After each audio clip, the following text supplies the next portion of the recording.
All religions, arts and sciences are branches of the same tree. All these aspirations are directed toward ennobling man's life, lifting it from the sphere of mere physical existence and leading the individual towards freedom. Albert Einstein: conformity is the jailer of freedom and the enemy of growth. John F. Kennedy: the Declaration of Personal Power. There comes a time in the lives of those destined for greatness when we must stand before the mirror of meaning and ask, why, having been endowed with the courageous heart of a lion, do we live as mice? We must look squarely into our own tired eyes and examine why we waste so much time sniffing at every distraction, why we cower at the thought of revealing our true selves to the world, why we scurry so quickly from conflict, and why we consent to play small. We must ask why we participate so humbly in society's frantic race, allowing ourselves into its mazes of mediocrity and settling for scraps of reward when nature has offered unlimited freedom, power, and abundance to the bold, the determined, the creative, the independent. To each of us, we must ask if our desires to feel safe and accepted are in fact enslaving us to popular opinion, and to boredom. We must ask, when will we be ready to ascend to another level of existence? When in the course of human events it becomes necessary to ask such questions and to dissolve the beliefs and behaviors that have limited us,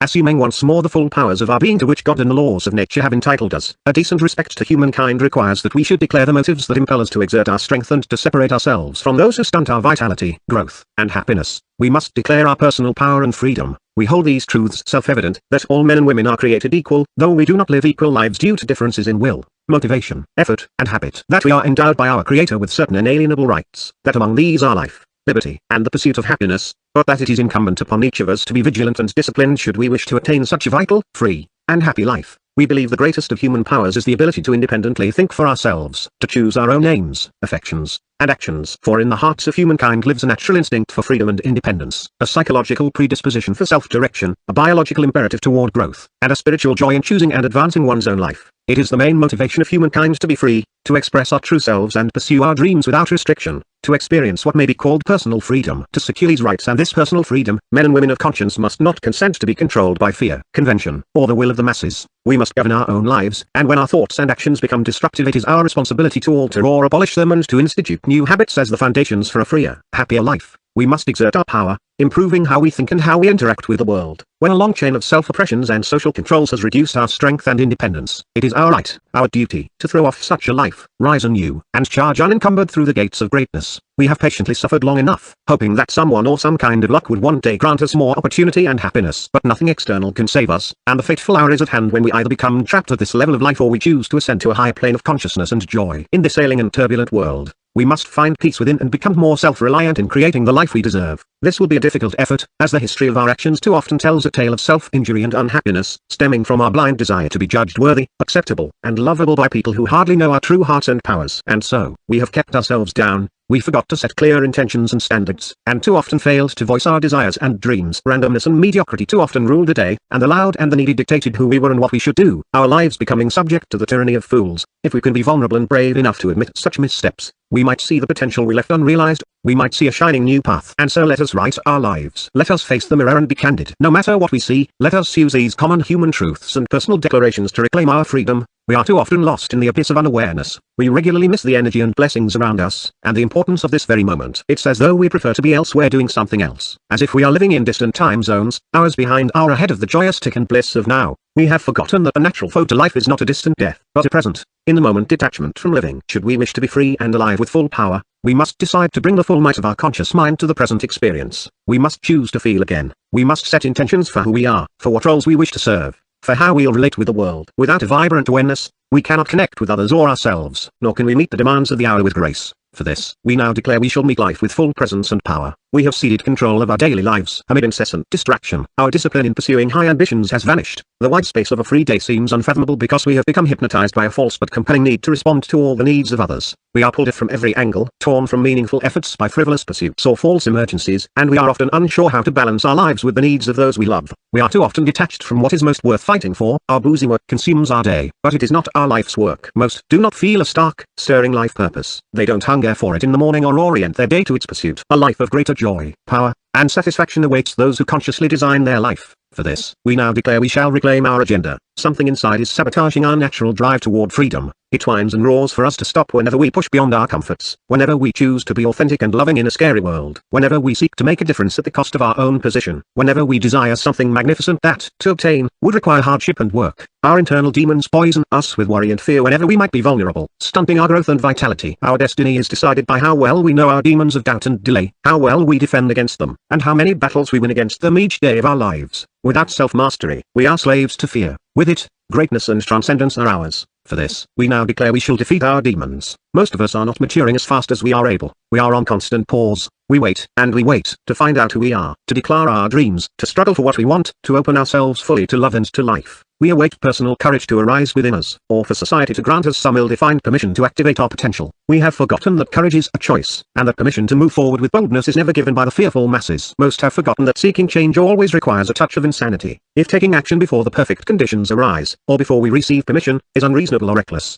then we must be unreasonable and reckless. We must remember we are not the sum of our intentions but of our actions. Bold and disciplined initiative is our savior. It allows us to rise, to leap, to soar to the heights of true greatness. We must not lose the urgency of this moment as it begs for us to begin something grand and important. For this, we now declare we shall advance with abandon. We are exhausted. All around us we see faces that look weathered, drooped, stern. We hear conversations that sound increasingly quiet and resigned, like whispers from a tired, disbanding tribe. The emotional energy of the world is flatlining. Well-being has been cast aside for wealth. Success favored over sanity. In the process, some have turned cold toward life, and toward others. Where is the energized, heightened, exhilarated pulse one would expect from such a chosen and capable people? Why do we not hear more laughter and life? Where is the vibrant, mad fury and passion of the fully engaged human? Where are the people burning with charisma and joy and magnetism? Where is the appreciation for life's spark? We must re-examine our attitude toward life. Our supreme duty must be to rekindle the magic of life. For this, we now declare we shall practice joy and gratitude. We compromise too easily when life becomes difficult. Most sacrifice individuality and integrity without a fight. Although arrogance prevents seeing this truth, too many of us believe ourselves strong when a long gaze across our lives would cite a pattern of quitting or withdrawing too soon. Often when our loved ones needed us to be strong or right when our dreams were just within reach, for convenience or the wide smile of popularity, we waffle on our word and give up what we truly believe in. But there is a nobility to those who do not let neediness or desperation compromise who they are. We must not follow any impulse to be weak or heartless. Instead we must have a strong refusal to break, choosing that mighty lift of courage, that soaring commitment to love, that grand ascent to the realm of character that is congruent with our highest values. Freedom and victory belong to those who remain true and strong despite temptation. For this, we now declare we shall not break our integrity. We are not transmitting or receiving love as we were divinely intended to. We are filtering love rather than feeling it. We fell for the prevailing hysteria that said,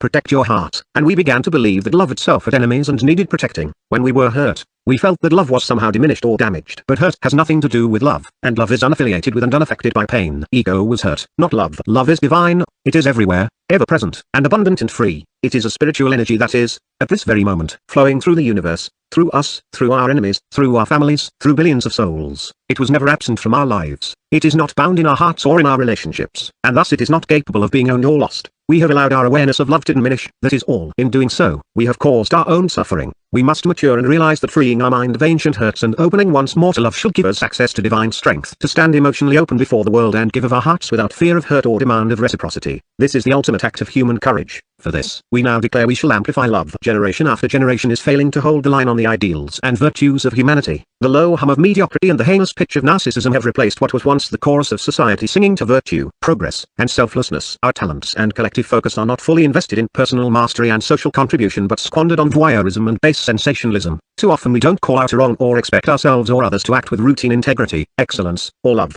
There has been a worldwide failure in leadership, birthing an apathetic populace, unjustifiable poverty, unconscionable greed, and a globe ravaged and booby-trapped by war. So many people are afraid to demand more, to dare, as of the great leaders of the past, to incite the directionless with bold challenges to rise and contribute. We must do better. From the squalor of a contaminated moral environment must surface an honorable few, unafraid to challenge the direction of the world. History shall fill in the wake of our actions, so let us be purposeful and let us be great. For this, we now declare we shall inspire greatness. Hurry has become the master. We have stopped sensing the stillness, the stunning fullness and beauty and divine perfection of the moment. Most barrel through life, unaware of their senses and surroundings, deaf and blind to the magical qualities of this very moment. We are not supposed to miss it all, this life, but we do. All frazzled, stressed, and stripped away from now. The cost is immense. So many moments blurred by speed and worry and panic, all stacking onto hectic days, all creating the catastrophe of an unexperienced, joyless life. Many can only vaguely remember the last time they laughed so hard it hurt, loved so much it led to a beautiful flood, cheered so loudly it strained the vocal cords, felt so deeply it caused a showering of tears, had such a raucously good time that it became legend. Moments fully lived. We must slow it all down, not just to become more present in the singular moment, but also to elongate that moment so that we truly sense it. Life is meant to be a vibrant, deeply felt, growing mosaic of long, meaningful moments. This day is to be enjoyed like a pause at a cool stream during summer's heat. For this, we now declare we shall slow time. Most of these problems in our lives have been self-imposed, yet even when we became conscious of them,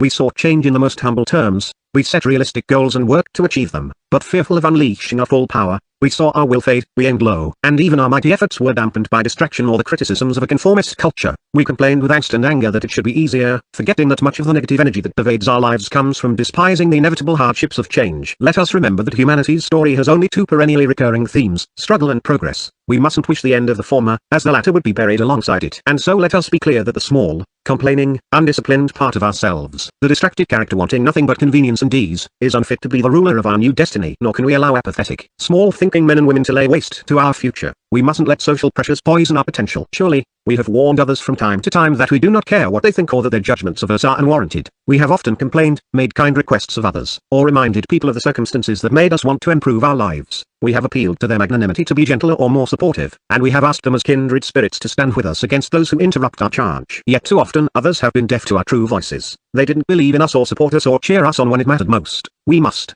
therefore, not await their assistance or approval any longer. We must hold them, as we hold the rest of mankind. Enemies in battle should they stand in the way of our dreams, but in peace and assistance. Friends, let us awaken now and realize there is greater vibrancy, joy, and freedom available to each of us. There is more feeling, there is more power, there is more love and abundance. But gaining access rests on our shoulders. For only two things can change our lives. Either something new comes into our lives, or something new comes from within. Let us not hope for mere chance to change our story. Let us summon the courage to change it ourselves. Some will stand in our way, but we mustn't hide or minimize ourselves any longer. Let us believe faithfully that our dreams are worth any struggle and that it is our time to free ourselves and rise to glory. We therefore, as free women and men of courage and conscience, appealing to our Creator for the strength to live our intentions, do, in the name of our destiny, solemnly publish and declare that our lives are, and, of right, ought to be, free and independent. We declare that we are absolved from allegiance to those who oppress or hurt us, and that all social connections between us and them are and ought to be totally dissolved, and that as free and independent persons, we have the full power to exert our true strength, live our dreams, find peace, create wealth, love openly those who have our hearts, contribute without fear or permission, strive for personal greatness, serve the common good, and do all other acts and things that independent and motivated persons have the right to do. And for the support of this declaration, with a firm reliance on the protection of divine providence, we pledge our lives, our fortunes, and our sacred honor on freedom. I want freedom for the full expression of my personality. Mahatma Gandhi. A vibrant, genuine, and purposeful life is the right of all humankind, but most of us fail to grasp it. We are lions and lionesses living as mice. Rather than exploring free on the savannah, we are living small and distracted lives. It is the calling of each man and woman who draws breath to have a grand vision for our lives, and to, each day, claim the vastness of that vision. Yet rather than stalk our dreams with abandon, we too often sit and sulk,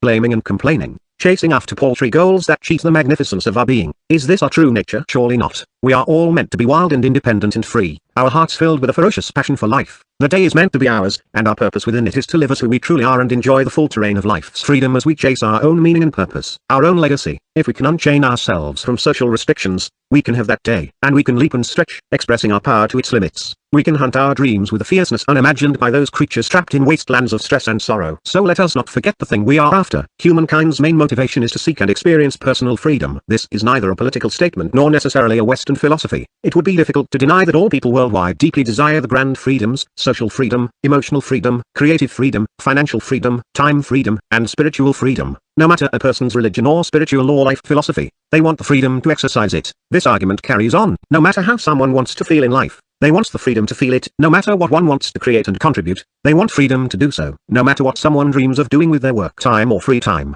They want the freedom to direct it and enjoy it, no matter one's political perspective. They want the freedom to follow it and support it. And so, at the base of all of our desires is the greater desire for freedom to choose and actualize that desire. Choosing our own names and seeking to bring them to fruition creates a sense of vitality and motivation in life. The only things that derail our efforts are fear and oppression. That is ultimately what personal freedom is, liberty from the restrictions of social oppression and the tragic self-oppression that is fear. Freed from these things, we have the ability to express who we truly are and pursue what we deeply desire without restrictions set by others or ourselves. When experiencing personal freedom, we have a heightened sense of genuineness and joy in our being. We feel unbounded, independent, and self-reliant. There is a palpable authenticity and aliveness in how we relate to others and contribute to the world. Personal freedom, our goal, means living freely by crafting a life on our own terms, being free in the moment from oppressions of past hurts and present anxieties, being light-hearted and spontaneous as free spirits, courageously speaking our thoughts, feelings, and ambitions with those around us, without concern about acceptance, enjoying our free will to pursue abundant happiness, wealth, health, achievement, and contribution, freely loving whom we choose with passionate abandon, standing freely on our own, professing and protecting our ideas and integrity, serving a mission that we have chosen,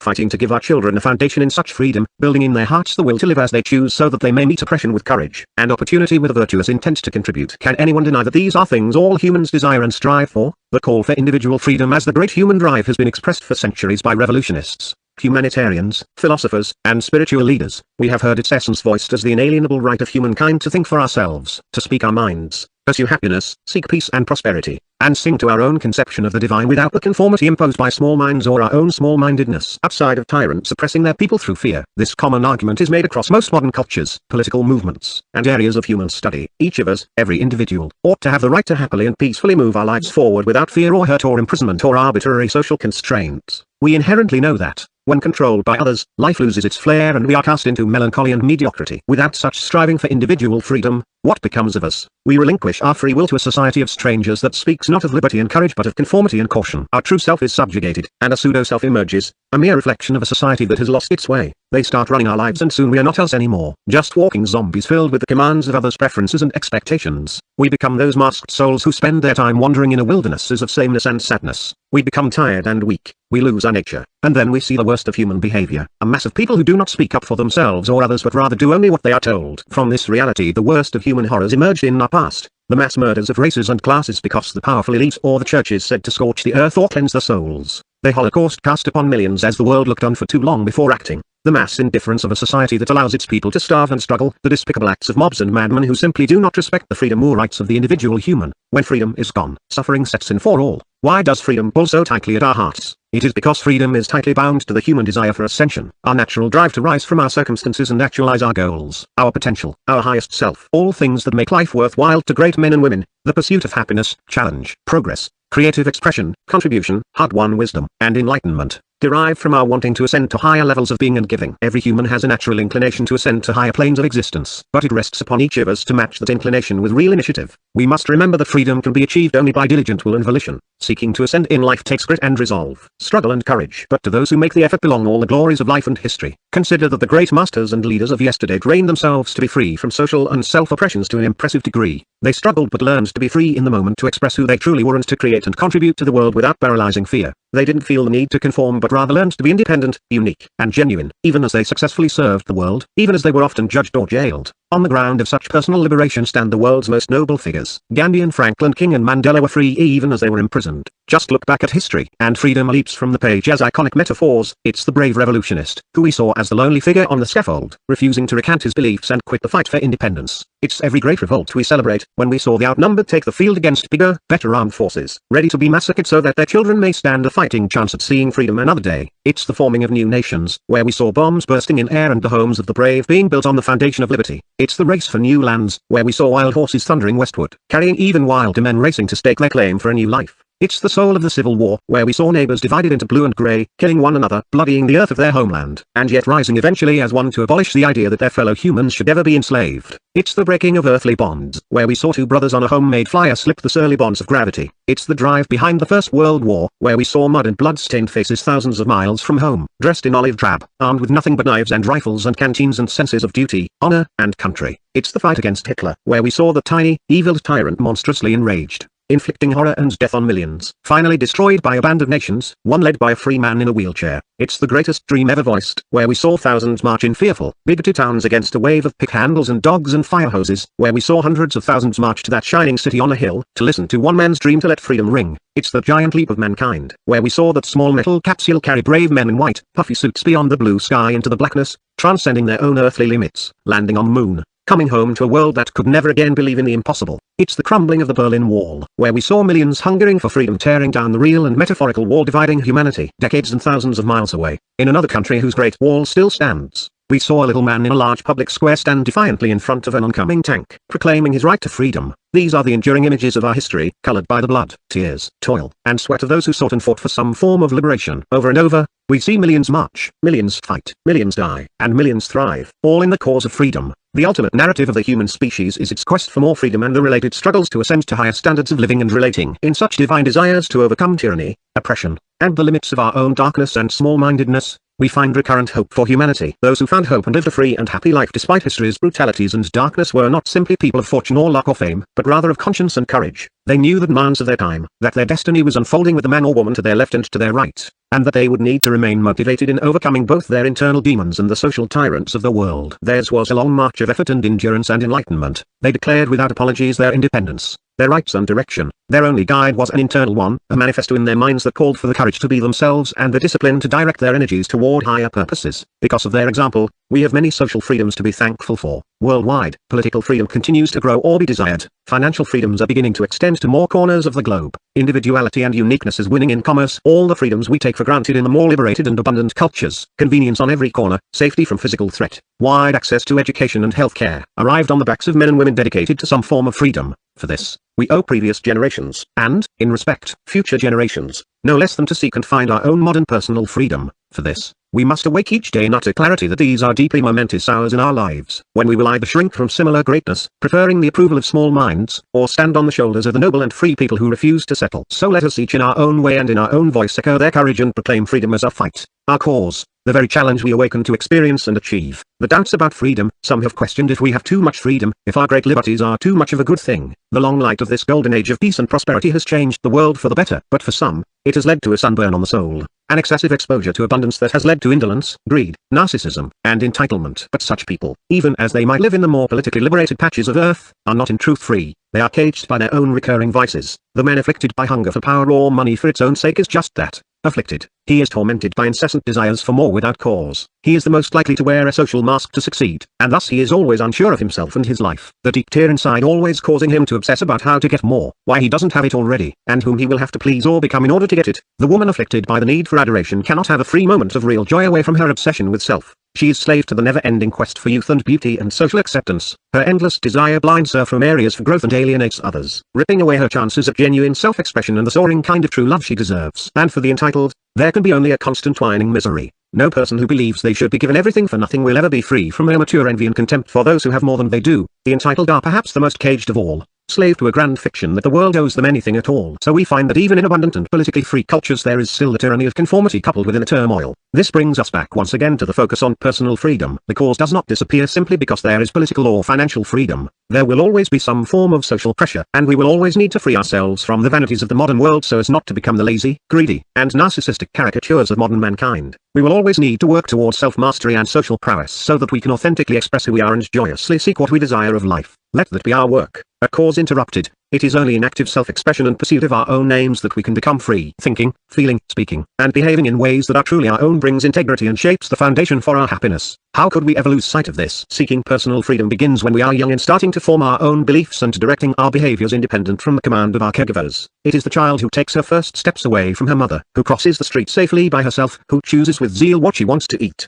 wear, draw, or dress like. Hers is the story of our natural inclination to be independent, a desire to become our own persons. As we age, the impulse becomes more distinct, powerful, and intellectual. We consciously decide that we want to stand on our own, find our own way, chase our own dreams, break down our own boundaries, love without permission and contribute without restriction. We decide to go away to school, break off an affair, take a risk, start a new career, join a movement, see the world. We start asserting our ideas because we want to make our own mark. This natural impulse never goes away. The issue is that our seeking is tragically interrupted in our lives again and again, stolen away by those around us or our own fearful thinking, and that is the reality that we now face. We must overcome social and self-oppression if we are ever to join the ranks of the free souls who love their lives and lead their people. Social oppressions. Our most difficult task is to defeat social oppression, the caging of our spirit and the stifling of our potential by others. We mean the moments when someone exercises judgment, authority, or power against us in a burdensome, cruel, manipulative, or unjust manner. It's when a parent controls us so much that we can't be ourselves. When a lover threatens to withhold love if we don't do what they say. When a boss lies and then threatens us against telling the truth.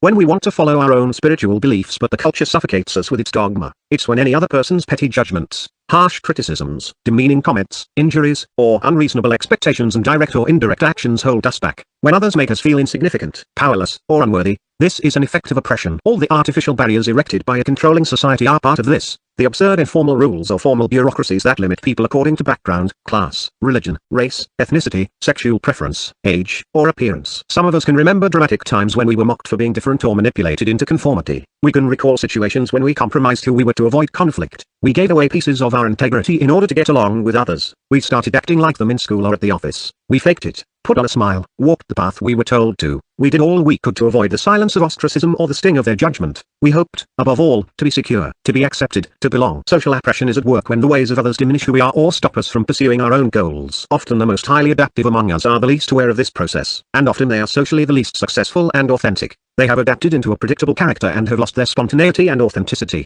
They do not recognize themselves any longer in the mirror. They have forfeited their individuality. They are but caricatures of collective preference. No free-thinking person wants such a fate, and so we must be eternally vigilant in refusing the desire to conform. Yet the sense of security people get from conformity cannot be understated. It is one of the great enemies of personal freedom. The structures and rewards of society give order to an individual, but job titles, raises, Mr. and Mrs., positions on advisory boards, and public acclaim rarely give us deep meaning. They can indeed make it easier to be confident in our direction. If we follow in preordained paths what others are doing, then we can get signals that we are on track and that we will likely be accepted. But what if we chase all that and believe in all that and then one day awake to find those things aren't what matter most? To ask such a question, to rattle the cage of conformity, is to invite real risk into our lives. Once freed from the cage, an animal finds itself alone, unsure of what to do, separated from a life and things that it understands. The sudden uncertainty can be paralyzing. If we had total freedom in life, what exactly would we do? Where would we go? How would we behave day to day, and what would give us meaning? These questions can be terrifying. With this uncertainty there is also risk of vulnerability and loneliness. We are vulnerable because we are beyond the safe bars of the cage that,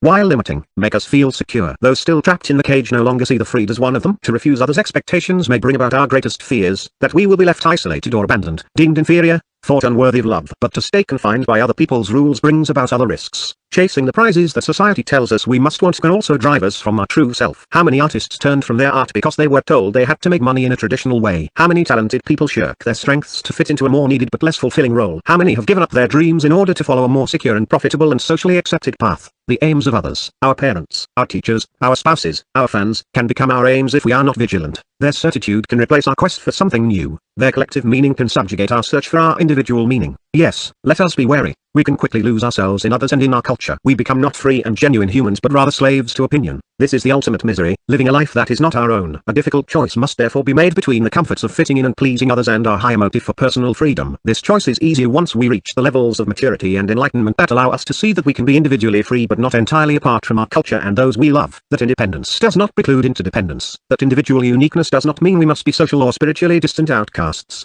We learn that the more we are true to ourselves, the more we can connect with and contribute to the world. We find that the more free and spontaneous and authentic we become, the more our motivation and aliveness returns and the more others are attracted to us and want to be around us. Self-oppressions. Unfortunately, most oppression comes not from others but from a source we least suspect, ourselves. Self-oppression is the condition of letting our own negative thoughts and actions restrict us. It is an inside job, a burdening of our spirit by incessant doubt, worry, fear, and distraction. None of us wants to be the cause of our own failure in life, yet most often we are. It is our own inept thinking, our own bad habits that strip the vibrancy from life. We are the ultimate oppressors of our own happiness. Self-oppression is evident whenever we limit ourselves. We stay home instead of going out because we are too anxious to explore. We procrastinate on an important assignment or exciting new venture because we cannot overcome our uncertainty. We fool ourselves into thinking that things must be perfect before we release our art into the world when the clear reality is we're just too undisciplined to get things done. We lie to ourselves, break our own resolutions, allow our dreams to slide away without grasping at them. Is it not clear to us that we can be our own worst enemy? But we can also be our own saviors. Through the active expression of our genuine nature, and the steady efforts to master our minds and move our lives forward, we can finally, after all this time, experience the freedom and joy that we deserve in life. This is why we seek personal growth, to be free from the pain we cause ourselves, to make better choices, to feel better about who we are becoming, to act more confidently in social situations, and to unleash our full creativity and contributions into the world in order to make our highest difference. Gaining personal freedom in this sense is letting go of any self-doubt and self-loathing and allowing ourselves permission to be our unique,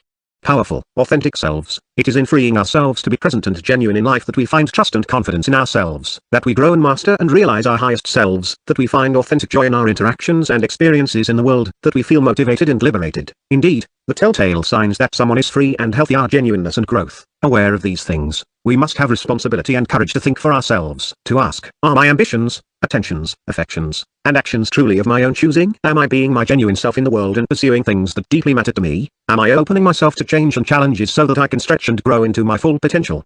This kind of diligence reminds us that personal power is directly tied to personal responsibility, which most people avoid. Some might hope that freedom means we can give up or release responsibilities from our lives. But nothing could be further from the truth. The thinking goes, if I'm free, shouldn't I be free from all responsibilities? But personal freedom is not liberty to finally indulge in whatever passing moods or inclinations strike our fancy. It doesn't mean we can act on every fast need, be cruel to others around us when we feel like it, take whatever we want whenever we want it, or act as an irresponsible buffoon simply because it would be fun or pleasurable in the moment. All this would be merely slavery to unconscious impulse and compulsion. Freedom requires responsibility to choose who we are above and beyond our immediate impulses, needs, and social pressures, so that we can genuinely express the type of person we want to be, live the life we truly want to live. Leave the legacy we desire. If we are not free to choose our character and conduct and legacy, then we are controlled by something else. Thus we are lacking freedom. And if we are not responsible for our beliefs and behaviors, then someone or something else is. Thus, again, we are slaves. And so, the great demand is clear, we must be conscious and responsible for our beliefs and behaviors if we are ever to be free. Just as freedom does not mean the release of responsibility,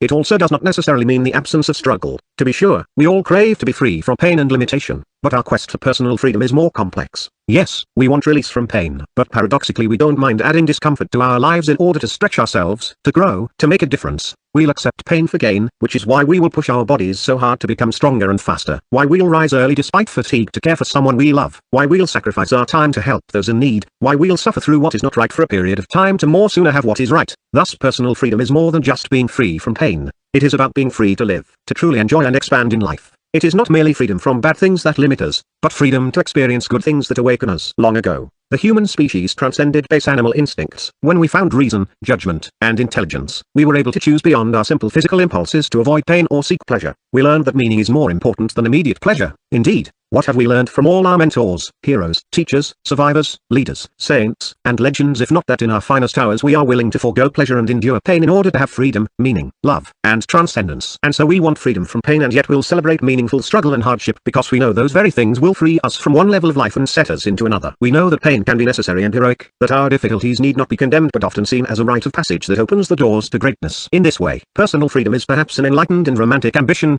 heroic and poetic but real nonetheless. It is the human drive to transcend. Could it be that this transcendence, this personal freedom, is the main motivation of mankind because it is also the ultimate demand and destination of the human experience? In our living days we strive to have more freedom of choice and prosperity so that we can genuinely express ourselves and provide more opportunities to those we love. And in our last moments, all that we have suffered for and suffered from shall be released as our souls slip into the ultimate freedom of the divine. That is, it. In life we seek freedom, in death we are released into its vastness. A dedicated pursuit. To achieve and sustain personal freedom, we must dedicate ourselves to self-mastery. We must determine and discipline our own motivations to stay true to our own sense of self, to our own path. With this in mind, we needn't ever be confused about why we act the way we do. This truth is worth repeating once more, to drill it deep into our psyches so that our actions are no longer accidental or such a frustrating mystery. Every decision and action of humankind stems from a hope to attain personal freedom. We seek to be free from hardship, pain, fear, anxiety, and want, free from oppression, free to be ourselves, free in the moment to sense surprise, spontaneity, and our own spirit, free to choose our life's course,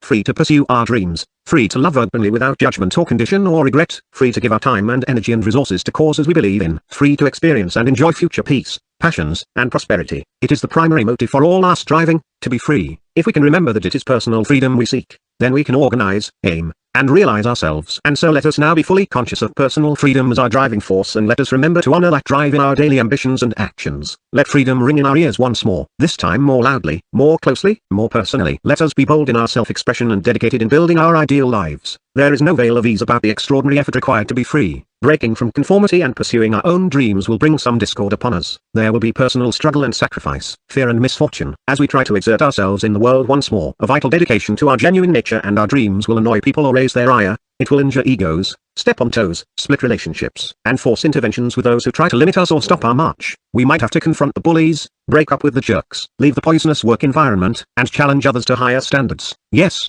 this work will be hard. So let us take stock of what lies ahead. This work will require that we finally declare who we are and what we want. It will require new levels of presence and power and ownership in the important roles we play in our lives. It will require us to upend our very days and, finally, re-establish personal control of our agenda. It will require the courage to defeat the internal demons that defy our greatness. It will require the willingness to advance with abandon beyond our own comfort zones. It will require new practices of joy and a greater sense of gratitude. It will require that we refuse to break our integrity when faced with hardship. It will require that we unleash love so that our soul can soar. It will require a rise to greatness so that we may serve and lead and leave our mark. And it will require that we sense time differently so that we might experience each moment's vastness and freedom. For each of these efforts we must set bold new declarations in our lives to spend the full force of our energies advancing toward a personal freedom, the genuine life full of vibrancy and meaning. This shall be our aim. Let us marshal our motivations to align with such a high and worthy cause. Let us set new declarations and discipline in our life. Let the value of freedom ring through every crevice of our minds, through every thought and action we choose, through every relationship we influence, through the long days and long marches that lead to our highest selves and highest contributions,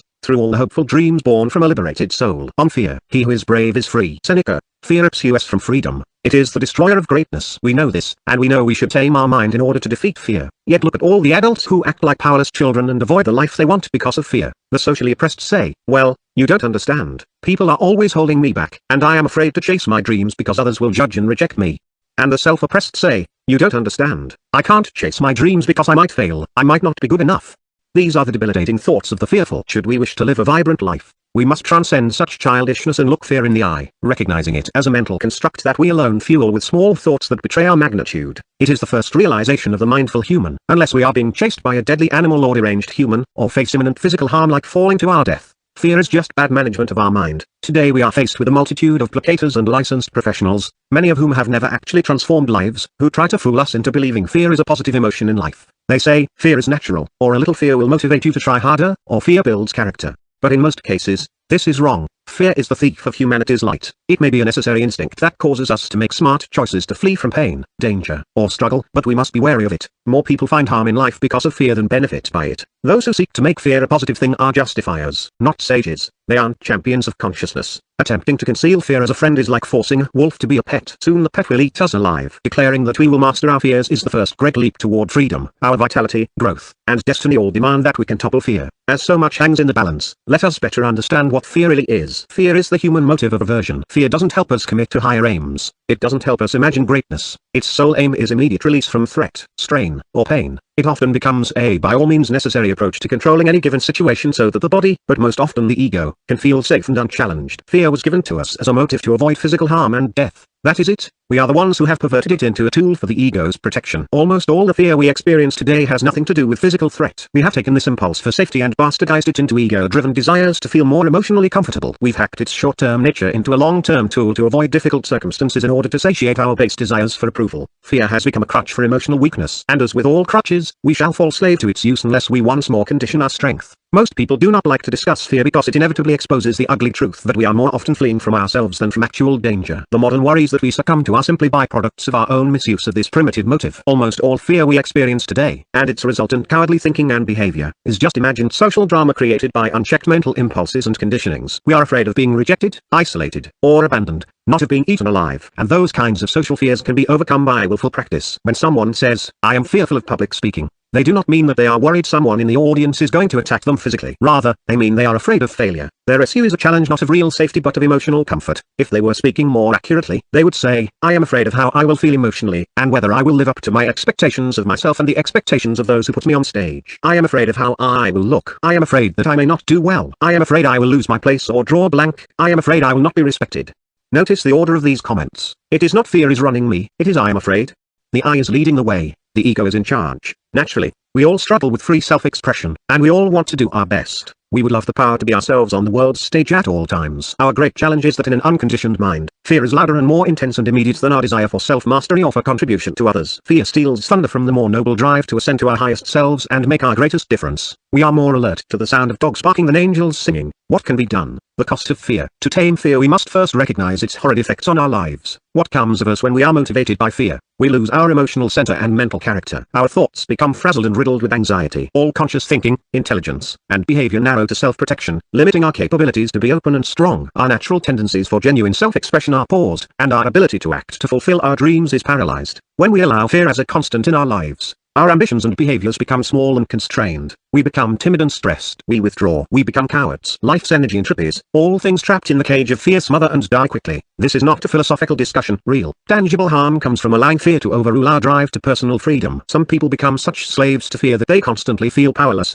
inferior, ready to give up. They allow others to hurt them because they do not speak up for themselves. They quietly play it safe, never showing themselves to the world. These are the meek who stood to inherit the earth but never rose to claim it. The sullen who watched atrocities wear on without a word of defiance. Good people stand at the sidelines of history and never make their mark. People lose their businesses because fear stops them from changing and innovating. Marriages end in divorce because one or both spouses are too afraid to open up, to communicate, to be vulnerable or sexy or honest. On a societal level, all the worst atrocities of mankind stem from fear. Those compelled by fear become terrified, distrustful, and often hateful of other people. Their fear gives rise to an overweening self-protection to such a degree that they want power over others. Their ego is so fiercely challenged by the rise of people unlike themselves that they become the bigots and tyrants and sometimes grand-scale murderers whose unchecked fear burns into a perilous soup of unspeakable actions against humanity. These are the Caligulas, Mussolinis, and Bin Ladens of the world, who hate others because they fear those who stand in their way to power. They are the Robespierres, Eichmanns, Sungs, and communists. The Hitlers, Stalins, and Amins. It's the same story over and over again. Those with power who are so plagued by insecurity that, rather than directing their strengths to lift everyone up, take comfort and pleasure in pushing down those who are unlike themselves, those they do not understand or value. There can be no doubt that whether in daily life or on the world's stage, fear is the great usurper of progress and personal freedom. It is a sad but real fact that history is littered with good men and women who simply let the motive of fear drive their lives. Nothing ever cued them to right their mind, or they never chose to work hard to condition their thoughts to tame fear, to choose consciousness over the ease of running away from life. Aversion versus ascension. Fear rules us only if we let it. In almost all cases, it is something that we can choose to activate or not activate. We can choose to run or not, even if our impulse is blaring at its highest decibel to run. How else does the firefighter enter the inferno to save people? How does the captain of a ship give the lifeboats to the others? How do the anxious still share their voice with the world? Perhaps we don't feel like we can make this choice to be more brave than fearful, but eventually we can all become masters of our impulses. A great maturity opens in the human psyche when we accept that we can control our impulses by conditioning our thoughts, and that we alone are responsible for our emotions and reactions in life. It is difficult to accept but no less true. If fear is winning in our lives, it is because we simply keep choosing it over our other impulses to be strong or bold or great. This is the story of the stay-at-home mum who wants to go back to work but didn't apply because she is letting her fear of her own worth hold her back. It's the employee who wants to ask for a deserved raise but feels afraid she might be denied. It's the young man who feels inspired to try out for a musical but worries what his friends will think. It's the obese person too embarrassed to enter the gym even though he knows his health and very existence is on the line. Most adults understand that they are making a choice to let fear win in any given situation. Ask an honest person, did you know you were acting from fear the last time you stopped behaving as yourself or working towards something you wanted? And did you know you had another choice at the time? The honest person will say, yes, I knew I had a chance to speak up for myself or to be more courageous, but I was scared. I didn't want to be judged or hurt, so I chose the easy route. Let us be clear once more that if we are not free, if we are not genuinely expressing our full personality and pursuing our true desires, it is because we are choosing to act from aversion rather than ascension. Thus, our grand battles in life are between our desire for freedom and the fearful impulses that destroy desire. The juxtaposition could be no less stark. At any moment, we are acting from a state of mind driven by fear or freedom, and the stakes are high. All advancement in our maturity and growth as individuals and societies hinges on our motives. Either fear will win or freedom will win. Let that phrase ring true in our minds as we carry out our ideal lives. Fear wins or freedom wins. And so let us ask ourselves, will my life be about aversion or ascension?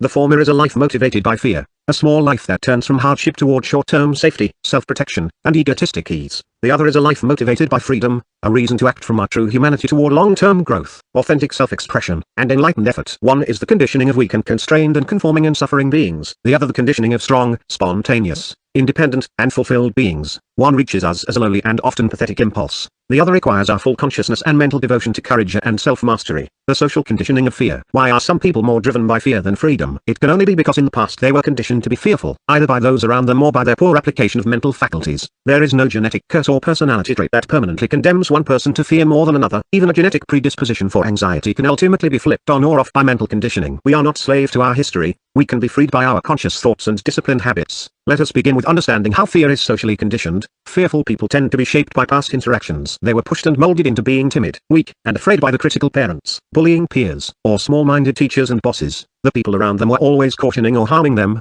and so they became habituated to the impulse of fear. It came up so often they got used to it. From a fearful past they have generated a fear-driven present. This is not to blame our past or excuse our fears. When people choose fear as an adult, they are choosing not to manage or overcome it. This is difficult work for many because fear has become their default impulse. The thoughts ruling their minds and their self-talk replay the cutting barbs of the critics and misguided caretakers who once demeaned them. The good news is we can change this conditioning. When we awaken to responsibility, we realize that nothing can be done about our past but to see it from a new perspective. We can release ourselves from its grip. We cannot control how others treated us yesterday, so let us work instead on understanding how we are currently dealing with those who stoke our fear today. The great efforts to move our lives forward always come down to a new moment when we interrupt our fear and activate our freedom by choosing how to feel, interpret, and direct our lives. Part of the mastery of life comes from anticipating that the same kinds of characters that sought to instill fear yesterday shall be met again today or tomorrow. Knowing this, we become wary of people who chip away at our freedom. These are the warriors, weaklings, and, in rare cases, the wicked. The warriors around us today are often the biggest threat to inflaming our fear. They are the most likely to steal our motivation and destiny because they often seem to be our friends. We are so close to them that their anxiety can bleed onto us. We must learn to control our reactions around them. Most warriors are not unkind people. They have no clue of the fear they impose on our lives, or the way their incessant voices of doubt oppress our potential. They don't see that they cause treachery by arguing for us to play it safe. It's the loving mother who says, "Careful, honey," at every turn as her child goes about the normal activities of childhood. The coworker who gives 10 reasons why we might get in trouble and not a single word about how we might change the world. The lover who incessantly fears we as a couple are going to fail and keeps imploring us to back down from a fight or from the edge of any risk. These people believe they are thoughtful, loving, and protective. Their cautious words are most often delivered from a loving place. They want good for us. They feel a duty to protect us from hurt, and so they try to direct us toward the well-worn paths that they understand. These are our parents, friends, peers, lovers, neighbors, and leaders. It's an awkward social reality. We must protect ourselves from being limited by those who care for us as much as by those who blatantly oppose us. What can be done? We must learn to hear doubt, worry, and anxiety with great acuity, and we must not integrate other people's fears into our own decision-making. Developing this kind of acuity is easy for the conscious person, since almost all warriors use the same language in arguments. They favor caution and reason as their shield of choice in protecting us. Their matter-of-fact tones and phrases all sound the same. Be careful, you might get hurt. Be careful, you don't know what could happen. Be careful, they might fire you, forget you, reject you, hate you, spurn you, despise you, pick on you. Are you sure you want to do that? You wouldn't like that. That's not who you are. You can't do this. That's not really your thing. Have we not heard all this before? Surely we all know someone adept at crafting eloquent arguments for why we mustn't be too loud, too crazy, too intent on pursuing our passion or taking too many leaps into the unknown. These are the calm and convincing ones in our lives. Those who present clear-eyed explanations about how we could be hurt, embarrassed, or exhausted if we take risks or try to be different, creative, alive, bold. These people are clearly not callous. They believe they are doing their duty. They seem motherly and judicious, working with great care to protect us. But let us beware the saboteur of dreams cloaked in the good-willed friend. How many souls have failed to soar because they were suffocated in a loved one's worry? If we are not vigilant, being around constant worry can quickly limit who we are and what we might be capable of. What can we do, then, with our caring families and friends who unintentionally limit our vision or striving? We should be generous in our interpretations of their concern, as they are likely unaware of their insidious effect, which is to teach us to at first consider risk or harm before all else. We must harbor no ill feelings toward these warriors. They deserve patience and understanding because they may be trapped in a mindset that favors aversion over ascension. Let them be governed by fear if they must, but do not join them. All we can do is listen intently to those we trust and be sober in our estimates of any real danger. But to those who we do not know, and who do not know us, to those who want us to stay put in their bubble of belief about who we are and how far we can go in life,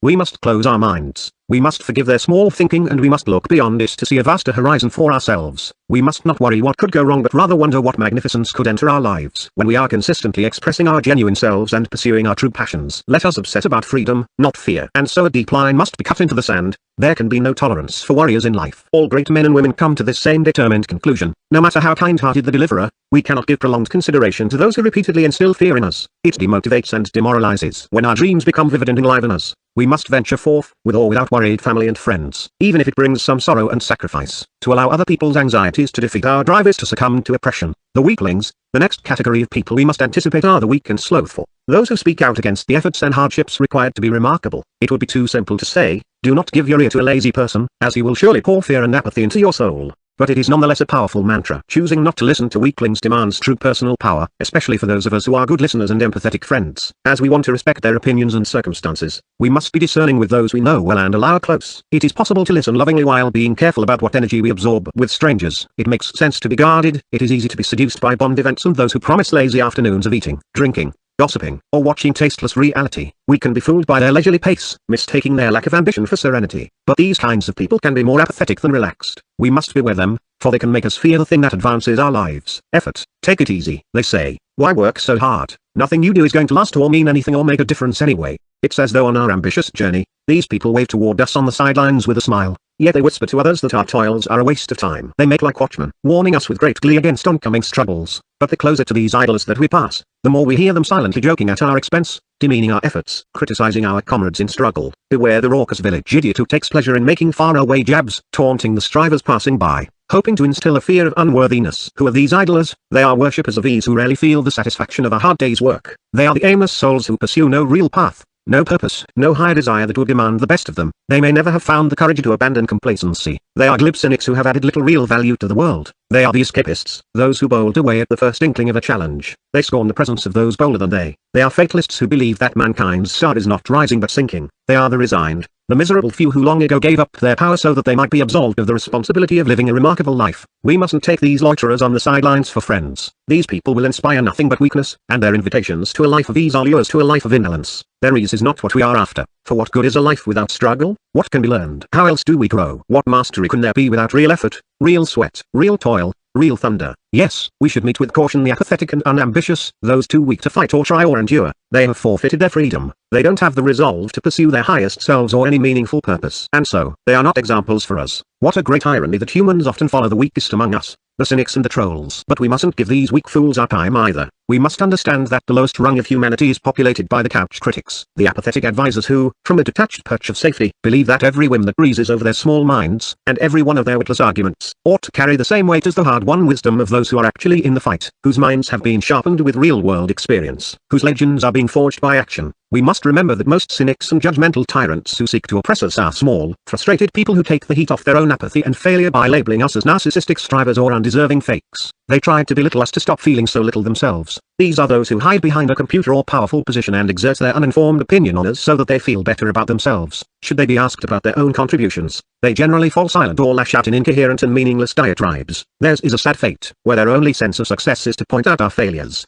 To elevate themselves they must demean us. Their jabs are sad demonstrations that nothing is easier for small minds than to discount great ones. For those who dwell in ignorance, everyone from out of town is suspect. Beware those too apathetic to strive for important things as they ultimately instill indifference, swaying so many independent people from their path of greatness. And so let us stay on our path. Let us choose the strenuous life, taking pride and finding honor in our struggles and our contributions. We will not fear the exhaustion and anxieties that magnificent dreams and unceasing hard work can bring. We will keep a joyous heart even as we toil, for our toils bring us toward that which we find meaningful. Let us humbly pass by the watchers and the aimless, the bored and the belly-aching. They have nothing to offer but distraction and useless comment. Let us make ours a higher cause than comfort, a greater calling than mediocrity. We have duties to complete, initiatives to begin, battles to fight, real victories to celebrate, and so forward we go with strength and fire. The wicked, as we anticipate the weak-willed, let us also anticipate that woven in the tapestry of human goodness are also threads of mean, power-hungry, deceptive individuals. We cannot avoid the cruel people we will encounter in life. The more of them coming at us, the more we put ourselves out there, the more we seek to lead, the more we express ourselves and our full potential, the more we are motivated to change the world, the more we rise, the more they turn up. This is not some kind of paranoia. The fact that there are mean people in the world is not something to fear. It is simply something to acknowledge and prepare for. Business people should not be shocked that the competition will seek to destroy them. No surprise should flash across the face of a new executive when she is met with resistance during her first meeting simply because she is a woman. When a stranger lies to hurt our reputation, we should know that it is a common thing, and that it is happening to us only because we are trying to do important things in the world. If we are conscious to the existence of rude, ignorant, cruel people, then we can control our reaction when they emerge from the darkness and attempt to steal our light. A society so afflicted by ease and conformity always flinches at the arrival of those boldly seeking personal freedom. As we express our true selves and advance toward our dreams, we will meet unfathomable, unending resistance. Those who play a zero-sum game of life, who believe they cannot succeed if we do, may launch slings and arrows of envy, or they might seek, with soft and duplicitous words, to lull us back into the fold. Those at our sides may stab us with doubts about our readiness or warn that the world is too hostile a place. And those in front of us, fearful of losing their place, may hurl wicked accusations and build walls to keep us back. We must ready ourselves and be wary of the effect such tyrants can have in making us feel fearful in life. We must be especially vigilant in our reactions to contemptuous, small-minded people who fight for overt and oppressive power over others. There. Brute who towers over others, using his physical presence to intimidate. There.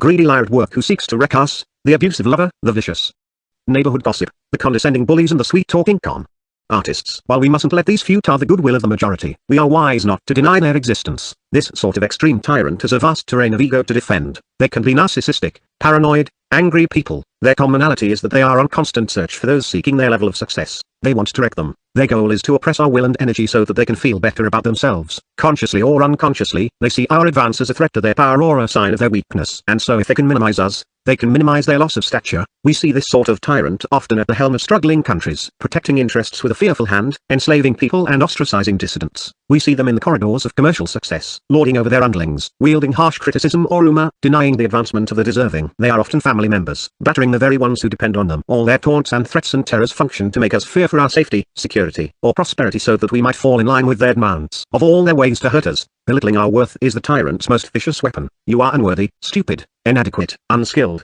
They tell us. Their harsh words and actions seek to box us into their concept of who we are and where we belong. The effect? We start to fear that we are not good enough or cannot win, and tragically this can quickly become a self-fulfilling prophecy. We can come to believe we are as small as they tell us we are, and we can choose to stay in their pathetic boundaries of belief rather than roam freely into our own freedom. We should not be surprised when others demean or resist our initiatives, nor should we suppress our will and let them win. We mustn't let the wicked stoke our doubts into the mighty flames of fear that consume our dreams. To these tyrants, we owe nothing. A truly oppressive person cannot see beyond his or her own self-interest, and so no relationship with them will ever be joyful or reciprocal. They are blinded by their ego and live in a world by themselves and for themselves. Do not grovel to these people. Do not try to placate them. Do not hope they will change. Do not engage with them or hang about with them. Do not let them provoke anger. Never sink to their level. We must never tolerate a tyrant's efforts to hold us back. We mustn't let them govern our potential. Every display of submission, deference, meekness, and compromise they see from the desperate or feeble among us gives them a perverse joy, and their power grows. And every time we back down from them or minimize ourselves, we become more fearful and weak. So let us be diligent in avoiding these people, without ever deviating from our own path. We mustn't wish them ill. It's not worth the energy. And wicked people will get what they deserve as they destroy themselves. Our success lies not in their destruction but in our own advancement. Not in the astonishment on their faces as we surge past them, but in the joy in our hearts at having prevailed despite them. The mental projection of fear. While many people in our lives might seek to stoke our doubts and fears, the vast majority will seek to support us. More will seek to pull us up than push us down. People know that in allowing us to chase our dreams unencumbered, they are silently giving themselves permission to pursue their own. No matter how many bores and bastards we meet in life, we must remember that we have friends all around, and we mustn't hesitate to ask for their help, inspiration, and wisdom. The hard truth of life is that though our fear is often socially cued and conditioned, it is more often a result of dereliction of our own minds. We misuse our mental faculties by barely using them at all. We have the means to extinguish our fears, but we lack discipline in using it, like having the extinguisher in our hands as our home burns but choosing not to use it because we'd have to aim. How often do we sense worry but, rather than combating it with conscious thought, let it burn? How often do we so obsess on negative things that they grow into a great scorching fire of anxiety? For many people, this has happened unchecked so often and for so long that they are no longer aware of the fact that predictable thought patterns, all of which they can anticipate and control and transform, are causing them to be fearful. They just feel afraid all the time and think there is nothing they can do about it. Like a sad child holding a burst balloon she herself popped. Let us learn now, once and for all, to anticipate how our minds cultivate fear. Just as we can expect the warriors, weaklings, and wicked to derail us if we are not cautious, we can prepare for how our minds will tear us from happiness and progress. Most of the fear we feel in life is simply anxiety arising from our anticipation of two kinds of pain that change might bring. The pain associated with loss or hardship. The first type, loss pain, is a thought pattern in which we worry that we will lose something we cherish if we take any given action. If we fear changing jobs, it is because we don't want to lose our compensation, our friendships with certain co-workers, our corner office. This thought pattern plays out in millions of subtle decisions throughout people's lives. We think, if I go on a new diet, I'm afraid I lose the joy I feel in eating my favorite foods. If I quit smoking, I lose the 20 minutes of peace I get by going outside and taking long drags. So I'm afraid to quit. If I leave the jerk, I'm afraid I lose love in my life and never find anyone else to be with.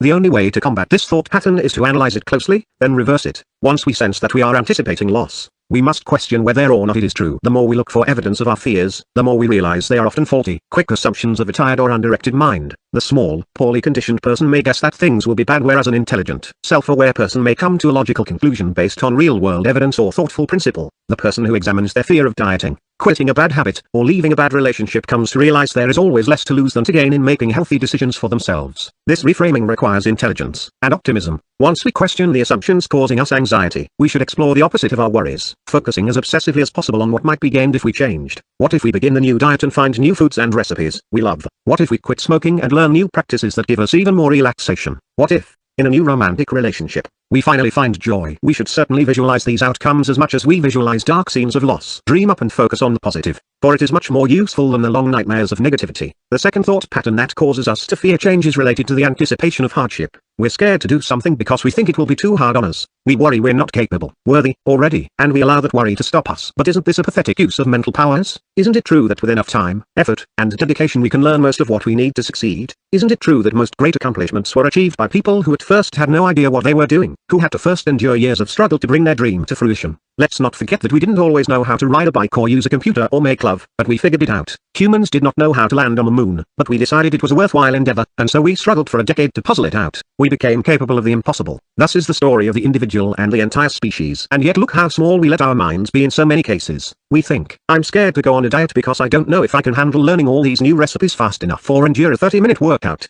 I'm afraid of quitting smoking because it will be hard to know what to do with my hands without a cigarette in them. I'm too freaked out to leave my bad relationship because going online to find someone new sounds like a hassle. We are more than these small thoughts. At some point, maturity will pounce on us and ask, are you not more than your tiny worries about inconvenience? Isn't a better life worth some struggle?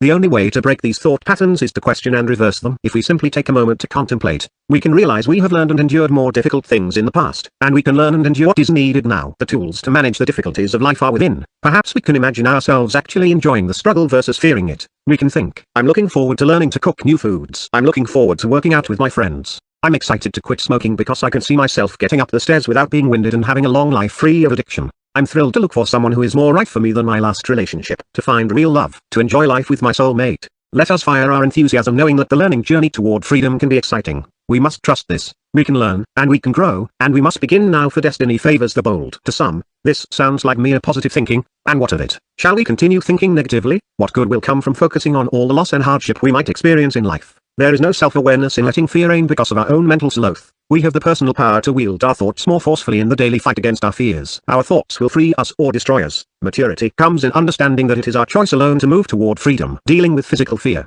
It seems impossible that all our fears can be conquered by mindset alone, but they can be. Some ask, what about those real physical impulses that seem so uncontrollable? Can we also master them? How does the lion tamer walk into the pride's den unafraid? How does the public speaker stand in front of thousands without becoming ill with self-doubt? How does the executive make the decision her whole team is too afraid to make? Practice. The lion tamer was once afraid, but he entered the den, and over time he became unafraid. The public speaker took the stage, and with time became comfortable. The executive made decision after decision until even the big calls became easier. We can learn from these examples and choose to face what we fear. We can choose the courage to put ourselves in the vicinity of the things we fear over and over again until we grow more comfortable and then confident. Let us reawaken to a life unbounded, finding inspiration in the fact that humans throughout the millennia have learned to overcome their fears. They changed how they reacted to fearful impulses. They took a deep breath, contemplated whether or not their fears were rational, and visualized the growth they would experience by moving forward. They took those steps forward again and again until they found that their fear was no longer so powerful or even present. This is called self-mastery. Let us learn from them and put these practices into our own lives. Let us choose to master our minds and demonstrate more power over our fears. As mature and bold adults, we can refuse to shrink from those things that might cause us anxiety or hardship. We can reach toward what is always pulsing in the background, that equally powerful impulse, that sure and solid will toward personal freedom. We repeat over and over, I won't let others stoke fear in my heart. I choose to remain true to who I am and where my dreams direct me no matter the hardship I might incur. I remember it's always, fear wins or freedom wins, and I choose freedom. On motivation. If you want to build a ship, don't drum up people together to collect wood and don't assign them tasks and work, but rather teach them to long for the endless immensity of the sea. Antoine de Saint-Exupéry. The dominant motives of humankind involve either freedom or fear. There are no other pathways in our psychology. One demands engagement with our true self and ambitions, and inevitably leads to independence, growth, happiness, and transcendence. The other causes us to skirt around challenges, avoiding struggle as much as possible, despite struggle often being the very thing required for growth. This path leads to weakness, conformity, and, frequently, regret. Through the pursuit of personal freedom, we discover our destiny. Through fear, we look at our demise. Our reasons for tapping into these motives are often called our motivation. We can feel motivated to move forward or to halt, to grow or to shrink, to settle or to chase greatness. The actions we take in life are often based on whether our internal logic and impulses lean toward fear or freedom. If we lack compelling reasons to take action, or if our impulses are fearful or protective, then we tend to stay put. But if we have a strong list of reasons to move forward and we've conditioned our impulses to support freedom, we are more likely to consistently advance our lives. With freedom on the line, we would expect that most of us would understand how motivation works in our lives, but many remain clueless, reacting to each day of life without reason or power. Thus, they are not free. They are slaves to impulse, and that is why we have so many people trapped in aimlessness, apathy, and fear. Motivation remains a mystery to the masses. Yet the first virtue of the great among us is a remarkable level of sustained motivation. Success and fulfillment in life rests on the unflagging ability to get up, to be ourselves, to chase our dreams with fire each day, to keep willing ourselves to the next level of presence and performance and potential. More broadly, our entire human value system rests on motivation. None of the great human values that keep us and society in check, kindness, goodness, love, honesty, fairness, unity, tolerance, respect, responsibility would flourish if we were not motivated to bring them to life. And so, if we fail to master our motivation at an individual level, we cannot be happy. If we fail to maintain our motives for goodness at a societal level, all would be lost. What great heights could we reach if we truly activated our human motivation? Imagine how the world would change, almost immediately, if its citizens could turn on their motivation whenever desired, for as long as desired. Would more people become free and happy? Would we have the stamina to end poverty? Would we build more schools? Might we end famine, eliminate disease, free those wrongly imprisoned, stop global warming, and achieve remarkable progress in every corner of the globe? Would billions more see their dreams come true? How different our society could be if true motivation ran deep, if all that apathy and aimlessness drifted away, and our people were fired by a conscious mind and a consistently committed heart. Imagine how the world would prosper. Imagine the freedom. This is a reachable possibility because motivation is stunningly simple to figure out and act upon. And so let us begin that path by demystifying why we do what we do, the mother of motivation. Our first step is to understand motivation's root, motive, which means a reason for action. It's the why we do something. To develop a motive for action, our mind, with or without conscious guidance, filters through various thoughts, feelings, and experiences, and chooses from them a set of reasons to do or not do something. Our mind's clarity on and commitment to that choice dictates our level of motivation. If we are clear and committed, we will feel high levels of motivation. If we are unclear or uncommitted, motivation will be low. From this process comes a simple axiom: the mother of motivation is choice. Our mind chose a reason for action, and it either committed to that choice or it did not, and thus we experience a high level of motivation or a low one. In this truth we find our greatest personal power, the ability to take over our impulses and direct our minds to choices and commitments that will serve us. Simply, we can choose our aim, and our reasons for that aim, and a continued focus on the aim will arouse a desire for action, which we sense as energy, a motivating power within. A hallmark of those who achieve greatness is the discovery that they can control the level of motivation they feel by better directing their own minds. This is true for other emotional breakthroughs as well. Enlightenment comes when we realize happiness is a choice, sadness is a choice, anger is a choice, love is a choice. Every state, emotion, and mood available to man can be generated at will in our mind. This realization is one of the most obvious guideposts on the path from adolescence to adulthood, from immaturity to maturity, from terror in life to transcendence. This is not to say that all people can or will choose their thoughts or emotions. A small percentage of the public does not have the faculties of a healthy mind. Clinical mood and mental disorders can prevent people from consciously directing their own thoughts and feelings on a consistent basis. Therapy and medication can help in such cases and should be sought. We must not discount the challenges faced by those with real disorders and biological issues that prevent their progress in life. Though the vast swath of the population does not suffer from such clinical disorders, they may show a lack of self-awareness as well as poor mental habits. Most people have simply not yet chosen to prize self-mastery or to work toward it. They do not need drugs. They need desire and discipline. They do not need a prescription. They need a new life philosophy. Even in those cases where a person needs medication and therapy over the long term, their treatment will also almost always include efforts to help them choose thoughts and behaviors that better support their well-being. Even in mental illness or traumatic brain injury, all roads of recovery lead to better understanding and directing our own minds. If we become cynics and decide it is too difficult for us or anyone to control our mind, then we are destined to forever drift in a sea of impulses and social cues, a life of reaction and distraction rather than one of conscious design. The long evolutions of philosophy, psychology, and neuroscience share a common theme of unlocking human potential by leveraging reason and the full power of the mind. Reason is the secret to developing a motivated and independent identity. I think therefore I am, and I do. Motivated people seize this truth. The great artists, leaders, and innovators use the entire force of their reasoning faculties to become their highest selves and do their highest good. They express who they truly are and pursue goals they find meaningful. They strategically contemplate their direction and values. They weigh what will give them the greatest sense of vibrancy and fulfillment in every major decision. They select from life's abundant array only the courses that suit their nature and their intention to be free and to serve. They are resolute in calling forth their greatest character traits and wrestling their lowest impulses into submission. They appear, in the eyes of the mindless masses, to be the lucky ones, the chosen. In fact, they decided to choose. People who are motivated are not lucky, they are conscientious. They choose to use their minds in a more purposeful way in order to energize and lift their lives. And for that they tend to achieve more and gain more respect. The thoughtful woman, who is in charge of her own mind and emotions, has extraordinary power and earns high regard. But the man not in charge of his own mind is lost in a swirl of unpredictable and often unwanted thoughts and impulses. He is seen as immature or unreliable, and as the vacuum of his unconscious fills with fear, he inevitably drowns in self-doubt or suffers social despair. When we understand that thoughts and emotions can be chosen, then we finally realize that we err in saying, I don't feel happy or I feel sad and there is nothing I can do about it. Since we have some choice in how we feel at any given moment, the more accurate statements would be I am not using my mind right now to generate the feeling of happiness, or I have been choosing to focus on sad things for a while and that has created this feeling of sadness, or I am allowing my unconscious impulses to direct me now rather than using my consciousness to feel positive and design my ideal reality.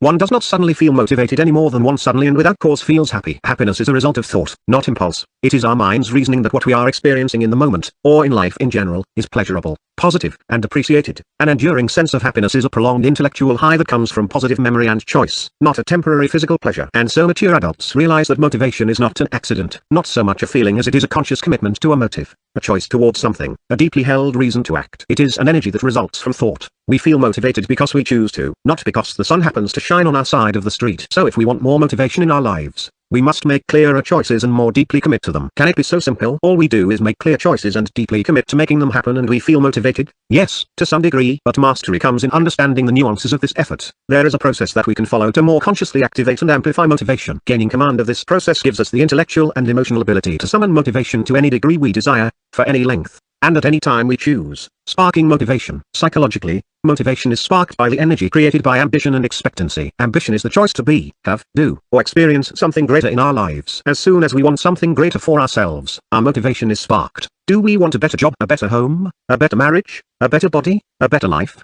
From such desires our energies are aroused. The higher the desire, the higher the initial sense of motivation we feel. So we must go within and ask, what do I want for myself? What new goal would be meaningful to me? What am I excited about learning or giving? What great new adventure do I dream of? What grand pursuit or act of service would be satisfying to me and get me out of the bed each morning? Such questions are the secret to stoking ambition, and thus motivation. It's simple. By deeply contemplating higher aims, we energize ourselves to pursue them. There is more. Many people want something better for themselves. Their ambition is alive and well, but they still do not feel motivated. Why? Because despite the hope for something more, they don't believe it can happen, or that they can make it happen. They lack expectancy, a choice to believe that their dreams are possible and that they can achieve them. Imagine the aspiring actor who never auditions. She wants to be an actor but does not believe in her ability to make it happen. Consider the would-be entrepreneur, who wants to start a business but never leaves his job because he doesn't believe he can make it on his own. These people learn a tough life truth. Desire without belief in self is ultimately deflating. Often, when motivation is lacking, we don't truly expect that we will realize our aim. And if we don't believe it, we know we cannot achieve it, so we won't even try. In this way, expectancy is the great differentiator between mere hope and motivation. When we find ourselves hopeful but not motivated, we need to add a little more faith to the mix, to tell ourselves, I expect that it will happen no matter what, because I have faith in myself to learn and grow and, day by day, make things happen. I will make my dreams a reality over time because I trust my ability to learn, to work, to ask for help, to persist. With these expectations, our minds begin to form the beliefs and behaviors needed to make our ambitions a reality. So let us focus our minds on seeing our dreams come true, and on seeing ourselves make it happen. Let us sit down tonight and think of what more would bring joy and fulfillment into our lives. Let us journal about it and dream about it. Let us imagine ourselves doing great things with boldness and fire and commitment. This is visualization and internalization, a process of weaving expectancy deep into our psyche and the fabric of our being. This is the process of sparking our own motivation. Consider the man who wants to compete in a triathlon. In order to succeed, he knows he cannot say to himself, I hope one day that I get in good enough shape to maybe do a triathlon. Instead, he clarifies why he has this ambition, and he tells himself that he will race to the best of his ability and succeed. He visualizes himself in the water, on the bike, on the run, crossing the finish line. He summons up his motivation and makes the choice to begin, to train, to succeed, because he believes he must and he believes he can. So, to those who say, I wish I were more motivated, we reply, do not hope for motivation. Choose an ambition to become motivated for. Fix on a dream and believe that it will see daylight, and soon a great swell of enthusiasm will enliven you. Sustaining motivation, ambition and expectation are just the beginning of the process. They are the spark of motivation. Unfortunately, many people never fan the flames of motivation by keeping their focus on their dreams. The triathlete must do more than simply believe in his dream once in a while. He must continue making choices that sustain the desire. He must schedule his routines. He must get a coach. He must run and sweat and fight for growth. And he must do this over and over again. The sustaining choices of motivation are thus attention and effort. Motivation feels fickle only to those who have been inattentive to their ambitions. An undirected mind has little drive other than the baseline of human impulses, sustained motivation not being among them. We must refocus. Giving our ambitions consistent mental attention keeps the drive alive, our energies swirling in anticipation. This can be as easy as reviewing our goals each day, journaling about our desires each night, regularly setting aside moments to visualize what we want and schedule our next steps. This is where so many people fail. The distractions of the day steal their mental focus and thus their motivation. The real downfall for many people isn't that they are unmotivated people, but that they are simply distracted, too absent-minded to sustain motivation. It may be that the world isn't giving us what we want simply because our own lack of focus makes it unclear what we are asking for. We mustn't let our dreams die in the daylight because we lose focus while responding to the world's lame interests or false emergencies. We mustn't take our eyes off our own goals, as we dispatch mundane tasks of the day or await the right time to begin what we truly want to do. When we allow our attention to drift from our dreams and into the vast sea of unawareness, our motivation is dragged along behind it. So let us keep our minds on our motives. Let us hold our grand visions in view, with dreams popping with color across the conscious dashboard of our minds every single day. Let us sit and meditate on what we want and see those desires come into fruition over and over again. Some might fear that we are cultivating an obsession. We are becoming obsessed with a mighty aim, putting our full attention and zeal, perhaps for the first time, into something that truly matters to us. We should not fear an obsession for building a great and free life. Without such willed attention, our motivation would descend into half-hearted hopes, flirty arousals of the heart that have no staying power. It is the obvious equation and the ultimate secret. The deeper and longer I give attention to my ambitions and passions, the more motivation I feel. But we cannot merely think our way to sustained motivation. We must work our way toward it. We must put real effort into reaching our ambitions. We cannot attract or have that which we do not act toward. Is it not true that we can easily discern the depth of a person's motivation by observing how consistently they have been taking action toward their dreams? The less consistent someone's effort, the more obvious it is that they lack motivation. The irony is that if they gave more effort, they would have more motivation. We cannot feel sustained energy or commitment for completing a journey if we have never taken the first step. The triathlete must have ambition, but he must also begin to train. He must sign up for the race, begin running farther, train harder, stretch his comfort zones, work for his dream of crossing that finish line. From those efforts, his motivation will be sustained and enlarged. When motivation dies, then it's not because our dreams died, it's because we never began, or didn't sustain, any real effort. Without taking steps forward, we never sense the highs of progress, and soon the energy is gone and, almost predictably, we quit. We often forget that it is sweat and toil toward meaningful pursuits that makes us truly alive. So let us remember that nothing keeps motivation aflame more than hard work and the resulting momentum and fulfillment, to continue our efforts toward our ambitions despite fatigue and distraction and hardship. This is the mark of the truly motivated. Our life and legend hinge on our ability to keep marching on, to keep firing our will over the long term. Just one more heavy step toward our dreams often awakens the desire to follow it with another. And so, the answer becomes clear when people ask, what is the ultimate secret to lifelong motivation? Continuing on, no matter what, it hurts to think that, after all of our struggles to feel more motivated, all we needed to do was give more attention to our ambitions. We would rather believe that during those roaring times of our lives, when we were fired up, there was luck or an external force at play. We want to fall for the fallacy that we were more motivated because of environmental factors. Our back was against the wall. Our dad died. Our wife needed us. The big door of opportunity swung open. God touched us. There was a baby to feed. But the stark reality is that those times we were motivated happened simply because we were willing and working ourselves forward more often. There was attention. There was effort. These things were daily, relentless, and inextinguishable. And these things were choices. We chose to give more attention and more effort towards something meaningful. There was no more. Choice energized us. It was our savior, not the grace of changing circumstance or dire need or even divine calling. For how many people have heard such a call but chose not to respond? It is in choosing to respond to circumstances or need or God in our own way, as a free and driven person, and with real action, that we emerge from the darkness. Let it be clear to all, greatness belongs to those who have mastered the ability to focus relentlessly on their ambitions and act decisively toward them. Amplifying motivation. We have aroused our motivation and we have kept it burning. Now let us grow it and condition it through every fiber of our being and into every facet of our lives. Two choices will amplify our motivation to another level: attitude and environment. Attitude matters. Free and motivated people are positive and enthusiastic about their goals and their lives. Yet look at the millions of people drowning in the quicksand of pessimism, gritting their teeth in contempt at their everyday experiences. Anger, hatred, and all the trappings of fear fuel the minds of the masses. There is a dispirited gloom hanging over so many. But why? Is there a sudden reason to feel profoundly more negative about life? No. The issue at hand is a failure to choose one's attitude. Most people rarely even think about their disposition or how they are energetically experiencing or contributing to the world. This inattention to how they think and behave and serve, this unconscious style, is costing them their dreams and legacy. Just think of the people who have achieved great things. Are they sullen and bitter, negative and angry? No. What person ever achieved true greatness and fulfillment with a universally bad attitude? Those with a miserable attitude rarely move the needle of the world toward progress. Motivation never kindles anyone's soul to its brightest burn unless he or she is open-minded and fired with an enthusiasm for life. An open and positive disposition toward the world can attract people, bring joy into our experience, and channel the highest energies of the universe. So let us remember that in all circumstances, we can choose how we show up and feel and relate with the world. We must make it a game to meet difficult circumstances with a smile, good-natured intent, humor, and a cheering voice that rises above the somber murmurs of the aimless crowd. Keeping one's attitude positive, especially when the world conspires to make us mad, is one of the great accomplishments of life. Outside of our direct will, one way to keep ourselves sane and positive is to surround ourselves with people who are sane and positive. Few things amplify our long-term motivation more than a positive social environment. Whom we interact with matters to our attitude, and thus to our motivation. Unfortunately, most people have allowed their motivation to be dampened by the social spheres to which they restrict themselves. It is hard, though not impossible, to be highly motivated when surrounded by pessimists and jerks, or while living in the stress and chaos created by the drama queens and the absent-minded. It is also the rare individual who spends his days couch surfing and partying with drunken friends, then ends up stumbling on the secret to success and happiness. The woman with a demeaning boyfriend rarely feels motivated to be her best self, and the man working a dead-end job with an insulting boss and bored co-workers rarely feels motivated to contribute with excellence. For once and for all, we should distance ourselves from those with bad attitudes, for their energy is contagious and corrupting. We should remember our personal freedom is on the line, and so our social sphere mustn't hinder our self-expression or pursuit of things that are meaningful. For motivation's sake,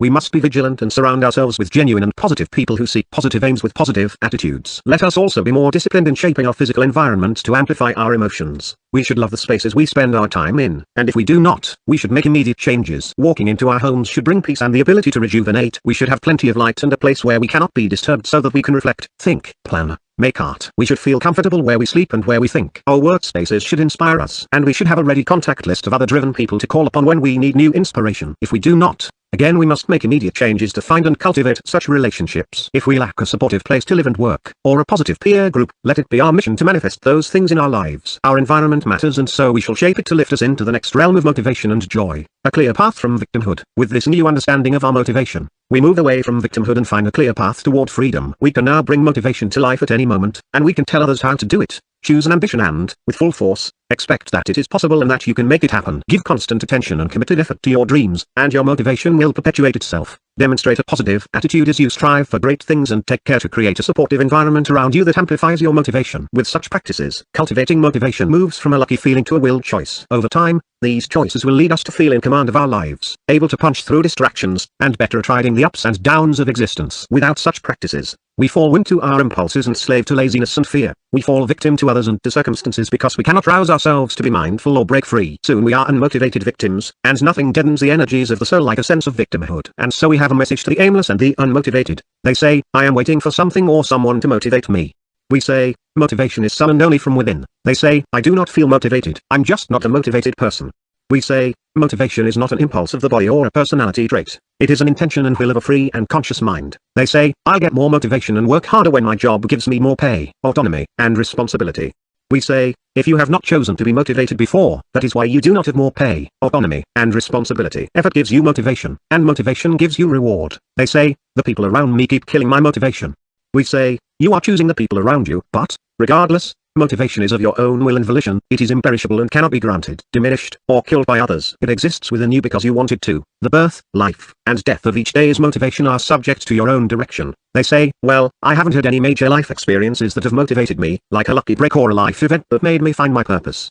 We say, purpose does not strike as a lucky lightning bolt of inspiration. Motivation and purpose are choices. The only thing needed to spark motivation is a decision to heighten your ambition and expectancy. To sit down, think about what you desire, and believe you can go get it. To keep that motivation, you must give constant attention and effort. They say, sometimes I just feel lazy. We say, then choose to feel something else. Laziness is a choice just as any other feeling can be a choice. Understand that life is short, and that choosing laziness for the long term will lead to a life that is slave to impulse and littered with regrets. Only in choosing to energize yourself will you finally go out into the world, discover who you are, grow, actualize your dreams, and become free and great. Life enlarged and glorified. To be aware, to utilize our full mental faculties as humans, to be directors of our own minds and motives. These things give us personal power. Let us never neglect them, and let us devote ourselves to mastering motivation each day of our lives. There is nothing so deserving of our vital attention, for it is in the millions of in-the-moment decisions made throughout our lives, either directed by a motivated mind that bends toward personal freedom or left to the default impulses that bend toward fear, that we create our destiny. Fear wins or freedom wins. Life is enlarged and glorified when motivation is alight. So let us once more spark our souls with an ambitious fire. Let us stoke this energy with close attention, constant effort, and positive attitude. Let us act with full efficacy in shaping the social and physical environments of our lives. Should we be diligent and should we succeed, our vitality will amplify. Our life will magnify as if a divine light is bursting through, signaling to the world and to destiny that we are here, that it is our time, that we are ready. Declaration 1. We shall meet life with full presence and power. Your true home is in the here and the now. Thich Nhat Hanh, affliction is stealing joy from the world's people, poisoning what was meant to be a divinely inspired experience of freedom. It is a haunting absence from the present moment. Too many have checked out of their bodies and their lives. They are not attuned to the energy and circumstances around them, nor do they understand their responsibilities to those things in this very moment. They have little or reverence for the blessings around them, acting as if they preferred to be somewhere else, as if they were mentally living in distant time zones, hours behind, hour ahead of the joyous tick and bliss of now. Their life force thus seems detached and dissipated, their lives unaccounted for and unlived. Their souls a world away. The majority of humanity seems lost in the abyss of unawareness. The hollow and glazed eyes of so many reveal it all. Minds trapped in the dark, unfeeling hinterlands of distraction and thoughtlessness. They are not sleeping but they are not conscious, alert, purposeful. They are buzzed out on coffee but without awareness there is no real center of energy. No grounding, no vibrant feel for the now. Life is not meant to be a long series of unfelt and undirected experiences. We are not to be zombies and slaves, unconscious animals trapped in dumbness to the moment, leading mindless and powerless lives. We are not intended to be inattentive to our loved ones and the duties of life or the dreams in our hearts. Should we wish to be free and alive with full power, we must decide to bring the full might of our conscious mind to the present experience. We must choose to feel again. We must sense this life. Let us remember that all that we love of life can be accessed only now. All we seek is here, with us and available to us in this moment. All the real riches, love, passion, joy, satisfaction, harmony, are available now on the menu of the mind, available for us to savor should we awake and order them. All that we seek to become is also here. We can choose what role we want to play and how we will direct life's energies in each moment. Should we learn to direct our awareness and power in all we do, then discontent shall disappear and a vital energy will return. We will sense a vibrancy unfathomable to most men and women of this earth. For this, let us declare, we shall meet life with full presence and power. The half-experienced life. So much of our lives goes unnoticed. We miss the sunrises and sunsets. We don't sense how we're feeling for hours and often days at a time. We didn't see the kind stranger help the elderly man cross the street. We missed that appreciative smile on our spouse's face. We didn't sense our co-worker's desperation because we never paused to look her in the eye or ask about her day. Locked indoors and hidden behind machines. We missed the entire season. The winter passed, and we didn't play in the snow. The spring bloomed and we overlooked the flowers. The summer and the fall passed so quickly and we don't even remember the trees changing or feel satisfied with the time we spent outside. Each day there are a million divine wonders, acts of human kindness, and beautiful sights. Yet we are too checked out or busy thinking about yesterday or tomorrow to even sense the magic. We mustn't be so numb or absent-minded as to allow ourselves to suffer the fate and misery of those choosing a half-interested, half-engaged life. We mustn't stay oblivious to the key moments and circumstances of our lives. There is more pulse and beauty and meaning to be had. With enlightenment comes the realization that the natural fertile life is not a distant death, but a detachment from living. Reality is only here, now, and we must learn to face it, feel it, and form it. The present is all there is. Motivation, and life itself, cannot be sensed separate from now. Without bringing our full consciousness to the moment, we became slave to impulse or tired inclination, subservient to our base conditioning that tends to lean toward ease and fear rather than growth and freedom. From this space of disengagement emerges all that we disdain, the barely present parent, the half-hearted lover, the unfocused student, the absent leader. It is time to become more alert and engaged in the world. As the next moments of our lives unfold, we can choose to pay more attention to how we feel, to how others feel, to the blessings all around. We can give others the full beam of our focus and affection. We can open our hearts, minds, and spirits to what the universe whispers to us. We can choose once more to be in this very moment, open and free, alive. Our only enemy in this effort is ourselves. To gain greater presence, we will need to overcome our habits of living in the past or future, and we will need to become more aware of the roles and responsibilities we can choose each and every moment as free, conscious, and motivated people. Ripped from time, the reason most of us lack vitality is that we are unconsciously or obsessively directing our minds to the past or future at the expense of fully living now. Life cannot be sensed a day before or a day ahead. We must learn to release our habits of nostalgia and absurd projection and re-enter our lives in the moment. We begin by releasing the past. There is very little use in thinking about yesterday or the days before it, unless recounting its joys or looking for its lessons that may help us now. It is best to release the past entirely. All else comes at a dire effect to our joy and freedom in the moment. This work is difficult. Most people have become addicted to obsessing about their past, either wishing for its return or blaming it for frustration in their lives today. The cost is that they cannot be spontaneous. They are acting from an identity that is but a glorified or terrorized mental reflection. Spontaneity is the hallmark of a free person, and no person stuck thinking about yesterday, positively or negatively, can be truly liberated in the moment. Some will say, but I liked yesterday more than today. I'd rather focus on the glory days and remember who I was than face who I am today. This is the statement of a person who has resigned their personal power. They have become a collection of walking memories rather than a mission-driven human. They are now weak-willed and unambitious, wasted in a perpetual memory that prevents their real life from progressing. Life will continue to be a reminiscent myth unless they discover that their only path out of the past lies in the very day before them. What will bring motivation and glory to their lives once more is a new mental discipline of bringing their focus back to the moment, in being authentic and active today. Without such conscious ambition and attention, only negative circumstance can right them. A catastrophe or severe need might pop them from the past and help them refocus on now. We should hope such jarring will be unnecessary and they will simply choose to re-engage with their current life because it will make them happy and alive once more. If we revisit the past for brief and joyous recollections, let us be sure to take note of what exactly made us happy. We will see that happiness came from those moments in which we were vitally aware. Something was happening, and we noticed it with awe or appreciation. There was beauty, surprise, pleasure, passion, fun, love, and peace. Perhaps all of these in a glorious span of moments. The world came into sharp focus for an instant. Meaningless things faded away and meaningful things enlarged and drew our eye. There was authenticity and freshness to the experience. There was oneness with the moment. We became alert and connected to something positive, and that is why we can so easily recall it. Good memories can be celebrated, but let us not forget that, even in the house of happiness, A positive past can become an unwanted guest preventing us from the day's activities and freedom. Even though we have these positive associations, let us not drift too long in our minds at the cost of missing those very things that are accessible to us right here and now. What made us happy was awareness of the moment. Let us not forget that. Let us use this knowledge as a life practice and come back to now with full vibrancy. Others think of the past and say, "But I hate the past. It is the cause of all my problems today."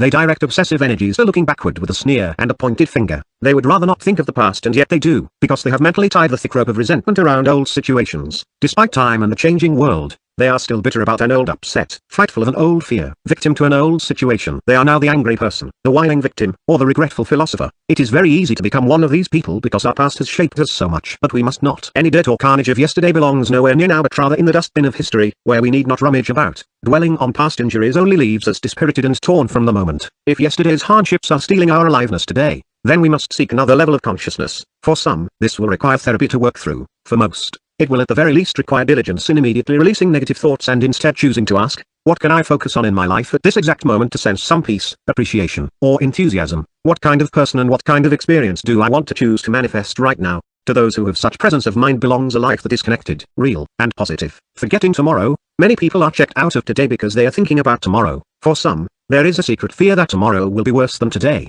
They lie awake stewing on the hardships that tomorrow might bring. Their fears about the future rip them from the blessings of the moment. Others are concerned that tomorrow won't be worse but rather no different at all. They think, why can't my life be more exciting? Tomorrow is just going to be another day, another dollar, just another replay of the same old routine.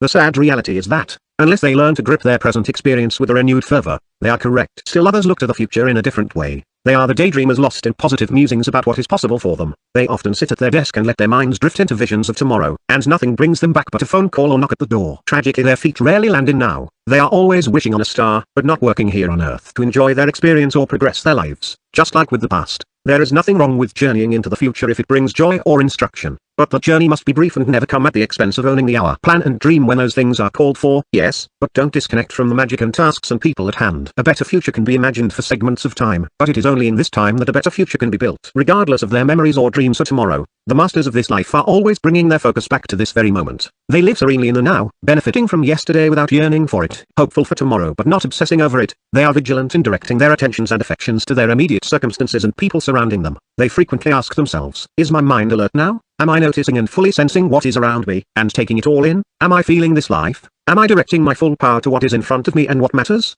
Avoiding reality. Some among us haven't the strength to ask such questions, preferring the easy escape from life that is avoidance. They prefer to turn away from the responsibilities or circumstances right in front of them. They remove themselves mentally, emotionally, and spiritually from now, since engaging would involve hardship and unflinching self-examination. This is the man who avoids listening to his wife's requests because it will require him to remove himself from the couch. The leader who avoids the meeting because you have to face the fact her business is failing. The student who goes out on the town rather than completing a difficult assignment. The man with the medical condition who refuses to go to the hospital because it might mean something is very wrong with his body and death is drawing near. To the immature or unconscious person, it feels sane to avoid the hardships that life thrusts at them. It makes sense to remove their attention from circumstances that bring discomfort. It's easy to stop doing the hard task right in front of them, to disperse their attention onto multiple easier tasks. It is tempting to check out, to run and hide, but in doing so, we avoid life itself. The casualty is our own presence and power. When we lack the courage or discipline to address what we must, our presence is never wielded and honed, and so life becomes devoid of feeling and happiness. Avoidance may be the best short-term strategy to avoid pain and conflict, but it is also the best long-term strategy to ensure suffering. All things must be dealt with, and now is the time to begin. If a difficult conversation awaits with one's spouse,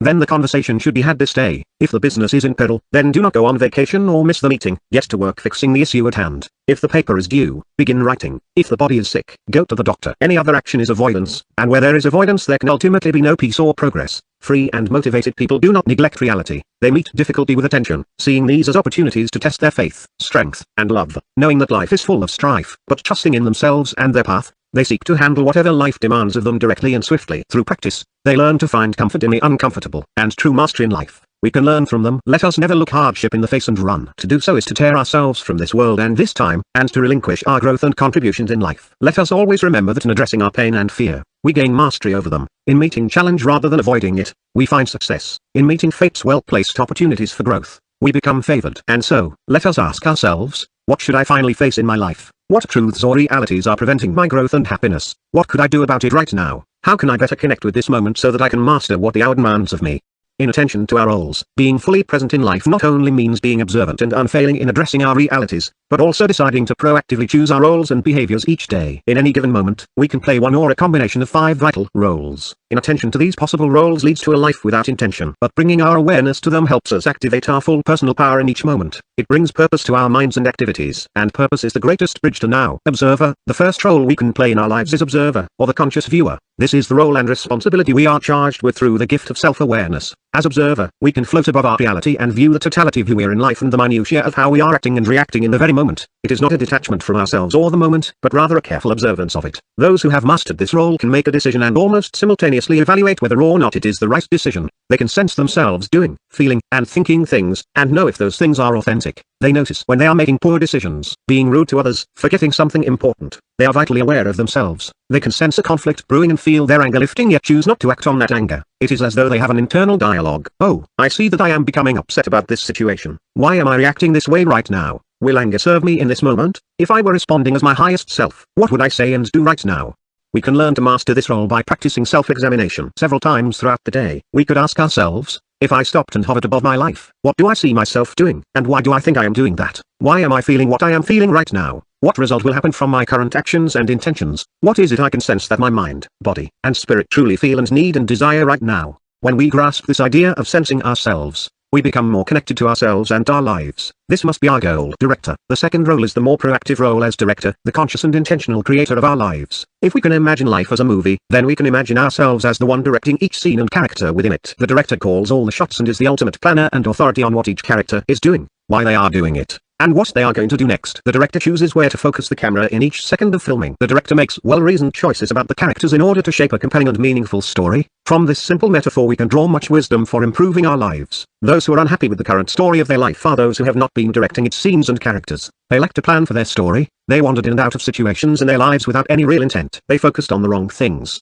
often zooming in on the negative aspects of life while missing the beautiful or interesting. They let the wrong characters enter the important scenes. They rarely stepped back from the frame to see the big picture. They let themselves respond to situations not as a noble and heroic character but as a whiny child screeching across the stage of life. Mastering the role of the director requires us to be detailed in our intentions for each scene in our story. If we are going out on a date with our spouse this evening, how do we want the scene to unfold? What kind of person do we want to be at the dinner table? How will we appear and what will we sound like? How will we respond to her descriptions of her day? What surprises will keep the scene fresh? How might the entire evening be a romantic love affair captured through our own eyes? Where is this story with this person going to go? Playing the director of our own movie gives us the ability to choose our entire character and life's arc. Will our character be strong or weak, noble or selfish, stressed or peaceful, flighty or grounded? Will each of our days say something about who we are? And if so, what? What will we demonstrate and become in the next scene of our lives? These are important questions. If we do not ask them, we fail to focus on the story of our lives and thus we become lost within it. Worse, we become bit players in other people's stories, casualties of the larger mass narrative that is a boring tale of conformity. So let us be more conscious. What shall our life story be and how can we direct our thoughts and actions to make that vision reality?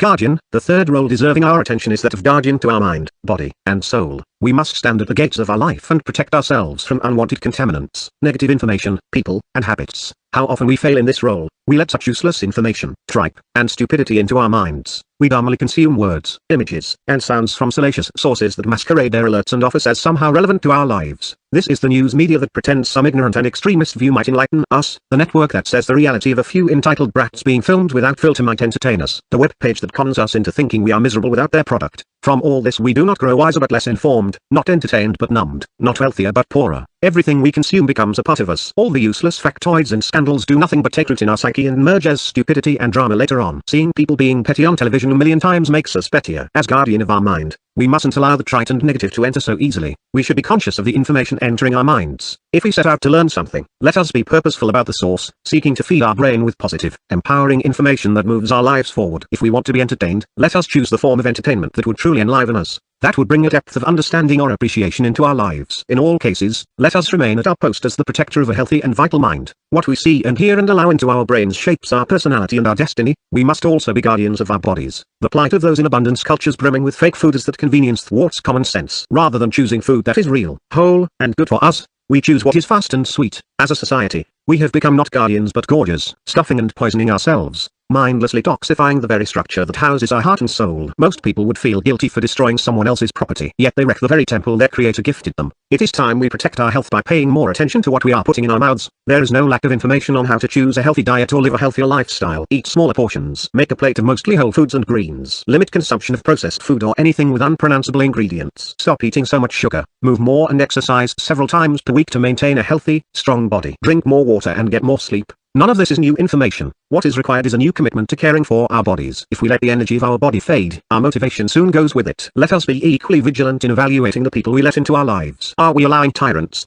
jackals, and jerks to contaminate our environment? Who are the negative people poisoning our potential, and why are they in our space? Are we constantly allowing ourselves to be hurt? Are we surrounding ourselves by whiners and haters? To one and all, they must go, and we mustn't hope that they will go. They will loiter as long as we allow. It is up to us to be fierce guardians of our happiness and humanity in life. This often requires direct communication. To tell others to leave, to adjust their attitude, to be kinder and more supportive. It requires being more assertive and demanding. No one likes to do this kind of work, but we must protect ourselves from sour humans. By the same token, we must surround ourselves with positive, kind, and inspiring people. We can choose to call to them from the gates of our lives, inviting them into our circles and homes, asking them to share their insights and lives with us. Warrior, the next role is the warrior. Should we sit in our homes and find life wanting, then we must stand and venture out to fight purposefully for something more. We must be bold, fierce, and unrelenting in chasing our dreams. We must push aside our fears, struggle with conviction, battle through all obstacles. We must want to win, to bring back treasures and glory to our homes, to leave nothing on the battlefields of life but the legend of our courage and might. We will have made nothing of ourselves or created anything significant unless we prepare for the long and arduous journey to mastery. What skills must we have to win our next battles? Let us acquire them now. What tools and resources will we need? Let us ready them now. Who will we need to march with us so that we can have camaraderie and support in taking the next mountain? Let us seek to meet and enlist them now. What must we sacrifice in order to ascend even higher? Let us sacrifice it now before it weighs us down on the journey. Owning the role of warrior requires us to take stock of all the things we are deeply committed to in life. The warrior asks, what will I stand for in life? How will I bring honor and abundance to my loved ones? What adventures will make me feel alive? What do I want, and how hard am I prepared to fight for it?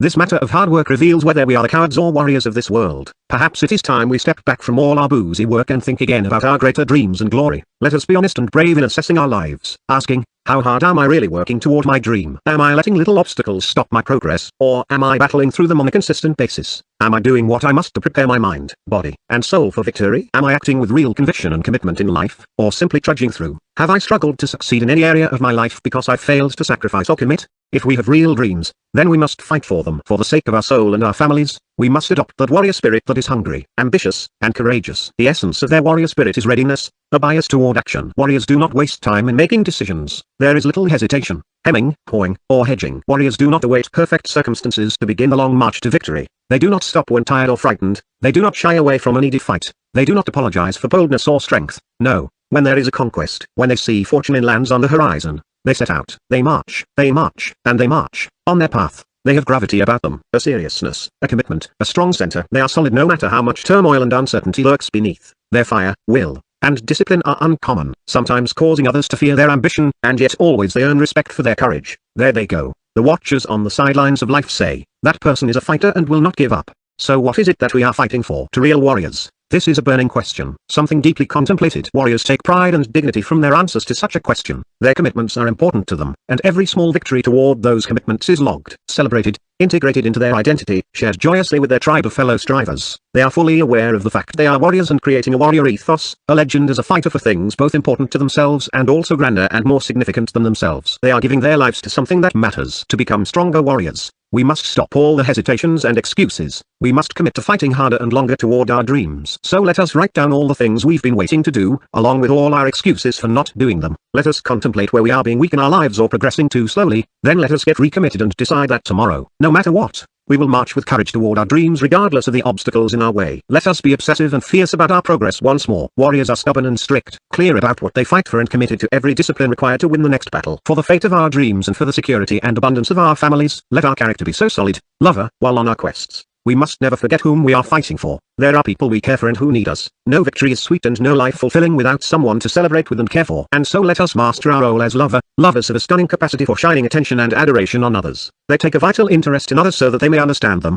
care for them, and contribute meaningfully to their lives. They communicate from the heart and seek to enlarge the heart of those around them by giving them respect and empathy. This may be the most difficult role and responsibility to master. Our relationships demand more presence, more attention, and more purposeful tending than any other area of our lives. Yet how often we cause our own disappointment, heartbreak, and separation. Think of all the wrecked relationships that could have been saved with just a few more minutes worth of time, attention, and affection. Witness the father yell at his daughter without regard for her feelings or needs. Observe the wife at the table, staring at her phone rather than conversing with her spouse. Recall the time a loved one needed a kind word, but we were too busy. All the darkness and sadness caused in these situations would be preventable if there were a higher focus on love. In a modern world plagued by distraction, our greatest work in becoming better lovers are in reconnecting with those who have already given us their hearts. We have to finally stop all the looking about and once more peer into the eyes of those we adore. We have to ask them more questions. How was their day? Really? What are they struggling with? What would make them feel more alive and happy? How can we connect with and care for them better? Is there a way we can demonstrate even more affection and appreciation for them? We must learn to sit down each day and think about the health and growth of our loved ones as much as we think about the growth of our careers. Are there rituals we can create to bring us all closer, to rekindle the fire and passion, to move our lives forward? Together, each of us was fashioned from love. Our nature is love, and our hearts beat with it, and our spirit soars with its quickening power. Let us reconnect with our hearts and the hearts of others. Let us embody this role with such vitality and power that in the bright beams of our love those around us are stunned and overjoyed and honored and enlivened. Leader,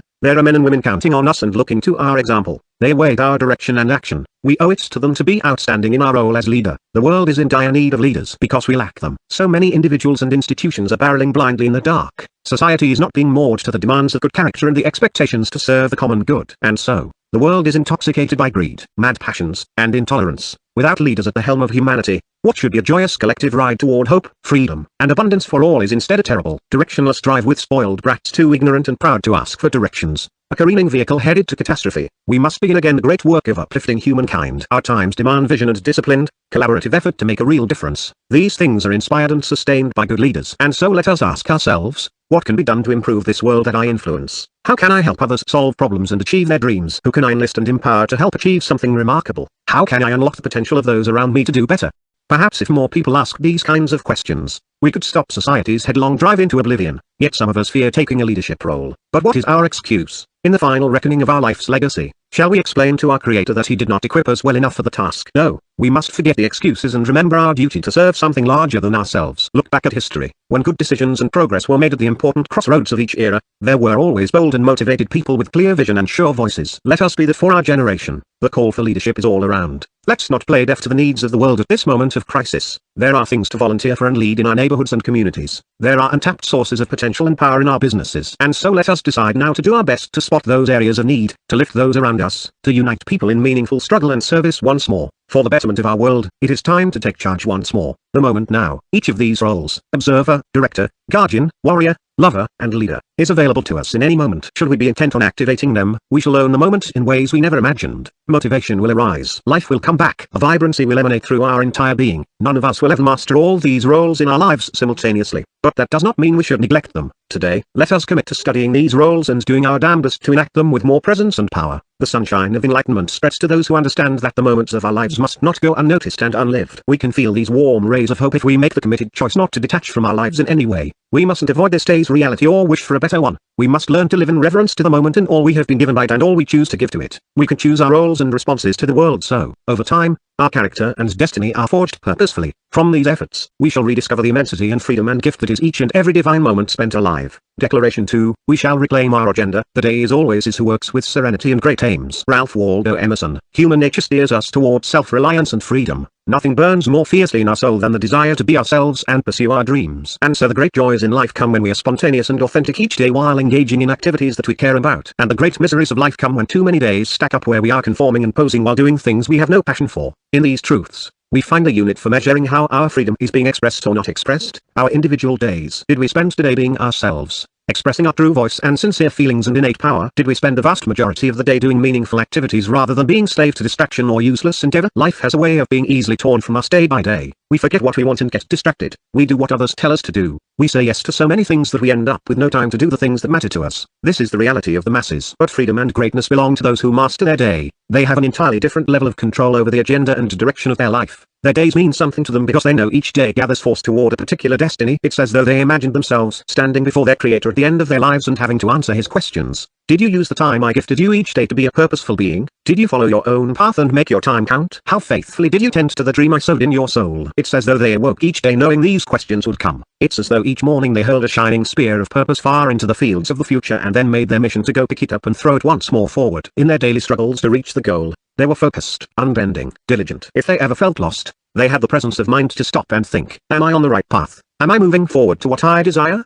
If they found themselves sidetracked in the valley of despair and distraction, they knew to lift their head, to climb to a high vantage point, to see where their journey was leading them, and if it was where they desired to go, to look for that shining spear and reorient themselves to it, to find once more the horizon line of their greater destiny. They carried on this way with stunning commitment. They had their own aim in life, and they awoke each day loyal to that cause and ablaze with passion for it. They never let up, despite the struggle and hardship, always thrusting their intent into the distance, always seeking it, always finding a way over or through any obstacle until they ended up either in the land of their dreams or with the angels for having died trying. What they did not do was waste their days meandering about or marching under the banner of someone else's ambitions. Contrast their life agenda with the world's stragglers and complainers, who are undirected, passionless, and afraid of work. They fail to cast their intention into the world, or if they do, they allow themselves to be distracted rather than follow their desires to the end. They fail to peer above their immediate tasks to see where they were headed, preferring the illusory sense of progress at having checked off some trifling task. They are too fearful or too lazy or too pulled by the clatter of other people's demands to chase their own dream. They do not strive with real desire and discipline. They make excuse after excuse and tell story after story about why they cannot advance or scale the mountain. They feel no responsibility to fully activate their latent powers. They live unconsciously or in quiet denial, unable to face the truth that their own life agenda is strangely absent or insignificant. And so the mark of greatness will never be seared into their soul because they did not stay true and faithful to themselves or their mission. We are one or the other, the striver with the spear of purpose or the distracted straggler with the excuse. Which will be our reality? Shall we allow ourselves to be directionless in life, ripped from any purpose by the demands of others and all the distractions of the world? Or shall we finally get serious about the fact that our days will become weeks and weeks will become months and months will become years and decades and a lifetime either won or lost, joyful or regretful, purposeful or squandered? Let us make this day the day we take back our life's agenda from the grips of conformity and distraction. Let us have our aim in life and move toward it swiftly and diligently. Let us not forget that our simple efforts and daily triumphs can gather weight and motion to become an unstoppable force toward a focused and free life. We can design our life agendas so that our daily planner is no longer the object of resentment but, rather, a thing of beauty, a stunning log of our enjoyment of life and progress toward freedom and transcendence. We can emancipate our schedules from meaningless tasks and, in the process, lift ourselves to higher standards and higher planes of joy and purpose. We can, through conscious design and vigilant protection of our time and agenda, take back our destiny and make each day artful and fulfilling. But to do so, we must take a long, unflinching look at our habit of giving our lives and agendas over to others or to meaningless things. We have to say no more often. We have to focus more. We have to fight harder to safeguard our time and our dreams and our souls. Let us now get serious about our days and who we are becoming because of them. Let's get serious about the aim and enjoyment of a meaningful life. It is time to value the hour once more and refuse to give up our lives to the world's distractions and nonsense. It is time to make our own way and get back our day. For this, we declare, we shall reclaim our agenda, stripped from our path. Few would know or admit if they lacked command of their overall life agenda. How could we tell? What signs would indicate that we are off our unique path in life? There are stark realities and subtle hints. If there is a lack of true expression, enduring joy, vibrancy, and satisfaction in life, then clearly our agenda has been compromised. For who would plan a life marked with conformity, boredom, fatigue, and dissatisfaction? If there is a constant shirking of one's dreams out of fear of failure, a suffering sadness in everyday life, or a consistent lack of progress toward one's own clear path, then clearly we are not in charge of our daily emotions and direction. We can further ask, have I become so like others at work that I am not myself? Am I acting like someone else in order to please my parents or friends or lover? Do I believe things and behave in ways that are unexamined, causing me problems, or not a true part of my soul? Do I feel the people around me have no idea who I am or what I want? Did I follow other people without true reflection on what I wanted? And that's why I have this job, or study this topic, or engage in this hobby, or feel trapped in this way of life.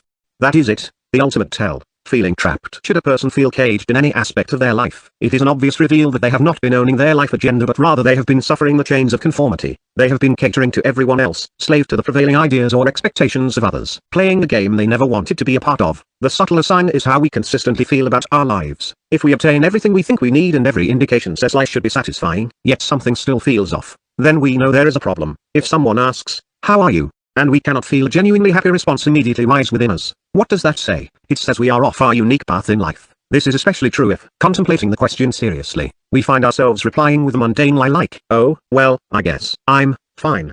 Fine is the calling card of conformity. Things are merely fine in life when passion has been slowly bled from our veins. Things are fine when we are bored stiff. Things are fine when we've done what they told us to do, and we're sick and tired of it. Things are fine when we have been marching to the beat of someone else's song for far too long. Things are fine when we are aching for more adventure, more passion, more intimacy, more creative expression, more contribution, more drive, more independence, more freedom, more life in our days. If we are merely fine, we are not alive. Should we not be amazing, excited, thrilled, fantastic, phenomenal, beyond grateful? Another subtle sign of trouble is that we feel regularly silent about things that matter to us. If we want something but we do not ask for it, This means we'll likely accept whatever we are told to do or whatever shows up on life's door. We must ask, does the world have a sense of who I am? Do my family and friends know who I am and what I truly desire from life? Do my peers and leaders know what I truly want to learn, to work toward, to contribute? If we answer with a no, then clearly, we are not being ourselves or speaking up for ourselves. Such silence reveals fear of rejection or an unhealthy level of need to fit into what they want for us. In this conformist silence there is nothingness, no sound of life, no pulsing and cracking and thunder of individuality. In such silence, the suffering settles in. Let us never forget that speaking up for ourselves and telling the world what we want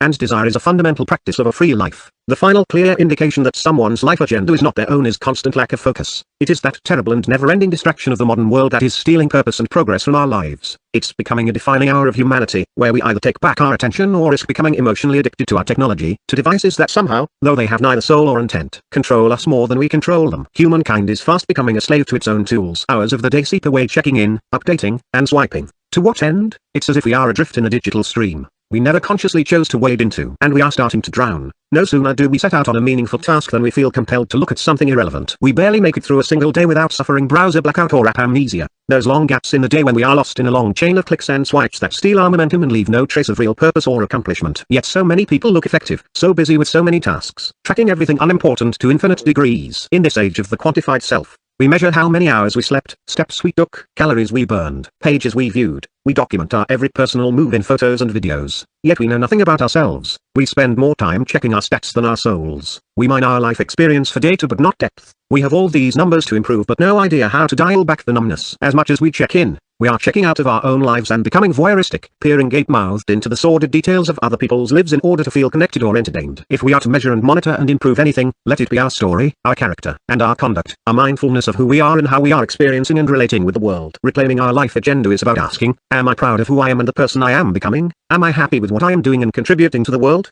Have I felt grateful for this day and its opportunities? And have I directed myself purposefully so that I can live my highest truth and serve my highest good? Let us check in on ourselves in these ways, for in the end, these are the only measures that matter. Our defining moment will come as we either continue to slide into the oblivion of the deep digital stream, clicking and swiping and drowning in distraction, or take a higher vantage point apart from all the noise and, finally, after all this time, choose to refocus on what really matters in life. Let us boldly ask what it says about ourselves if we cannot pull back from our addiction to digital distractions, for it is an addiction. We are no better off than the alcoholic who cannot avoid the bar or the gambler the casino. Those with a compulsion to constantly check in have lives like this. They awake each day, and their first act is to review the messages left by others, always terrified that they may have missed something that someone else wanted on a whim just hours or minutes ago. Their second effort is to divide up their day based not on what they should accomplish in pursuit of their dreams but, rather, on the hours they must spend responding to the needs and requests of others. They reply with equal frenzy and devotion to one and all, to both influencers and idiots. Their addiction to meet others demands making no distinction, giving no priority. All day, they are busy accomplishing nothing but responding to everything. There is no vision, only reaction. A self-imposed terror that they are falling behind. Their aim in life, if we can call it that, is to get through it all, to catch up in a rat race that they should never have entered and will never win. This needn't be our fate should we have the courage to take back the responsibility of running our own lives and advancing once more toward meaningful goals every single day no matter what. We must choose this day to finally be more intentional with what we want and what shall deserve our golden attention. Clarity on what is meaningful, what will give us a sense that we are one more in command of our life's agenda. Clarity, direction, progress. We begin developing clarity about the current state of our life's agenda by realizing that all human experience is segmented into two fields, meaningful activities and non-meaningful activities. These forces a clear distinction when evaluating our days. Do I find what I am doing each day of my life meaningful? Is all this boozy work in line with what I feel is my life's work? These are the questions of the self-determined. Such questions make us reevaluate everything. Every task, responsibility, and opportunity that is laid before us by the world must now be questioned as to whether or not it aligns with our goals, whether or not it enlivens us, whether or not it allows us to feel fulfilled. To those activities that come up short, we must be unblinking and once and for all release our belief that we must be doing them. Some will moan at this work. They will say, but I do not like my answers. You do not understand. I have to do this terrible job. My workday is not my choice. To those who believe this, only time and maturity will help them uncover the truth. Work, just like our emotions, is ultimately a choice. Whether or not we wield that power is up to us. If we don't like the work we are doing, we have three choices: continue hating what we do, change our perspective and find meaning and joy in our current tasks, or quit the dispassionate work and seek out what will make our soul sing. One would hope everyone would, at some point, and as soon as responsibly possible, choose the last option. Do we have to quit every job we hate? No. Surely, we could stay in any job and succeed. Greatness can be cultivated in the soil of any experience. but we all know that the seeds of greatness grow faster in the hearts of those doing work they love than in the bitter hearts of those enslaved by work they despise. Some give their entire lives away to work they dislike because they never have the resolve to ask, what if I were free and strong enough to go find something more engaging and fulfilling? What if the world isn't giving me what I want because, based on all my distractions and lack of discipline toward a goal, it's simply unclear what I am asking for? In such bold questions we unsettle ourselves and unleash a new kind of desire and strength within. Setting a direction, a written manifesto. We must go further beyond evaluating our current life experience and becoming clear as to whether or not our day's efforts are meaningful to us. We must set a new and more proactive course for our lives. What will our mission be from this moment forward? What will be our plan of action? What steps must be taken? These questions are not a philosophical suggestion. We should sit down now with pen in hand and write out the focus and direction of our lives from now forward. Lacking our own declarations and directives in life, written down, reviewed, updated, lived from, we can only fall into the herd. We end up where they take us, where they want us, wherever the wind blows us, regardless of our hopes and intent. Such a life is not one we want. So now, in these magical moments of our lives bursting with fire and choice, let us sit and write. Let us take back our day tomorrow by scribing our dreams tonight. Let us ask, what am I really after in life? What do I truly want to create and contribute? What kind of person do I want to show the world each day? What types of persons shall I love and enjoy life with? What great cause will keep me going when I feel weak or distracted? What shall be my ultimate legacy? What steps must I take to begin and sustain these efforts? What will I orient my days to accomplishing this week, this month, this year? Yes, we must write these things down in what will be our own manifesto, our own written declaration of what our lives are to be about. Those who lack such a written document must stop fooling themselves and thinking they are in charge of their lives, for without such self-direction, we are but sad vessels captained by conformity. Intentions and occasional musings about life are insufficient for keeping anyone from conforming or losing their days to distraction. There is a reason nations write out and follow their declarations, constitutions, and laws. No matter how strong a society, no matter its intent or culture or popular will, without written directives all is lost in the randomness of human behavior. That is why we must write, and that is why we must revisit our manifestos, and that is why we must act in alignment to the agenda we have set for ourselves. After all this writing is done, let us rise tomorrow and forge the day and week to begin moving toward and accomplishing these things. Let us fight for these things. Let us use the morning to remind ourselves what we are after and to write any specific goals for the day, dedicating time in that first golden hour to planning out our schedule. That precious first hour must not be squandered, for our evening's dreams can easily be forgotten in daylight. We must use the virgin morning to shape a schedule that is ours before the world shoves its corrupt needs in our direction. Yes, rise in the morning and write some more. Who will I be today? What dreams will I chase? What will I create and accomplish? No matter what, who will I give value, love, or appreciation to? What will I do or experience that will help me feel fulfilled and grateful when I rest my head to pillow later tonight? This is called living intentionally and independently. This is how motivated persons live. This is manifesting a freer life. Everything else is wishing and hoping, a steady decline into mediocrity, the dead boring drumbeat of the reactive and unconscious life. Progress despite obligation. For some, this talk of taking back our lives will seem out of reach, not because they question their potential but rather because they feel obligated to subjugate it for others. They say, you do not understand. I have to meet the needs of everyone else. My day is not my choice because everyone around me must be loved and cared for. I must sacrifice my dreams and pursuit of meaningful things at the altar of love or obligation. I have to please everyone else so I cannot progress or have my own joys and freedom.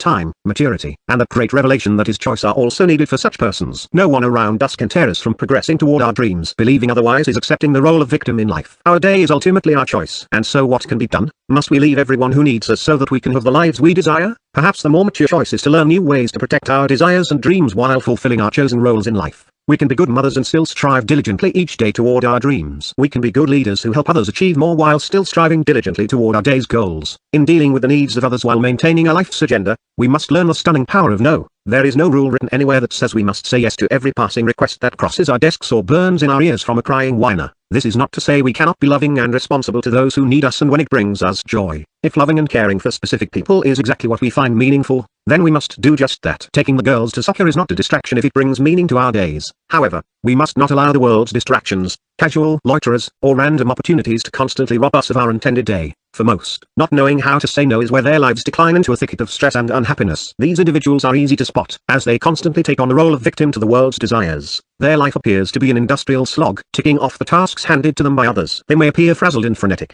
choked in the tightening clutch of deadlines they did not choose or plan. They often appear to be awaiting instruction and direction. Thus their schedule is really more holding pattern than action plan. They get stuck in life because they never rise above their timid desires to please others. Their only true effort is to fit into the wants and schedules of the world, and so there is no purposeful art or arc to their week, year, decade, or life. Theirs is a groaning, grueling life under the weight of other people's control and expectations. We all face the eternal drama of balancing our personal needs and ambitions with those of the people we love, lead, and serve. But we mustn't succumb to victimhood. Other people will always demand our time and attention, including people we love and care about. Our parents will want our ear more often than we want to give it. Our friends and neighbors will call on us for parties and meetings. We will have obligations from our church, political party, and volunteer organizations. We'll have bosses who expect around-the-clock access and instant response. But how shall we respond to such requests? If we say yes to all of them, we will be buried. Our only choice is to say no, and to say it often, to say it more than we like or anyone else likes. The only exceptions should be in the cases in which we find saying yes to be personally and socially meaningful and part of our advance toward our ideal lives. Vigilance will be needed because there will always be those needy few who can smell our desire to please. They will attack like black ravens from the sky, diving again and again as they devour our lives piece by piece.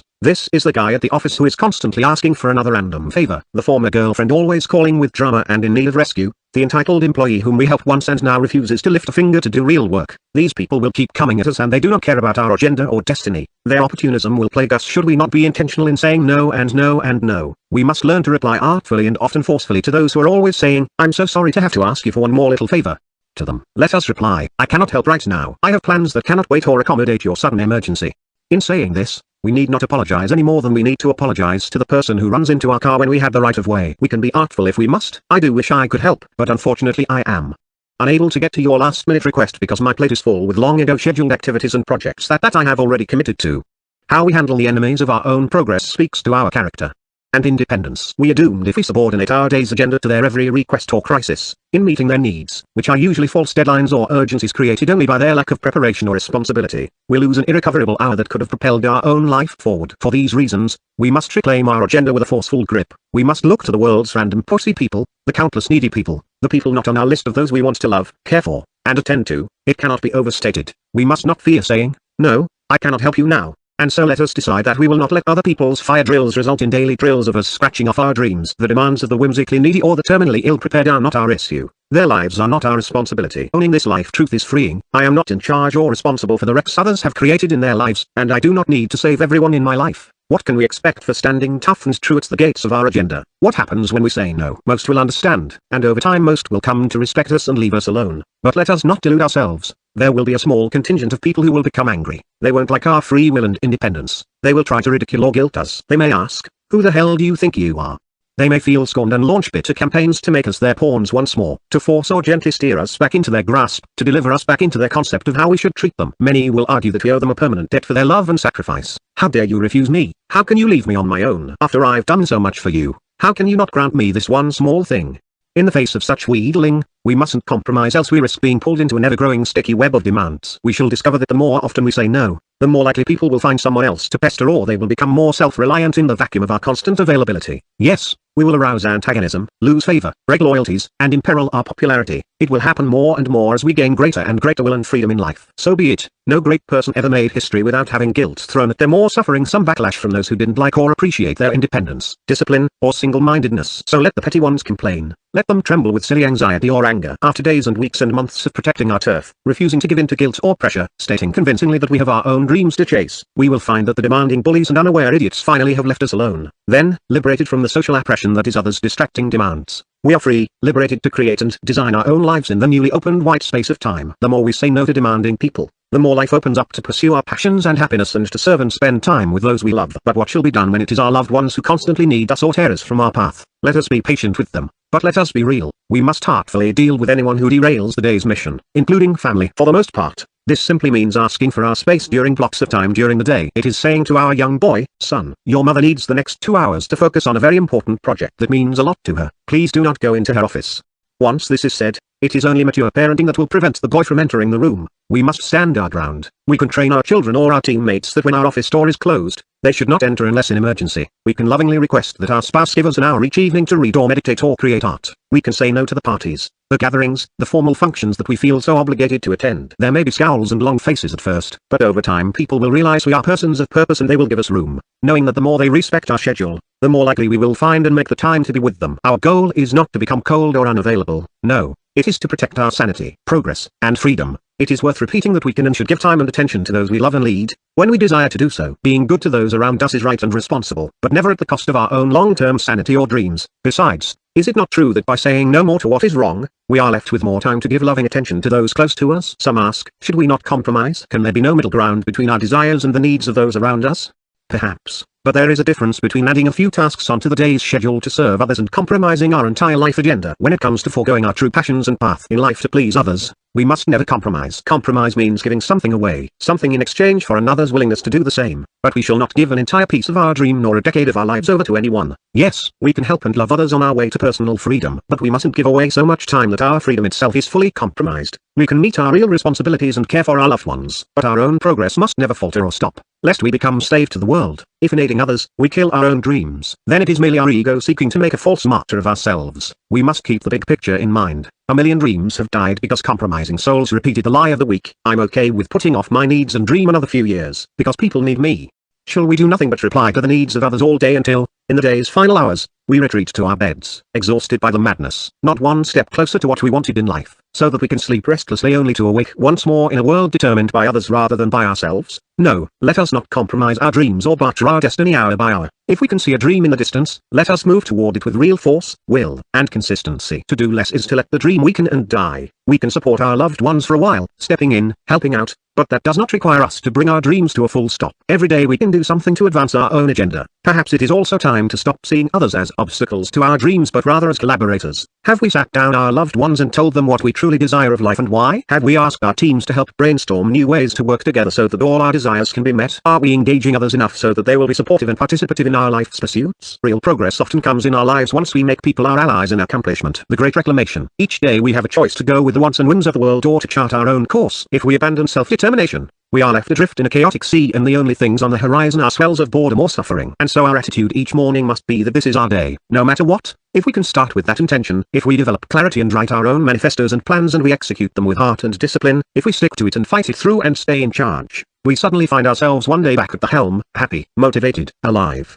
Declaration 3, we shall defeat our demons. A person who doubts himself is like a man who would enlist in the ranks of his enemies and bear arms against himself. Alexander Dumas. As we gain greater presence and purpose in life, we become more attuned to our vitality and strength. We also become more aware of the profound ways in which we limit ourselves. We come to realize that our thoughts, more so than our circumstances, sabotage our freedom and success. We are the ones who allow our insecurities and fears to grow into the tidal waves of worry that wash our dreams away. We are the ones who constantly delay our own progress, quitting just as the hour demands courageous action. We are the ones separating ourselves from others so that we needn't risk real connection or so that we can feel better than them. None of us wants to look in the mirror and realize that the person looking back is the cause of such frustration. We would rather smile at the reflection and be proud of its courage. We want to see ourselves as free and motivated masters of our own lives. Yet a quick glance into our own tired eyes often reveals a knowledge that we are standing in our own way. Too often we find ourselves muttering at the mirror, "You again? Why can't you get your act together and go for what you truly desire? Why aren't you taking more risks, speaking up more, being more consistent, connecting better with people?" These are difficult days when we realize our internal demons are beating us. Those days must come to an end. Now, greatness belongs to those who have mastered their internal world. We are all plagued by doubt, but the great nevertheless find faith and begin. We all feel like delaying action, but the great march on. We all want to avoid vulnerability or act superior over others from time to time, but the great consistently demonstrate openness, humility, and love. These few are not lucky. They are simply more intentional and more practiced at defeating their internal demons. That is why they have so much vitality, motivation, and confidence. Enlightenment comes to those who free themselves from self-oppression. Let us choose to make that our aim, and once and for all root out that which holds us back in life. We deserve to be free from all those stirrings within us that compromise our magnificence. For this, let us declare, we shall defeat our demons. The enemy within. It is impossible to fight an unknown enemy. So let us first give our challenger a name. As it stands in the way of our own will to advance in life, we shall name it defiance to dramatize its effect and our battle against it. We will also give it a shape, a form that we can visualize and seek to destroy. Imagine defiance as an ugly three-headed serpent that stirs deep in our gut whenever we want to take a risk. When this brute squirms we feel anxiety in our stomach, that awful sense that we are not enough or things might turn out terribly. Its movements make us worry ourselves sick. It makes us feel so weak and distrustful that we stop taking action or connecting with others. It is the organism within that acts from our lowest impulses for self-protection. No one escapes life without fighting this beast. The woman who never starts her own business because of constant terror is in its grasp. The poor fellow who starts and stops action all his life, never gaining real momentum toward his goals, is being wrecked by it. The egotistical business person who sees his teammates as idiots or competitors is being seduced by it. Anytime we set a higher ambition for ourselves, this nasty beast gnaws at us from within, tearing at our confidence and consuming us from the inside out, leaving us fearful and gutless. Where did defiance come from and how did it gain its power? It grew from the seeds of fear fed to us by the tyrants of the world, the cautioners who taught us to favor doubt over faith, the apathetic followers who showed us how to favor delay over action, The cruel who fooled us into choosing artificiality and social withdrawal over authenticity and a desire to approach. In the end, they were one and the same, fear-mongers all, tyrants who sowed the seeds of dread deep within us at an early stage. The negative thoughts they planted in our heads fed the beast within, and now it grows in power whenever we hear ourselves think, I'm not good enough. I better stop doing what I love because I'm scared. I'm not worthy of trust and respect, and neither are others. The bullies of the world may have given us these thoughts, but it was our own failure to discontinue them that birthed the internal struggle we face today. With our own weakness and inattention, we have given defiance its power. As we become more aware, we learn to sense this beast as separate from our own nature. We can detect when it stirs within us, noticing a sudden wave of tension and stress in our body. We can hear its whines and draws rise from our gut into fear-sharpened thoughts. I am not sure. The timing may not be right. They won't understand me or let me win.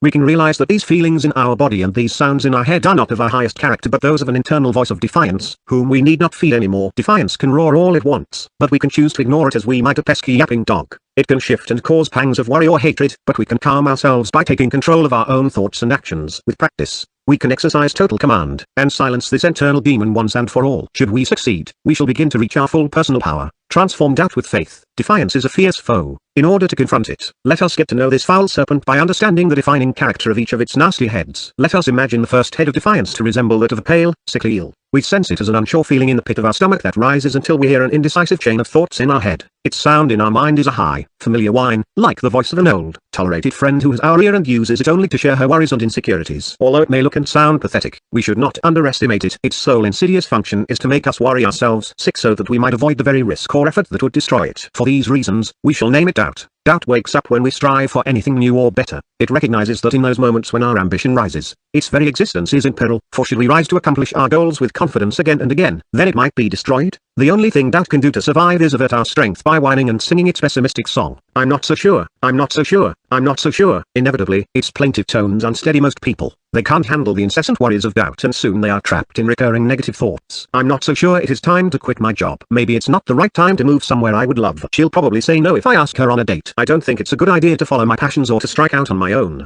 The precise moments when doubt begins to prevail in our lives are predictable. They happen when our doubting thoughts turn to real words. The moment we begin asking, what if, and then follow the phrase with a negative statement, what if it doesn't work out? What if I can't handle it? What if I'm not good enough? What if they don't like me? What if I lose? What if I can't turn back? What if they take advantage of me? These are the questions of a mind poisoned by doubt, not of our highest self. It is the allowance and repetition of doubtful questions that stall most people from living free and fulfilling lives. There can be no real progress if we incessantly question our own course and capabilities. Yet the greatest damage from doubt isn't just what we fail to do, it is who we fail to become. We develop character only through effort, struggle, and learning, none of which we ever choose to endure when doubt has our ear. Doubt produces only small men and small women, scared of their own shadows, a world of timid warriors who never leap or serve. So what are we to do? How does one slay doubt? The great sages have taught us that when doubt has a hold on us, only faith can tear us from its grasp. Faith is a deep conviction, a global trust and confidence in our beliefs about what is true. The conviction comes from choice. We choose to believe something and hold on to that belief tightly, even in the face of so many unknowns. We have faith when we can endure sadness or suffering or loss and keep our wits about us, knowing that eventually these things shall pass and good things will return. We have faith when we believe in our capabilities to succeed. This belief needn't be overestimations of our current skill or strength. Instead, the most powerful faith in the world is the humble variety that says, I believe in my ability to learn and figure things out. With enough focus, time, effort, and dedication, I believe I can learn to do what must be done and become who I must become to achieve my dreams. If we carry on with this kind of faith to learn and live into our potential, then doubt lies sweating on its deathbed. So tonight, in the stillness and magic of the last hours, let us grab our journals and write all the reasons we have to believe in ourselves and this world once more. What have we already done in life that we didn't know we could? What reasons can we find to believe that tomorrow we will be better and the world will open up to us? Why will we continue to believe in ourselves and our dreams even amid difficult days? Yes, let us write these things. Let us force ourselves to do this seemingly simple activity now, for in writing our beliefs, faith itself is strengthened. Then, the next time doubt rears its ugly head, remember what was written, remember what we believe, replace its negative whining with more positive and empowering thoughts. This is the way of those who have mastered their mind. As we choose faith again and again throughout our lives, we develop a mental toughness for beating away doubt. It's as if with each firing of conviction we forge an increasingly powerful, steeled weapon capable of piercing all negative thought. When we practice such power, it becomes something we can firmly grasp and wield in times of need and anxiety. Soon, faith is our favored weapon and we become invincible against the darkness. We become the warriors of light who have an unshakable sense of self and serenity, who rarely question themselves or fate, who draw luck and abundance in all they do because they believe the universe favors those with a committed heart and all things are unfolding exactly as it should. Transform delay with action. There is so much at stake for faith to win in our lives, for if we don't tame the crippling thoughts hatched by doubt, we awaken an ever greater evil, the second serpent head of defiance, whose aim is to stop our advance by poisoning us with apathetic and resigned thought, is named after its sole miserable mission, delay. We can imagine delay's physical shape as that of a burnt orange eel with a severe face and a thunderous voice that can shake us from head to toe. If its brother doubt breeds uncertainty with its whiny song of concern, delay engenders real terror when it strikes us. It feels as if something is ramming its head into our chest. Delay thumps us and screams at us, its calls resonating throughout our very cells. Wait. It booms. Stop. It shouts, don't. Please stop. You'll be hurt. You are not ready. Listen to my brother doubt. The path is unsure. Do no more. Take no action. You will be hurt. I say. Saddened. Embarrassed. Destroyed. Sit. Wait it out or you are doomed. This is not the time. Delay's voice gets louder as we get closer to action. Delay makes no effort to woo or seduce us. It is a dictator of terms. Stop or be hurt. Wait or risk ruin. Presented with such dire choices, our mind rarely argues, with internal fears that we may be hurt, rejected, or ruined. Why wouldn't we stop? Suddenly moving forward sounds like suicide, and so our minds start crafting masterful arguments for justifying inaction. We become severely confident in our negativity in order to protect ourselves, saying things to ourselves and others like, well, the conditions aren't perfect yet for me to begin. You can't just rush into things, you know. And so if life is not progressing fast enough for us, delay is there. If we have been waiting and waiting for the right time to strike out on our own, to approach a potential lover, to seek a higher position, to start a new project, to actually fight for what we truly want, delay is there. It is delay that turns people of action into people of apathy and insignificance. Nothing has done more than delay to make potentially great men and women miss their moment, knowing that we haven't spoken up when we should have, worked when we should have, fought when we should have, loved when we should have, lived when we should have. This is the misery of mankind's inaction, of delay celebrating a win over our soul. So it can be said that delay is the worst of the two evils. It has destroyed more dreams than doubt ever could, for even with doubt awakened and worrying our soul, we can at least act with valor and swiftness when at our best. But we cannot and will not act if delay is running our conscience. But there is hope. There always is. Like doubt as its antidote, so too does delay. The poisons of fear, apathy, and indolence spread by delay can be wiped out with the antidote of decisive action. When we take the initiative despite the trumped-up desires to wait it out in fear, when we pick up the phone to make that important call, walk over to the table to talk to that cute stranger, enroll in that new course, take that risk. These things set off an internal tidal wave of power that subjugates our meeker impulses. Taking decisive action is freeing ourselves from delay. Destiny turns its favor toward those who act, awarding them with success and a heroic recognition in life. Is it not true that we would have no heroes if, in the moment they were called to action, they decided to wait? All greatness teeters on whether a hero overcomes the terror within and advances regardless. The Olympian who trips during a race but gets up and catches up. The bystander who is afraid of the rushing waters but jumps in to save the drowning girl. The whistleblower who knows he'll be fired for calling out a wrong but speaks up anyway. Heroism is taking action to do important things even when we are afraid. Cowardice is acting in accordance to our fears when our heart wishes to see us behave more nobly and courageously. The hope of humanity rests on whether or not action overrides fear and apathy. So let all this waiting for everything to be perfect, all this creating excuses for why we must delay our own dreams, all this nonsense about why we don't deserve it right now fall to the wayside. Let action plow through our hesitancies. We must do the things that we have put off and most fear doing, and we must do them now. Let us sit this very night and compose a list of things we have been delaying in our lives. What have we yet to begin? Where did we stall our next move because of delay, and what must be done to pick up the torch of progress once more? Being keen to these types of questions makes us stronger men and women. Having a plan and acting on it to advance our lives, regardless of the terror within, makes us legend. Transform division with love. If worry and waiting were not misery enough, the third serpent head of defiance acts to ensure we suffer alone. This one poisons us with the venom of separation, making our blood and our behavior run cold. It makes us distant, intolerant, or hateful toward others. It inflates our ego to feel different than others, more special, stronger, or weaker than they. This demon is more self-assured and sinister than its brethren. Let us imagine it as an eyeless, jet black serpent head. Its goal is to shred our humanity by making us go blind to the good in others. We'll name it division. Division attacks our hearts and is the reason for a second society. Whenever we refuse to feel vulnerable or loving toward another, this is division at work. And whenever we feel that everyone around us is an idiot, insufficient, or unworthy of trust or respect, this is division once more. All of our social angst and intolerances stem from division.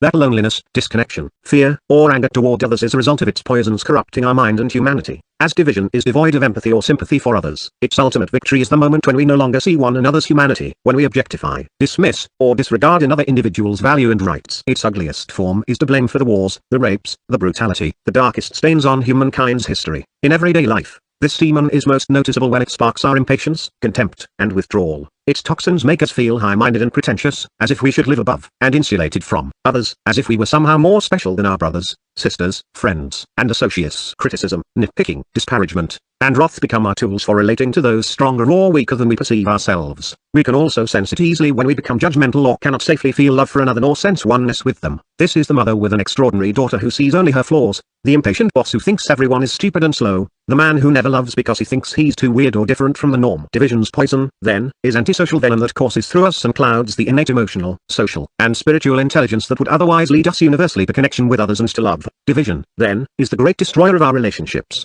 the breeder of all social ills, and the cause for our indifference and aloofness toward others. Even if we should find the inner strength and resolve to banish doubt and to delay from our lives, our destiny will still fail if we let division have its way. Without social care and connection, even faith and action can become corrupt or inadequate. This is the confident, successful man who ends up alone and regretful, triumphant in achievement but trailing the wreckage of failed marriages and friendships. We see it in the tale of the woman who, instead of finding sisterhood, finds jealousy and bitterness among her peers. It's the child who shuts down, becomes violent, and ends up in prison because he couldn't find connection and compassion for others. What can be done? We must inject into our lives the strongest antivenom known to humankind, the cure of all evils and pains, the divine course that speeds all recovery and fuels all of humanity's help and strength and joy. Love. Love is the antidote to division. Its warm intent flows through our veins and floods the chasms between us, sweeping away the detritus of judgment, anger, and hatred. The more we open the floodgates, the more power we have. In our opening to love, all the chemicals of evil and discord are washed away, and the inner serpent of solitude along with them. Who have we been avoiding or mistreating because of division? What parts of ourselves have we shut down out of fear that we would be deemed too different, unworthy, or unlovable? We must be aware enough to answer such questions and mature enough to seek resolution. Fortunately, love is in our nature and the most abundant resource in the universe, for it created and lives in all things. All we must do now is allow it back into our lives and direct it toward others. Unlike faith and action, ingredients willed to life by our choice, love lives both within and beyond us. Love is everywhere, the divine's cosmic thread, woven through all that we see and sense. As we learn to follow and pull from this common thread, we recognize the oneness of which we are all part. We see that we are all made of the same purity, fighting the same demons, marching in our own ways to our own freedoms, all journeying back to love. Love completes our healing, for we can have all the faith and action in the world, but without love there is no strength. It is love that gives faith its raw and divine powers, love that causes us to be courageous, to take actions that we would never take for ourselves. When love springs unfiltered from our heart, then the last impulse of defiance is vanquished. Love is always the final and most complete cure to our inner demons. The sword of courage. We now know defiance and its three serpent heads. Doubt questions our worth and course of action. Delay breeds indolence. Division closes the mind and heart. In one creature, we find the cause of most human misery, for it is the lack of certainty, activity, and humanity that derails our destiny. It would be naive to believe that we can ever vanquish defiance once and for all. Even if we defeat it in the moments that matter most in our lives, and this we must do, it will still return. Defiance is a noxious weed planted in us by a society in constant dis-ease, often germinating from our own insecurity and neglect. It grows fast and keeps returning, sending out its brambles and runners throughout our lives. The only sure method of eradication is our constant persistence in pulling it out by its roots. This is an effort we must commit to, and then recommit to daily. Happily, we know we are able to beat defiance back with faith, action, and love. Just as we have given defiance form, we can do the same for our weapon against it. Let us imagine our one needed weapon against our internal terrors as the sword of courage. It is a sword of unbending steel forged from that remarkable triumvirate, a strong hilt formed of faith, and an indestructible blade of action on one edge and love on the other. Let us remember this image of courage the next time defiance resists our progress, and use it to overpower the enemy. The moments when we are able to wield courage are the moments that become the most defining in our lives. All great people of history, all the heroes and leaders and innovators who led humanity's way out of darkness and ignorance, forged within themselves the courage to overcome their internal conflicts when it mattered most. In many ways, they are just like us. They worried, they procrastinated, they sometimes had lower opinions of their fellow human beings. But what made them celebrated, what pushed society forward, what gave birth to their legend, was their sheer will to overcome such impulses and to faithfully, actively, and lovingly fight for a better life for themselves and others. Let us learn from them, let us master ourselves, and let us now add our own chapter of courage to the good book of humanity. Declaration 4, we shall advance with abandon. Cowards die many times before their deaths. The valiant never taste of death but once. William Shakespeare. Julius Caesar. As we overcome fear and defeat our internal demons,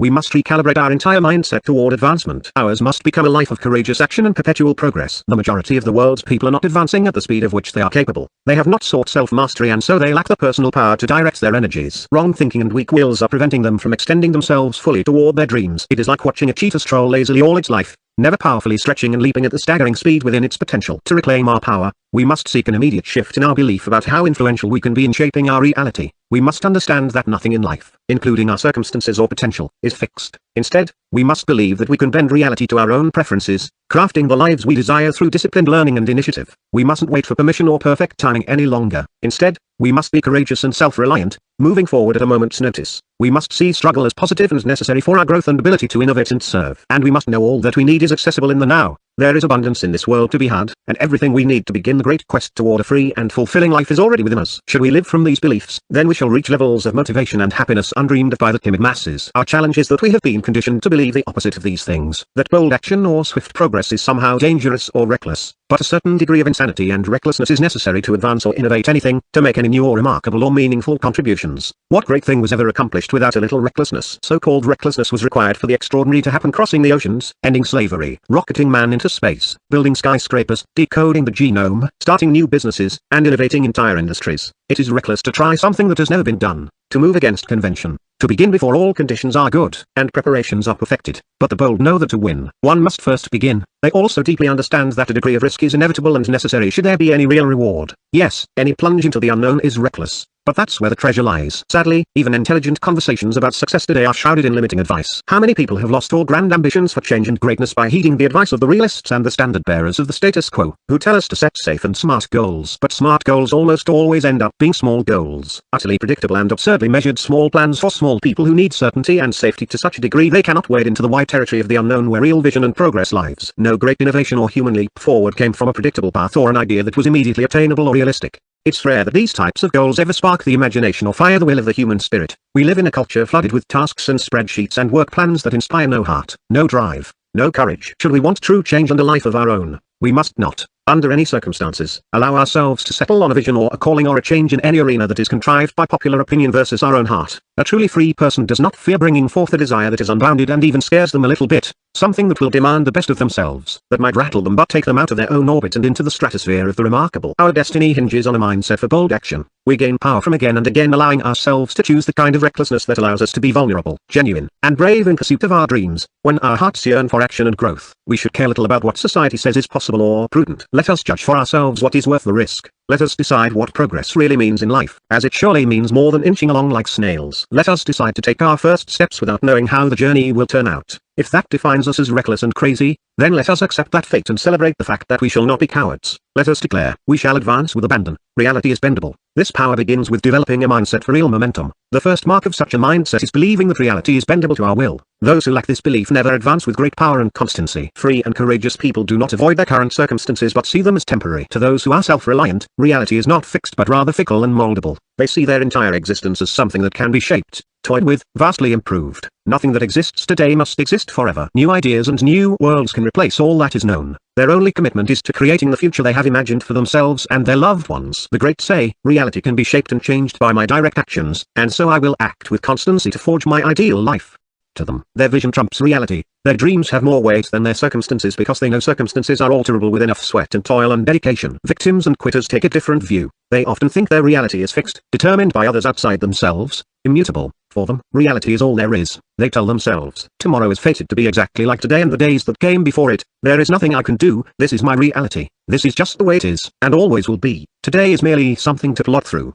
What matters to them is surviving life, not shaping it. Consumed by the belief that nothing changes, these people have no cause to act or advance. Nor do they have big visions for themselves. What would be the point? They think, well, if I can't change anything, I'll just settle for what random circumstance gives to me. Those with this mindset seem to have missed the large sign we should have all crossed on our road to maturity. You are responsible for your reality. Decide what you want of the world and go make it happen. No clarity, no change, no goals, no growth. Ultimately, those sad souls who believe that reality cannot be shaped do very little in life and will unfortunately be judged as weak, irresponsible, or forgettable. If nature and humankind's ascent has proven anything, it is that real change is possible and inevitable, and should we direct it to improve our life and our species, it is our salvation. Let us take this truth into our minds and ask, what of my reality do I like and dislike? What areas of my life have I been taking a backseat on, hoping they would get better but failing to change my own reality? What would have to change? No, what would I have to change, in order to feel more engaged, enthusiastic, and fulfilled with my life? These simple questions have the power to reconnect us with our lives and ultimately with our power. Action is the yardstick of character. Many people never jump into the ocean of their dreams because they feel they must have every possible answer before they leap. They ask, what is the direction of the wind? How many seconds until the water? How many breaths to take before the plunge? What is the precise proper angle for entry? Is anyone else jumping? How many have jumped before? How many strokes to shore? These are reasonable questions, but some will never take the leap, no matter what the answers. Even with overwhelming evidence that the leap is safe, regardless of how many swimmers have taken the exhilarating plunge, the timid will find something wrong in their search, a sure sign that this leap is a doomed descent. These are those who will find a reason they cannot achieve their dreams no matter how many people around them have achieved theirs. A pathetic majority also never cross the line between gathering information and taking action. Theirs is a life of endless contemplation, of waiting for total knowledge and perfect conditions, neither of which ever happen. Thus, they are forever destined to be observers, not masters. Without making the actual attempt, without trial and strife, there can be no true knowledge, no progress, no high achievement, and no legend. Those who advance do so because they value action itself. They feel that positive forward momentum, progress, is a reflection of their character, and so they take pride and satisfaction in actions toward that end. They think, if I am not taking significant action to advance and progress in life, I do not feel as happy, engaged, successful, or giving. Psychologically, much is at stake based on their sense of proactivity, growth, and advancement in life. It does not mean they are ruined by failure or in the slow moments of life. It simply means they have a bias toward going and growing. Let us remember that humankind must be measured by actions alone,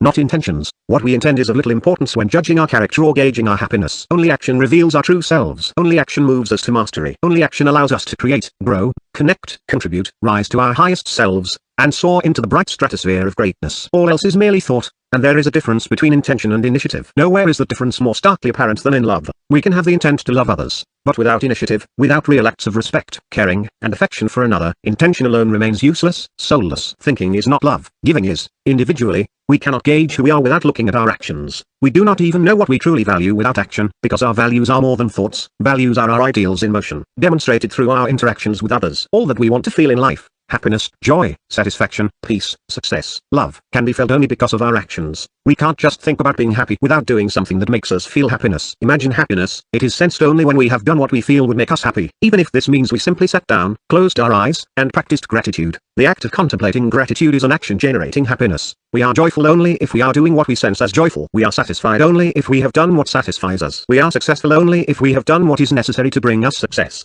We love ourselves only if we feel we deserve love by how we treat ourselves and others. Perhaps some take this too far and make doing things their only measure, but without question more people do nothing, and that is why they are unhappy. Yes, we can simply focus on being, but is being not an action itself? Relaxing is an action. Meditating is an action. Dreaming is an action. These things bring us the emotions we desire. Our actions are also a reliable social measure of true character. How people consistently act toward us and others gives us the data we need to judge their values, goals, and worthiness of trust and attention. Attempting to gauge someone's character with anything other than their actions is like guessing what is at the core of their hearts and minds, and guessing leads only to assumptions and drama. But action tells us what we need to know. We needn't trust a man who says he is good-willed but has never demonstrated goodwill to another. We needn't believe the woman who says, "I love you," but then acts cruelly and without love. When action is required by the moment and a person does not act, we know him to be at best lazy, and at worst a coward. Those who act cruelly are judged as cruel. Those who behave idiotically are judged as fools. And so we globalize an individual's personality based on one's tendency toward advancement. Those who do not advance in life are called slow, stifled, lazy, losers. Whether judgment is a good thing or a bad thing, and whether or not we are right or wrong, advancement is the yardstick we use to measure others. Culturally,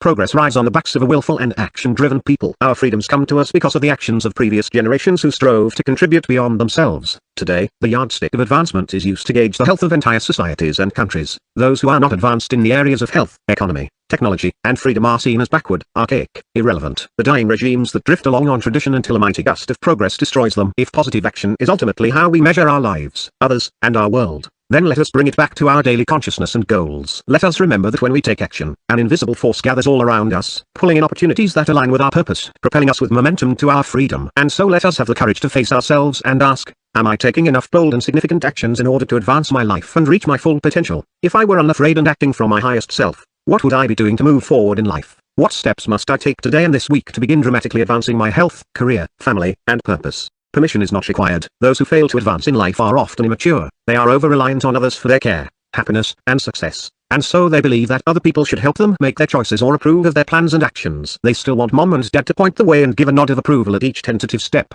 They want their teachers to give them smiles and stars. They want their lovers and friends, their bosses and co-workers, their church and their culture, to approve of their actions and be their constant cheerleaders. And the moment they don't get positive support urging them on, they stop. If they don't receive some sort of permission to be themselves or chase their dreams, they do not take those actions. They are trapped by a fear of criticism or abandonment. A long look across their lives reveals a tendency to be always waiting for permission and approval from others, like a teenager waiting for permission to go out. That is their eternal state of life, waiting for the nod of others. Great men and women don't give a damn if anyone approves. They rarely seek permission from the world, because they know that the masses bound by mediocrity will never approve of anything that breaks convention or smacks of boldness and magic. They know that society has an abiding mistrust of mavericks. Only, of course, until the maverick gathers abundance, power, and prestige. The great are clear with people about what they want and why, and if others criticize or judge their ideas, they take any useful feedback, discard the rest, and carry on. When people get upset or ask, "Who do you think you are?" the bold answer with strength and a readiness to defend and fight for their dreams. They do not limit their vision based on how many people nod. The belief that others do not need to grant them permission is palpable in their lives. Over and over, they began tasks, projects, and initiatives without anyone's sign-off. They didn't need a certificate, a letter of approval, or a content smile from a caregiver. They moved. Let us remember this sad but sure truth. The only permission ever granted by society is permission to follow its norms and traditions. No one will grant us permission to advance quickly, because they fear being left behind or made a fool for clinging to a world already fading in relevance. With this knowledge, all that we can do once we have an idea for progress is share it openly with people, consulting intelligent sources that might make our path more successful. But we mustn't forever await approval. Gather information and go quickly. The most common sticking point is that we all desire to gain permission from those we trust and love. What of the woman who wants to move to a new city to chase her career ambitions but faces an unsupportive spouse? As with all relationship questions, there is no easy answer. All we can hope is that, even should she compromise for a period of time, she will ultimately proceed in some way to follow her dreams. She must find a way to honor both her desires of love and growth. We must anticipate that taking actions that do not meet the approval of others will bring discord. People won't like our boldness. They will call our struggles crazy. There will be sadness and resistance from some who see us moving forward without their permission, or without them. This is a reality that must be faced by all those who seek to realize their dreams and potential. Will we choose other people's opinions, preferences, and approval over our true heart's desires and growth? The answer to the question will dictate much about the emotional joy and satisfaction we sense in life. Perhaps it is time to remember that a higher power granted us all the permission we need to follow our heart. The universe, nature, and God gave us power. It is not our duty to give it away by letting our choices be directed by others. Abundance is at hand. There isn't enough time. There aren't enough resources. The economy is bad. No one is making it anymore. There's not enough to go around. These are the cries of those blind to the universe's abundance. All those who have won major life victories have found that all the resources needed to win are within, and that most knowledge needed to succeed is acquired after action. Let us join their ranks and remember these truths. We do not need more time. We need a stronger reason to act so that we use time more effectively. We do not need to await more resources. We need to act and we will find abundance comes to us. We do not need to wait for perfect conditions. We will find perfection in progress. We do not need to ask in order to receive. We need to give in order to receive. For in giving we are given to. We cannot timidly wait for everything to fall into our laps. We will receive only as we rise and march. For destiny turns its ear to those without fear. These truths form the mindset of readiness and abundance that is needed to advance one's life. The successes of this world are often people who started from scratch. Although they had limited resources, they started anyway. They built businesses and careers not because they were lucky, but because they believed that everything they needed to succeed would ultimately intersect with their actions. They knew that moving forward meant attracting attention, reward, and investment. They believed in abundance. Contrast this mindset with that of those driven by scarcity. Because they believe there is never enough, they never act. The entrepreneur who cannot see himself becoming wealthy chooses not to execute his ideas. The executive who believes the pie will always be too small refuses to mentor others because he'll be threatened if that person should ascend. The leader of a nation who fears others will take more than they will give closes her borders or limits her trade policy. With mindsets of scarcity, they make choice after choice to self-protect, to delay, to limit, to steal, to stop. And so let the notion of scarcity leave us completely. All that we need is abundantly within, and all good things will be attracted as we act in accordance with our dreams. It is but our own vision, will, resourcefulness, and discipline that is needed to begin. These will never be in scarce supply unless we choose to abandon them. Success is positive and necessary. Those who advance in life do so because they view progress, and all its resultant successes, achievements, influence, and powers, as a positive and necessary thing. Those doomed to the sidelines of life often mistakenly believe that success, and its resultant powers, must assuredly corrupt. This cannot be overly stated, so let us give it close attention. The doomed expect the outcomes of advancement to be negative, even if they are unconscious of such expectation. They secretly believe that all this struggle toward achievement must surely lead to a hell on earth where virtue seeds the field to vice, where they will have to sell out or compromise themselves. They believe that success and power must make us rotten, that surely friends and family must be left by the wayside as one ascends, that love of money replaces love of meaning, that success breeds selfishness, that there is never fulfillment, only the constant lust for more, that the higher one climbs, the lonelier and more miserable one becomes. They believe in hundreds of sad and misinformed ways that success must bear only bitter fruit. From where do such opinions rise? First, these assumptions come from an unenlightened mind blinded by scarcity and jealousy. It is sad but true. There are small-minded people among us who dislike, distrust, or hate those who succeed in life because they falsely believe that for someone to win surely someone must lose. There are also small people who truly wish ill for those who succeed simply because they don't want to be left behind or forgotten as those around them get ahead, create more wealth, or become more influential. Seeing others who are succeeding beyond them makes them terribly uncomfortable and angry. It forces them to look in the mirror and realize they may have less luck, less opportunity, or less innate talent than others. Guilt might arise as they conclude they have less drive, discipline, and resourcefulness. Then blame begins, excuses bubble up, anger boils, all leading to victimhood and disgust for those who seem happy and successful. From such scarcity and insecurity come the severe and misguided beliefs that those who have power are necessarily evil and corrupt, and that somehow all those people who are more successful than we are must surely be conspiring to hold us down. Those blinded by these assumptions cannot see their own responsibility for their reality, nor the opportunities available to all people. This is not to say that there are not some powerful forces in the world that are oppressive, such as political tyranny, financial corruption, and the irresponsible wielding of power. But even in such extremes, we must be responsible for our reactions against such unfairness, and responsible for our ambitions and actions beyond such rare realities. Regardless of any kind of suppression, should we not still own our lives, strive hard, fight, and seek without delay our own personal freedom? Are there not millions of stories of men and women who came from nothing, climbed above their circumstances, broke the ceilings, became captains of their fates, and crossed impossible seas despite all obstacles? Tyranny and evil are not excuses to limit our vision for our lives. We must be very careful believing, in any form, that all those who have success and power are wicked, untrustworthy, hated, and that we ourselves would become bad if we had the same success and power, is desperate, ignorant, and dangerous. These thoughts destroy our motivation and progress in life. First, those who hate successful people as a group often do so from spite, not cause, for hatred can never have reason. Most who hate anyone, for that matter, usually do so out of ignorant prejudices born of fearful beliefs, rather than from any real experience with those they hate. It is a curious fact that those who hate successful people do not know many successful people. Our beliefs about success and wealth determine what we will pursue in life, and so we must be conscious. If we think success and power corrupt, our mind will not allow us to take action toward those things, and soon we will find ourselves trapped in a life of apathy and indifference. For how could we ever be successful if we dislike the very idea of success? The man who believes the home he is building may house the devil someday will soon put away his tools. To anticipate that we will become bad if we succeed, or to hate those who have succeeded, is a dastardly form of self-oppression, for it confines the hater to squalor. But what of the real tyrants and discriminators who hold us back? Those who cause us pain when we try to move forward, those who prejudice against us because of our race, religion, gender, lifestyle, background. To these bastards, we owe nothing. Our only recourse is even greater action toward our personal freedom in spite of them. Leave them, go around them, outwit them, forget them, but do not halt. On the other side of them we shall celebrate by choosing to wield our own success and influence in more giving and conscious ways. Do not let these few people blind us. The world's successful people are more good and giving than most imagine. The higher we climb in life, the more we realize just how hard everyone has worked to achieve anything. We might all benefit from realizing that the majority of successful people were often plagued by desperation, heartache, and poverty. Outside of the tiny few who have advanced in life without exerting any real effort, most people of influence earned their own way by discipline, struggle, and service. They broke the chains of their resentment against others and strove for their dreams, knowing no one ultimately held them back but themselves. They recognized that poverty of intelligence, morals, and courage was more crippling than lack of wealth could ever be. And so they strengthened their mind and forged their character with hard work and noble pursuits. What have the great done with the power they earned through striving for freedom and high achievement? More good than ill. They took care of their families for generations. They built ships and schools. They laid road and rails. They hired people, enabling them to feed and educate their children and pay their mortgages. They raised their own children and enriched their communities. They gave to others and funded the causes that a wide swath of the world benefits from every day. They gave us something to believe in, to strive for, to model. Some did this by the sheer force of their desire and faith. Others started with a measure of wealth. All who sustained it embraced the values of work, progress, service, and freedom. Perhaps it is time we completely overcome our fears and egos, our insecurities and judgments, and learn to celebrate those who had the character and courage required to rise up, gain abundance, and serve greatly. Let us remember that with progress comes power, and, with power, the greater possibility to enjoy life and serve others less fortunate. We can choose to use our success to change the world. To be sure, people of vice will commit more vice as they accrue more power. But we must also know that people of virtue will only spread more goodness as their influence grows. So let us work hard and enjoy the fruits of our labors without regret or small-mindedness. Let us stand on the right and generous side of might, sharing our riches and our influence with those who themselves strive for great lives and great contributions. Let us never feel we need to apologize for the power we came by through sweat and discipline. Instead, let us wield it against wickedness and in service to those who believe, as we do, in the glories of the growth and generosity that success affords us. Let this be our mindset and we shall have our abundance and meaning. Struggle is to be expected and honored. To radically advance our lives, we will no doubt endure real struggle. We mustn't complain about it or fail to anticipate it. There was a time when striving through trial was a virtue. Struggle was a cherished consequence of higher ambitions.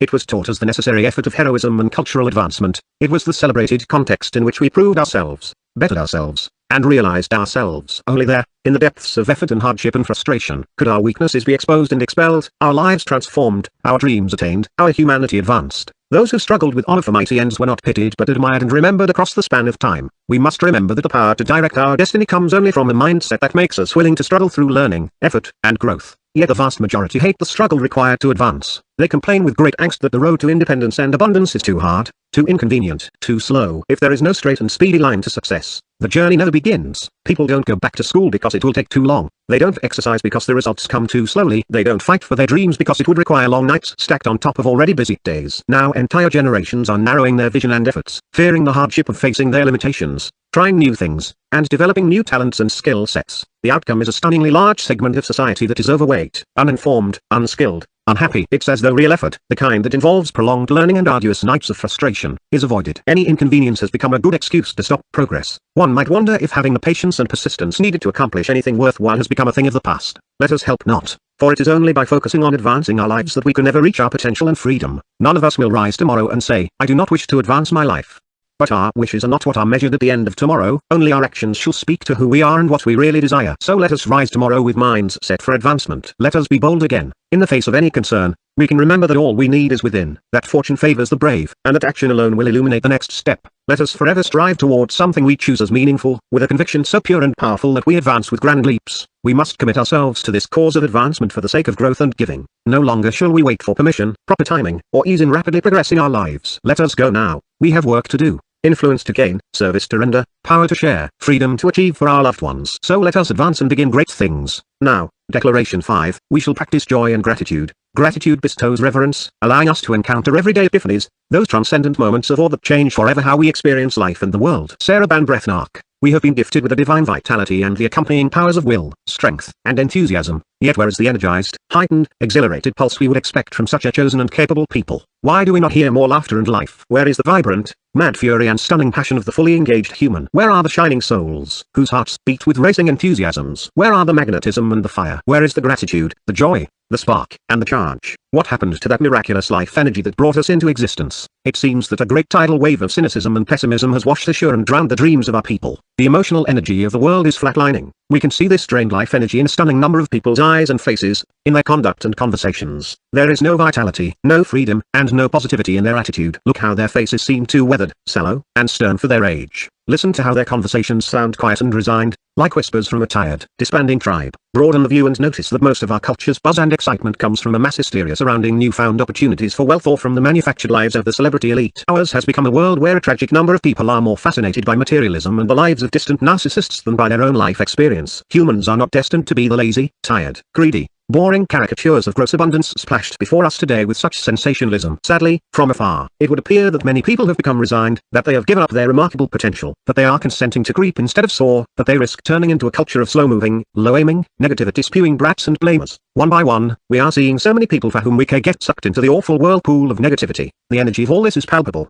and it must be our imperative to change it. It must be a main aim of our lives to rekindle the magic of life. We mustn't live in the darkness of our doubts, the shadows of the joyless, or the clutches of the energy vampires. Let us remember that life's purpose is to live freely, vibrantly, joyously, madly, consciously, lovingly, enthusiastically. Our nature gives us an intrinsic charge for such a life, and it is time to fire it once more. We are to be radiant, grateful, buoyant people basking in our blessings and striving cheerfully toward our dreams under the bright and loving sunshine of the divine. It takes only will and conditioning to enjoy such a life. Let us make the choice to re-examine our attitude and orientation to life, to cultivate a more positive and present pulse. Let us declare, we shall practice joy and gratitude, the jewel of life. The greatest of human freedoms is the ability to choose, at any moment, the palette of our emotional sky. We alone activate the very energy and emotion through which we experience life. If we wish to feel joy and gratitude in our lives, then we must direct our beliefs and behaviors in order to accomplish that end. And we must do it constantly, with such force and repetition that those emotions become the hues of our daily attitude. This is not easy work, but let it be our mission. Perhaps the severest requirement of the good life is to have the constancy of mind to maintain our joy and gratitude even amid hardship, pain, and injustice. This is the requirement of self-mastery and happiness. So it rests on our shoulders to notice when we feel bored or depressed, and to force ourselves outside to engage with the world with a smile. It's up to us to appreciate our team even when a project is failing, and to be thankful for our spouse even amid conflict. There can be no mastery of life if we cannot transform the energy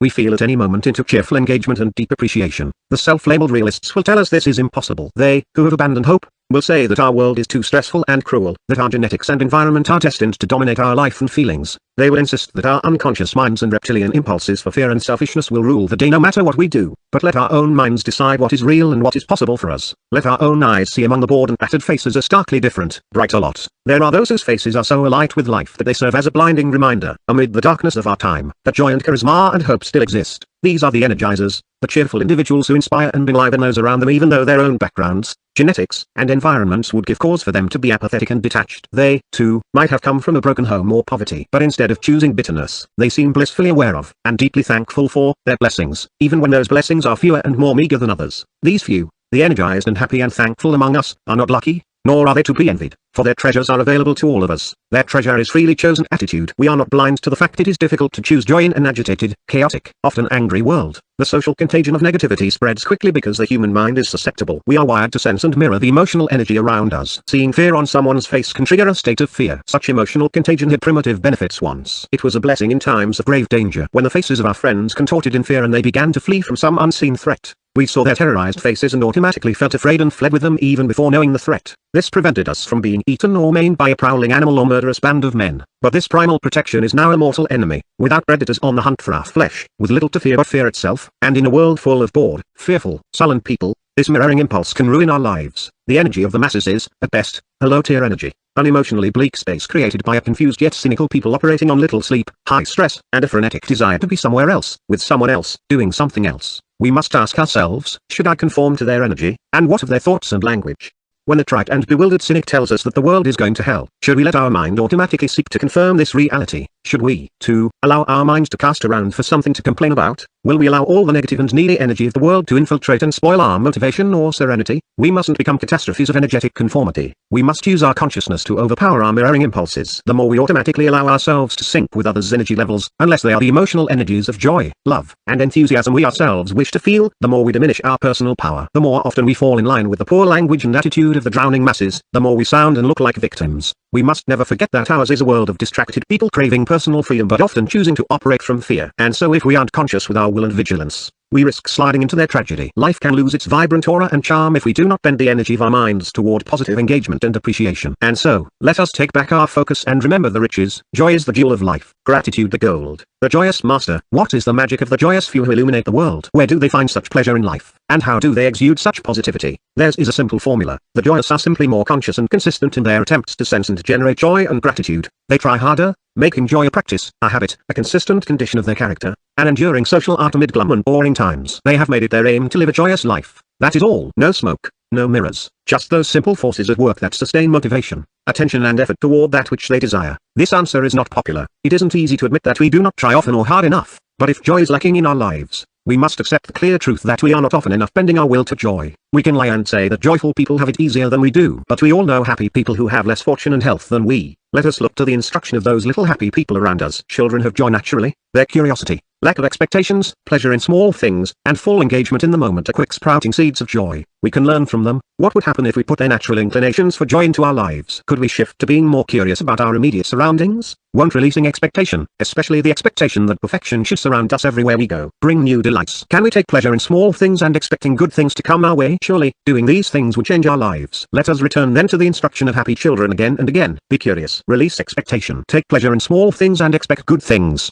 Cheerfully engage the moment. Let this become our practice, our mastery, and our art. Those who perfect bringing joy to every day of their lives are not unlike any other master. They work so hard at something that it soon becomes play. The greatest artists and athletes, the highest achieving executives and entrepreneurs, the happiest laborers and the most respected leaders all lose themselves in their work with great zeal and enthusiasm. Their efforts are like a game. They immerse themselves cheerfully as if playing to their strengths in a grand sandlet. They do not look angry, bewildered, frustrated, or restless but rather relaxed, effortless. Even in chaos and turmoil, they meet struggle with intense and spirited joy. They engage in the challenge and honor it as if they expected it and accept it. Even amid the discomfort of growing complexity of building their lives and their careers, they often appear unfazed and nearly serene. They often sing while they toil, and smile when perplexed and working. They spend and stretch themselves with devotion, willing themselves to remain positive and cheerful, knowing that one day their diligence will make them masters, knowing that one day they will have their victory and transcendence. These are the joyous masters. The joyous masters know that struggle does not always have to equal suffering. Let us learn from them and remember there can be joy and spirit in meeting life's demands. in stretching beyond comfort, in pushing through times of high exertion and low achievement. The joyous masters know that life is a journey, a trying and exciting adventure whose destination matters less than the passion and freedom felt along the way. Let us learn from them and remember that, even when we are weary or uncertain, we can feel presence and eagerness for each moment. The joyous masters know that amid all the chaos and conflict, all the hurry and wickedness of the world, there is something solid within that is beautiful and steady and good. Like them, we can have the sense that our mind and soul are fresh and pure and clean, even as we slug it out in the thick mess of humanity. The joyous masters know that nothing good comes easily, but that all things can be met with peace. Like them, we can show grace even in the tightening grip of pain, and face our long trials with serenity and dignity and enthusiasm for a new day. The joyous master knows that, in time, everyone will find their path. So the ultimate virtues are patience and love. Like them, we can know that there is no need to force or coerce others into our quest or joys. No matter how unwilling or undirected someone appears in this moment or this year, we know that all will find their way eventually to their own sense of freedom. Let us pray that we may find their will and strength to learn such things, to practice such things, to become such masters. The path of gratitude. We should not focus on the shadow in the corner and be so foolish as to miss the fact that the shadow exists only because the room is illuminated. There is light all around, there is much to be grateful for in this seemingly dark world, and so all we must do is pull our gaze from the shadow and look to the ocean of divine light and grace in which we are blessed to live. To the attuned and grateful, the cascade of the universe's blessings feels like a magnificent waterfall of luck and wonder. In searching for things to be grateful for, we need not look far. One must simply release the ego, let down the persona that feels it has created all things or must perfect all things, and accept the natural, the unexplainable, the energy that has graced us with vitality in the world of magic. A vibrant and happy life begins at the path of gratitude. So let us be more appreciative and thankful each day. Let me be thankful for all the light that surrounds me. Let me be thankful to any caregivers who inspire me. Let me be thankful to my lover, who overlooks my shortcomings. Let me be thankful to the women and men who risk their lives to protect my freedoms. Let me be thankful for the blue tint of the sky and the beauty of our natural world. Let me be thankful for the heart that drums life through me. Let me be thankful for last night's rest, no matter its length. Let me be thankful for my gifts of free will, of volition, of endurance. Let me be thankful to my mentors and to the traitors who also instructed me. Let me be thankful that I am not living in deeper need and squalor. Let me be thankful for my home, for my daily bread, for my clean water. Let me be thankful for the opportunity to work and create and earn. Let me be thankful for the luck that has advanced me, and the disasters and tribulations that have educated me.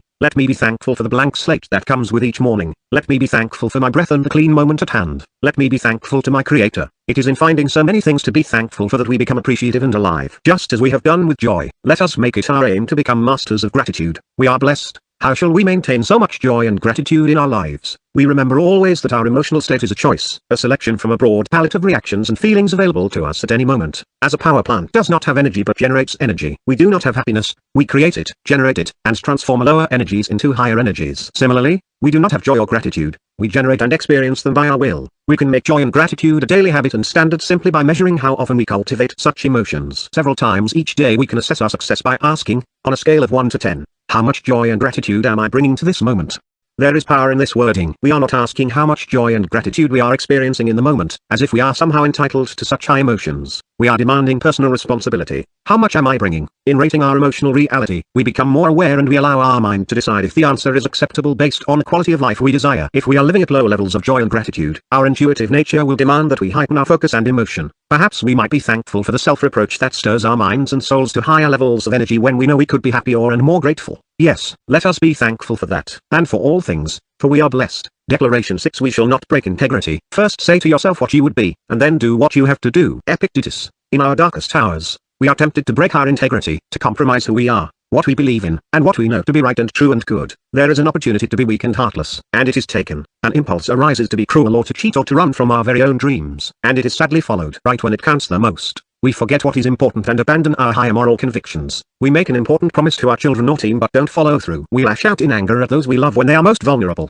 We lie to someone we care about even though we absolutely know they are desperate to hear the truth. We let disappointment win the day and hastily quit on our dreams just because we stumbled and fell and made a mess of ourselves. We withhold our voice when we have a chance to shine, hiding our true selves at the expense of authenticity and growth. We act indifferent or cowardly just when the world needs our presence and strength. These are moments when we experience a sudden rupture of mind and spirit, a lack of virtue, a descent into the dark planes of selfishness and irresponsibility. Perhaps it is not always so dramatic. Not all compromises of our character are, like the movies often portray, centered on huge and vexing life decisions. There is no tearing out of hair as we desperately try to figure out what to do, as if a grand existential dilemma is unfolding all around. There is no dramatic debate in a public square or a conflict so heated someone collapses to the ground because they can't stand to give an inch. No, most breaks in our integrity are small in scale and go unnoticed. They often come when we are too busy to pay attention. We didn't even notice we were rude. We didn't realize it became a habit to act unlike ourselves, to tell little lies, to be easily angered, to keep our ideas to ourselves, to talk too much about ourselves, to gossip, to delay, to ridicule, to be late, to forget the thank yous and the I love yous. We broke stride with who we are and how we want others to perceive us because of little throwaway acts that we didn't realize were solidifying into a character that was, likely,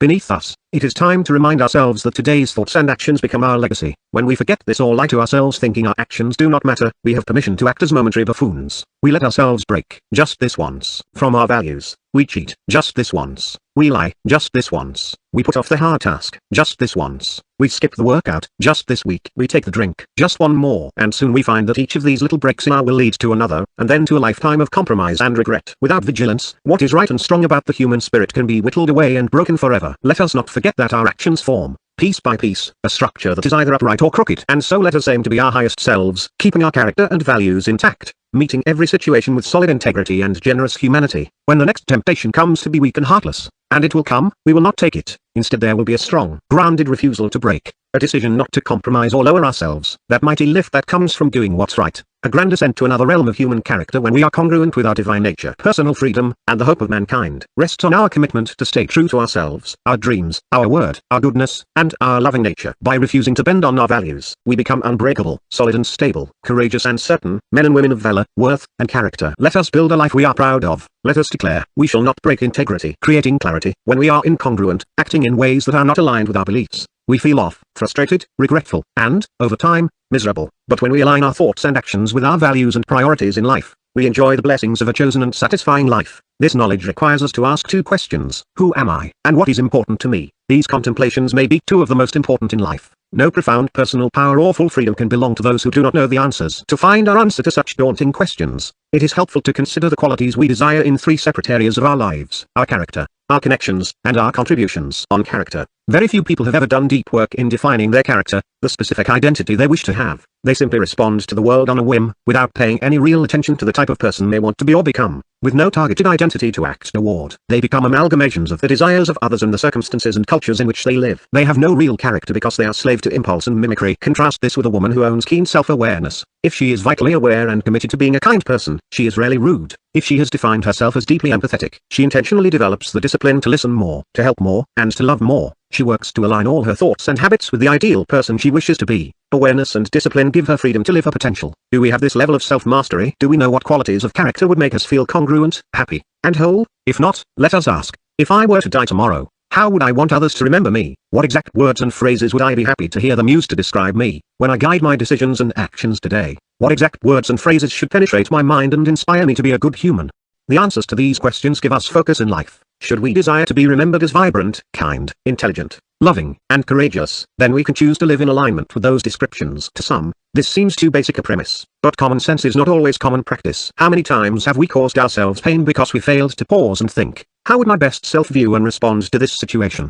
This must be our day to define the best of who we are and what we will stand for. Tonight, in the glow of gratitude for our free will, let us write down the words and phrases that describe our ideal identity. Put them on beautiful paper and in ink. Carry them everywhere. Look at these words, memorize them, verbalize them, become them. The more we align our actions with this identity, the more free, motivated, and whole we shall become. Life will feel brighter and more our own, deeper and satisfying. Destiny will smile on us, and we will be welcomed into the gates of heaven as people of purpose and integrity. On connection, let us also define how we shall interact with the world. What kind of experiences do we want to have with the important people in our lives? Those who fail to consider this always fail in their relationships. Imagine the man who has no clarity or commitment for the quality of interactions he has with his wife. If she is upset, he is likely to simply mirror her feelings and frustrations. But he should say to himself, I will be a present, stable, and solid husband for my wife, and this means I will be alert and attentive to her feelings. I will listen to her closely, and I will seek to be empathetic and supportive, even in times of crisis or conflict.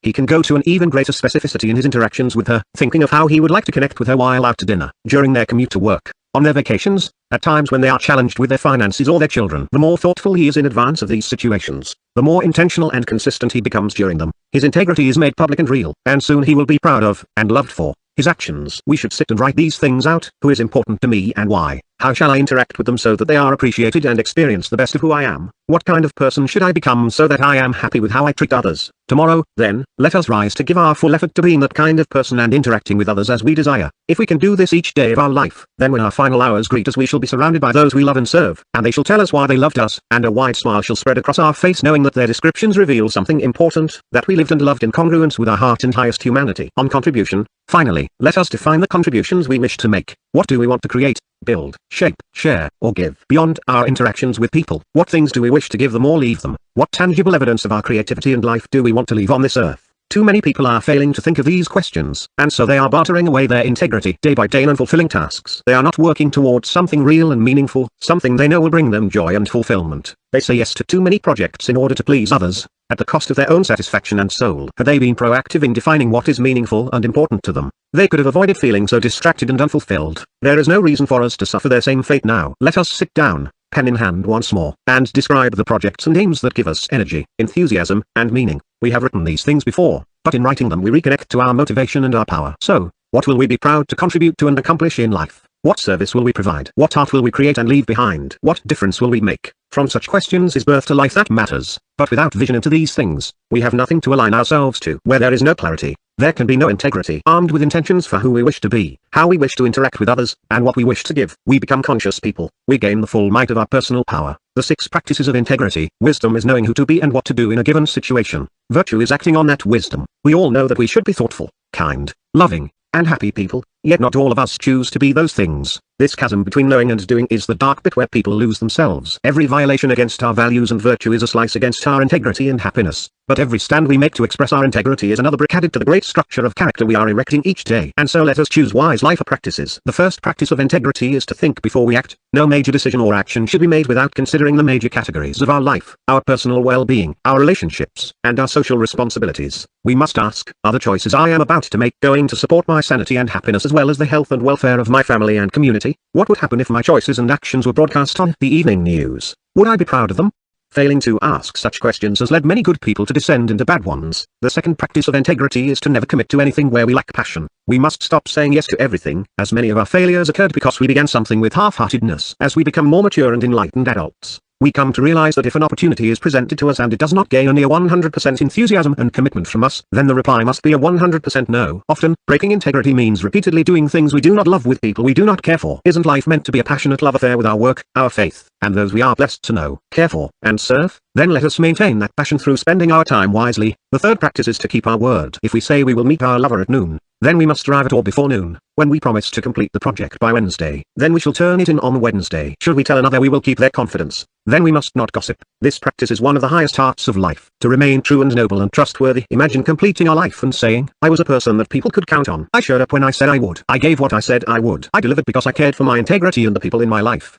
We ought to pray we can live such a life, and we should complement those prayers with action to make it so. The fourth practice is to always treat others with respect. Those reflecting on their lives often regret that they treated people poorly. Almost all suffering in our personal relationships comes from a lack of respect given to or from others. But few people have a clear definition of what respecting another means. Giving respect means to do no harm, to allow others their rights in expressing themselves, and to honor the fact that their own thoughts, feelings, and actions are real and justifiable in their own minds, even if we see them as unimportant or wrong. Respect does not necessarily mean approval. One can respect another's right to speak but not necessarily approve of what is spoken. Respect means that we see others as doing their best with what they have, who they are, and what hand they've been dealt, even if we find their efforts wanting in any way. It means seeing the divinity in others, and never inviting disrespect into our lives by projecting disrespect onto others. The fifth practice is to tell the truth. How much trouble do we get into by lying? How many of our big upsets or strained relationships are amplified by a small fib? The woman who tells many lies is forced to live many lives, thus lacking a singular character and mind. The man who lies today is haunted tomorrow, doomed until the spectre of his very own lie appears in front of all, at which time he will be preoccupied by the judgments of others. Internally and externally, he is guaranteed only pain. To lie to oneself or to others, then,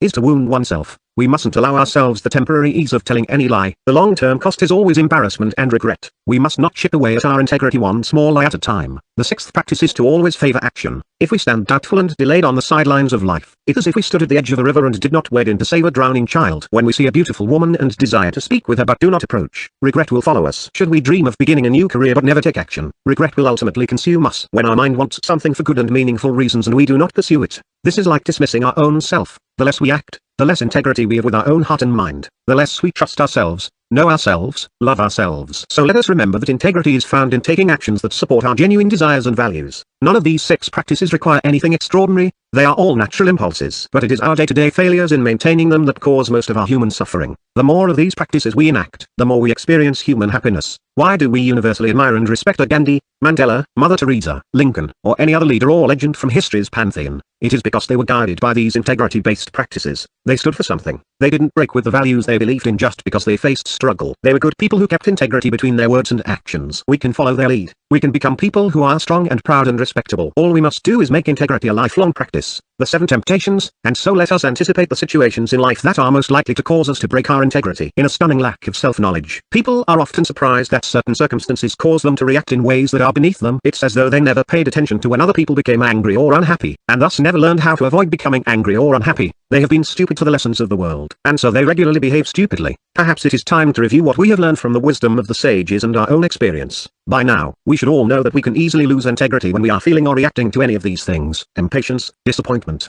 desperation, aggression, hurt, loyalty, and power. Those are the 7 temptations. Let us know them well so we can prepare for them and remain true to our highest selves when faced with them. The temptation of impatience. We begin with impatience. At some point in our lives, we have all lost ourselves when our patience was tested. Even if we view ourselves as a kind and loving parent, when the kids ignore our 5th request to quiet down, it is easy to explode in anger. Should our new business not succeed as fast as we wish, it is easy to quit the pursuit of our dream. Lack of patience has made many good men mean, scores of would-be successes failures, and countless good ideas abandoned just as they were about to become real. It has also led to almost all cultural ills related to greed and poor financial decision-making, this despicable focus on short-term profit rather than long-term growth. Free and conscious people develop a high degree of emotional intelligence that alerts them when they become too hurried, impatient, or irritable. Through practice and discipline, they condition their minds to issue an early warning system that says, I am panicked and likely to make a bad decision. I must take a breath and slow down. It would be more intelligent and responsible to calm down now, to overcome the stress of this moment, and then do what is right for the long term. We can begin to develop this skill by reflecting on times we were impatient. When was the last time I lashed out at a loved one because of my inability to keep patience and perspective? What could I have done better in that situation to calm myself? What other situations seem to infuriate me with impatience over and over again? How will I choose to respond in those situations in the future? The more we reflect on the times when our impatience got the better of us, the less likely we are to repeat our failures of character. When we look to our future, let us imagine how we wish to be remembered. The good parent wants their children to say, my parent was patient and loving with me. The good business person wants their employees to say, I am glad our founder stuck through the hardship and kept their vision alive rather than quit too soon. Nothing here should surprise us. The wise have always taught, patience is a virtue. To keep our integrity in life, let us make that common sense common practice. The temptation of disappointment. Many people break from their integrity because of disappointment. Things don't turn out as they desire and their ego flames and fumes, causing them to break commitments to themselves and others. This is the woman who tries a new weight loss program and gets results, but because she hasn't lost as much weight as she anticipated, she breaks her resolutions and goes back to old habits. It's the working man who promises to work harder, but upon seeing his first efforts go unnoticed, he quickly drifts back into mediocrity. It's the entrepreneur whose first attempt ends in failure, so he decides to go back to a joyless job for a better sense of security. For most, disappointment isn't the problem. It's what they do after they feel disappointment. They quit. Disappointment is just the excuse small people use to justify their urge to quit and to enjoy a life of ease over the hard work and trial necessary for real achievements. More conscious people see disappointment as a common and harmless reality of having high aims and standards. If we are not disappointed from time to time, we are not attempting anything new or bold or significant. So let us realize disappointment is necessary and holds no real power over us. In truth, disappointment often dies when we adopt a learning mindset. Rather than being saddened or frustrated to a point of failure, we must simply become curious, asking, what can I learn here that will help me alter my approach? What lessons must I understand so that next time I can be even more of my best self and provide even more of my best service to the world? The contrast could be no less stark. Unsuccessful people allow disappointment to stop them in their tracks. To break from their commitments and values and dreams, they let disappointment grow into an identity of failure. Successful people feel disappointment and learn through it and let it go. They use disappointment to enlarge their competency, not let it cut their character or fell their dreams. A disappointed failure or a learning achiever? Let us choose this day, once and for all, which group we shall belong to. The temptation of desperation. The most predictable moments when people break their integrity are when they are desperate, on the brink of ruin. The business person nearing bankruptcy decides to do something dishonest to make a fast but dirty buck. The person starving for love compromises herself to gain acceptance and affection. The student desperate to live up to others' expectations cheats on test after test. The hungry man steals sustenance. We have all made bad decisions when we were needy. So let us remember them and look for patterns. What point of need drove us to bad behavior? How did we think about others, the world, and ourselves in those unhealthy or irresponsible moments? How could we have behaved differently, in ways that would have supported our faster rise and a higher sense of integrity? What are we committed to in similar situations in the future? We would be fools not to anticipate that desperation will greet us again in the future if we are pursuing our dreams. We will get knocked down. We will struggle and we will likely at some point lose money, status, and influence. We will be forced to scrape together every ounce of our resources and respect to continue on. And so let us decide now how we will behave in those moments. In every great story there is always a scene when the central character becomes desperate and afraid. How they behave in the moments afterward dictates whether or not they are cowards, villains, or people of integrity and valor who save the day and ride proudly into the bright horizon. When our hour arrives, when we suddenly fall into a pit of need, let us act in accordance with our highest values and show the world just what we're made of. The temptation of aggression. People are often at their absolute worst when responding to others' aggression.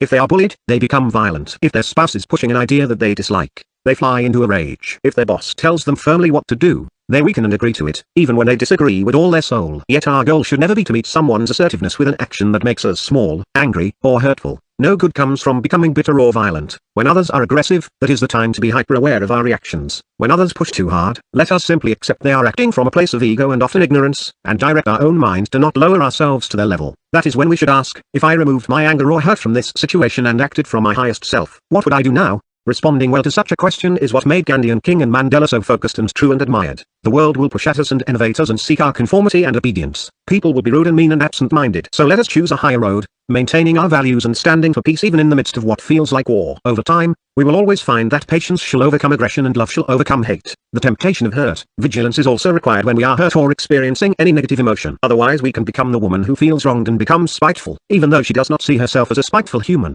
The man who physically attacks another person because a verbal insult made him feel small. The leader who decides to derail an entire project because he was embarrassed. This is an area in need of examination. Let us ask, how do I usually act when I am hurt? How do I see and react to other people when I am in a negative mood? What reminders can I give myself the next time I am feeling hurt so that I stay true to myself and keep progressing in life?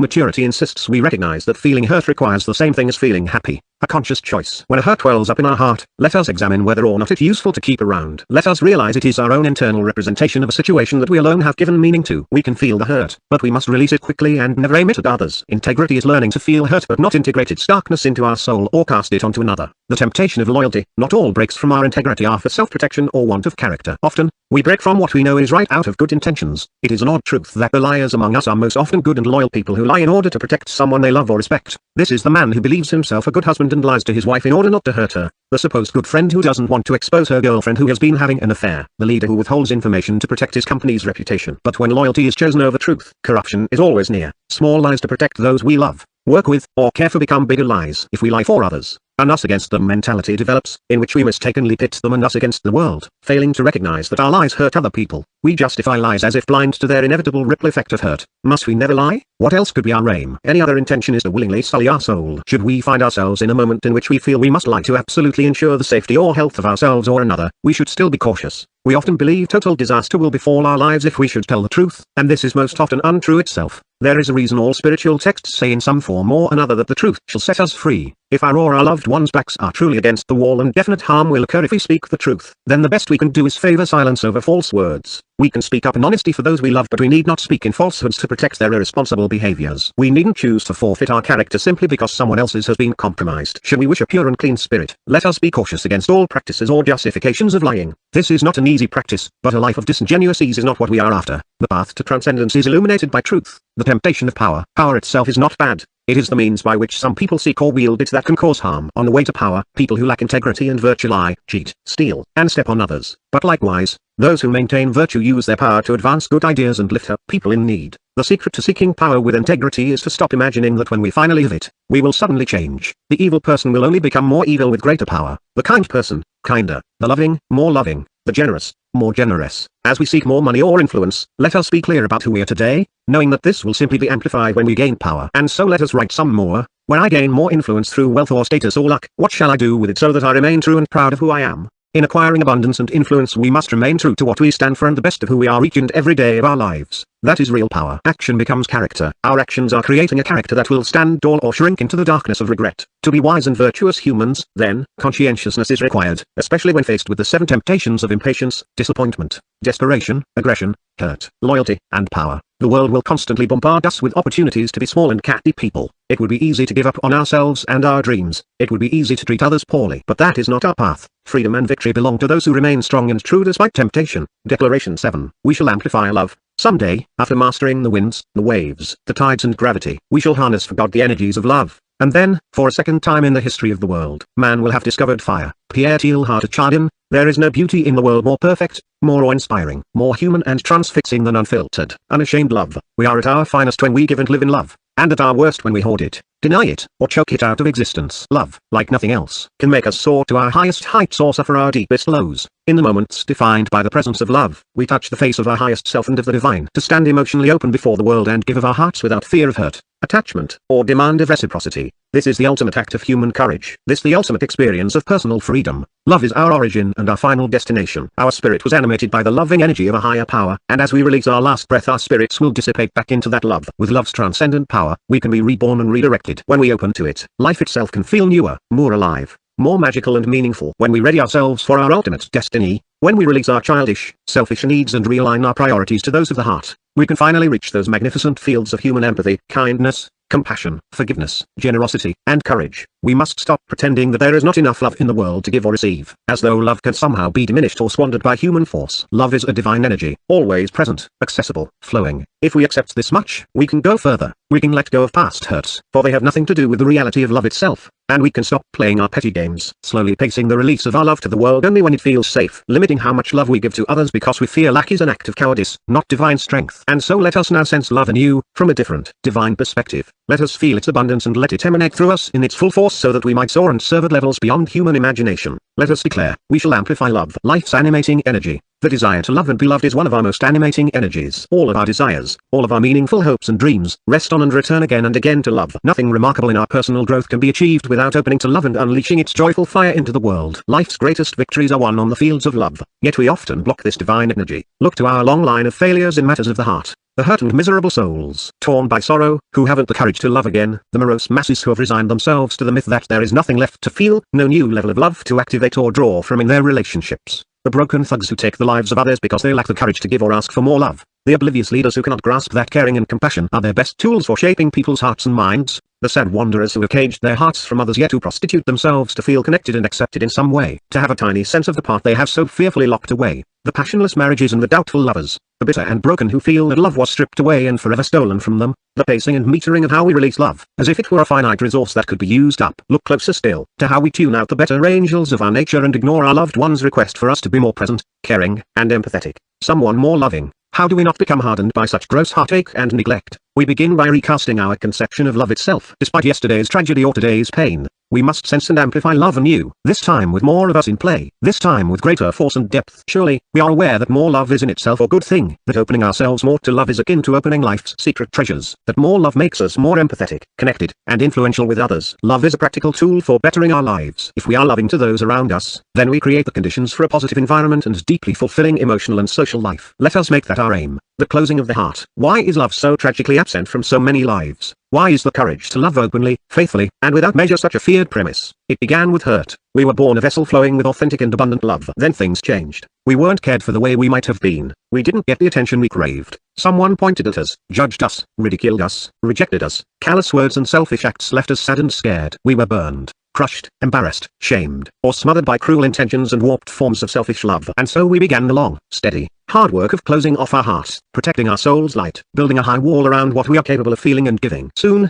we allowed only a few people, those we deemed safe, to peer above this thick, cold, impenetrable wall. And even to those chosen few we offered only piecemeal glimpses of what we really had to give, measuring out how much we would show them, how much we would allow our hearts to light up for them, when and if at all we would give ourselves permission to say life's three most important words. It is how it goes. We measure out the giving and receiving of love, and it makes us suffer so. Over time the wall of protection has become so impervious and so forbidding that it has blocked out the one thing the wall was built to protect, love. The tragedy of humanity's great walling off of love is that the construction began and was laid haphazardly, in fits and starts and terrible spurts of immature confusion. By the time we hit adolescence, we became driven by a mass hysteria that said, protect your heart, and we began to believe, falsely, that love itself had enemies. We let the slings and arrows from others hit our heart, and we felt that love was somehow diminished or damaged. We were swept into a collective unconsciousness that believes that hurt has something or anything to do with love at all, and for this too many have drowned in needless misery. Hurt has nothing to do with love, and love is unaffiliated with and unaffected by pain. We say, my heart is full of love, but love is not bound in our heart or our relationships, and thus, it is not caged and capable of being poked, taunted, or trapped, and no amount of love, no matter the pain or hurt, is ever lost. Love is not confined to the human heart and, thus, cannot be held in or out. It is our lack of this awareness that has made us at first seek to protect love and then to limit its release with such fear. We believe it to be a finite thing that we own and can lose. We think it is scarce, delicate, but we are wrong. And this fallacy is what makes life lose its color. What strips away the joy, connection, and sacredness of life. True divinity. Love is divine. It is a spiritual energy that is, at this very moment, flowing through the universe, through us, through our enemies, our family, our co-workers, and 7 billion plus strangers. There is no limit to it, and it cannot be bottled or protected. It exists everywhere, freely, abundantly, constantly. Let us be transformed by this knowledge. Love was never absent from our life. Love didn't leave us. It didn't go anywhere. It was never less present for us to access or experience. It was and continues to be ever present, all around us. We simply allowed our awareness of it to diminish. The only question now is how well we will serve our destiny in opening up to love and giving it permission to flow. How good and pure a vessel can we be for others in holding the space for love? How strong an amplifier can we be for love? How maturely will we use its unifying energy to complete us, lift us, and unite us? Our ability to serve this destiny is compromised only by the amount of hurt we have attached to the notion of love. We may have been hurt in our childhood, in our adolescence, in our career, in our relationships. People were nasty. They took advantage of us. They were selfish and broke our trust and hurt our heart. But we must remind ourselves that misfortune had nothing whatsoever to do with love. And if the feelings of sadness, pain, hurt, shame, regret, or heartbreak have darkened the meaning of love, we must now strip away the darkness with the light of truth. We need not doubt the pain we felt in the past. There was pain. Yet a loving fate depends on our discovering that pain has nothing to do with love and that the time for rekindling past hurts and living from the motive of fear has run out. The pain we felt is no longer relevant or cosmically present. If this can be accepted, our understanding of love can be unbound. As humans capable of vision and choice and will, we must acknowledge that anything of the past is past. That the sour feelings and negativity of yesterday needn't be our choices ever again. That the pain in our past is no longer present unless we choose to make it so. It must be our intent now, as mature adults, that any pain of the past shall have nothing to do with the reality of love in this moment. Love didn't feel those arrows. We did. It is not love's fault, or the fault of the poor souls now receiving our love at half measure, that we chose to pull those arrows from our heart and fling them at our conception of love. The route from suffering.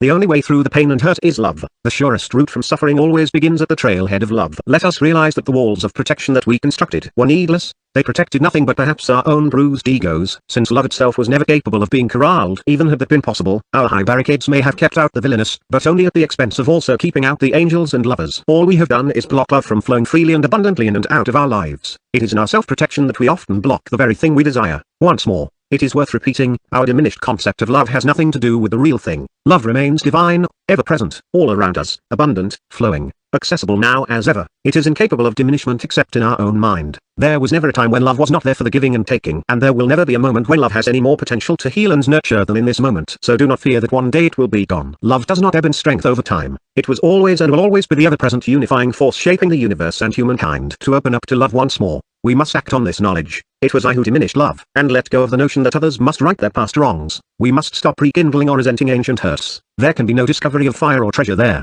We have no injuries to avenge now. Let us bind up the wounds of yesterday and set them in the ocean of love. Let no false mental constructs remain about how our love was diminished or broken. Let us finally recast love not as something we have but as something that exists independently and abundantly in the world, regardless of our own inadequacies or others' selfishness. The breakthrough. All breakthroughs in life are merely letting through higher energy. In most cases, that of love. When we tear down the walls of worry and hurt, the bright beams of love may once more shine in and through us. It often only takes a small ray of love from another to burn a permanent hole in the armor of sadness and negativity around a heart. Released from our confines, no longer hunched in pain, we can stand erect with open eyes, free to sense once more the divine, loving energy in others, no matter how buried they may be by their own fear or hurt. With this recognition, life lights up once more. The full color spectrum returns to our emotional sky, and from within burns a divine fire to care again, connect again, live again. We can look past the faults of our brothers and sisters and love them. We can have compassion for an impatient spouse. We can find understanding for a struggling co-worker. We can love all humanity once more. The hard and cynic will predictably cast aside this talk of love's rebirth and redirection. And as long as he does, he will keep himself forever weak, puny, and incapable of any real power or contribution. For as he casts aside love, he loses the ultimate tool for personal transcendence, social good, and influence. Only misery comes to those who criticize the power of love, for they shall be soon cast aside themselves as unwanted and irrelevant, blind and brutish relics of a time gone by in which humanity was trapped in its own fear. With love resonating through our souls, we are capable of energizing and enlivening those around us with startling power. This energy makes us beautiful to all, even to those who are so concerned with themselves that they can barely see what is right in front of them. This energy gives us access to every power that humans have to create connection with one another: caring, patience, thoughtfulness, kindness, compassion, empathy. It also gives us the charge to lead, activating within us the one virtue needed to unify humankind. Courage of the heart, rising to a higher plane. When and how will we give ourselves permission to fully love others and ourselves? Immediately and without condition. Does this mean we must trust others instantly? No. To transmit love to another, trust is not required. We can love a criminal or miscreant. We need not trust them. But as fellow humans and children of God, we can recognize their divinity even though they are not choosing to sense or express it. Even if they are attempting to corrupt the incorruptible. All beings come from love, have love in them, and will return to love, even if they are unaware or cruel in their behavior. Avoidance of this truth only permits indifference and hatred to arise. Surely, trust is needed in relationships. Someone must win our commitment to intimate or romantic love. But to deserve a loving energy from us, one needn't do a thing. Love is not deserved by anyone nor reserved for only a few. The divine hand gives freely to all. Must we then accept and respect the choices and behaviors of all? No. We can seek to reject, reform, and even punish others for their wrongs. Yet while we do so, we can still intend love for them, for we needn't lessen ourselves or compromise our role as loving beings just because we must deal with bad behavior. We can punish a selfish and callous child without becoming selfish or callous. We can help a prisoner gain basic human rights and find a love within even if we do not condone his behavior. We can forgive those who trespass against us without giving them our power. What this means is that we can have a divine intent for everyone we meet, whether or not they deserve it, have asked for it, or will reciprocate it. There can be an emanating love that comes from us regardless of another's intent or behavior. We can release a magnificent spiritual power through our eyes and gestures toward everyone, while expecting no return whatsoever. We can unleash our love into the world for no other reason than because it is our nature to do so. Love, like any virtue, must be a conscious affair, willed forth, chosen from among all the angelic and wretched impulses available at any moment in the human condition. And so, to ascend to greatness and become generous with love, we must be aware of our own weakness and propensity for evil. By never forgetting that we can teeter into darkness, we can remember to look for the light. By remembering the dangers of cruelty, we must will ourselves to be compassionate and loving. We are not angels,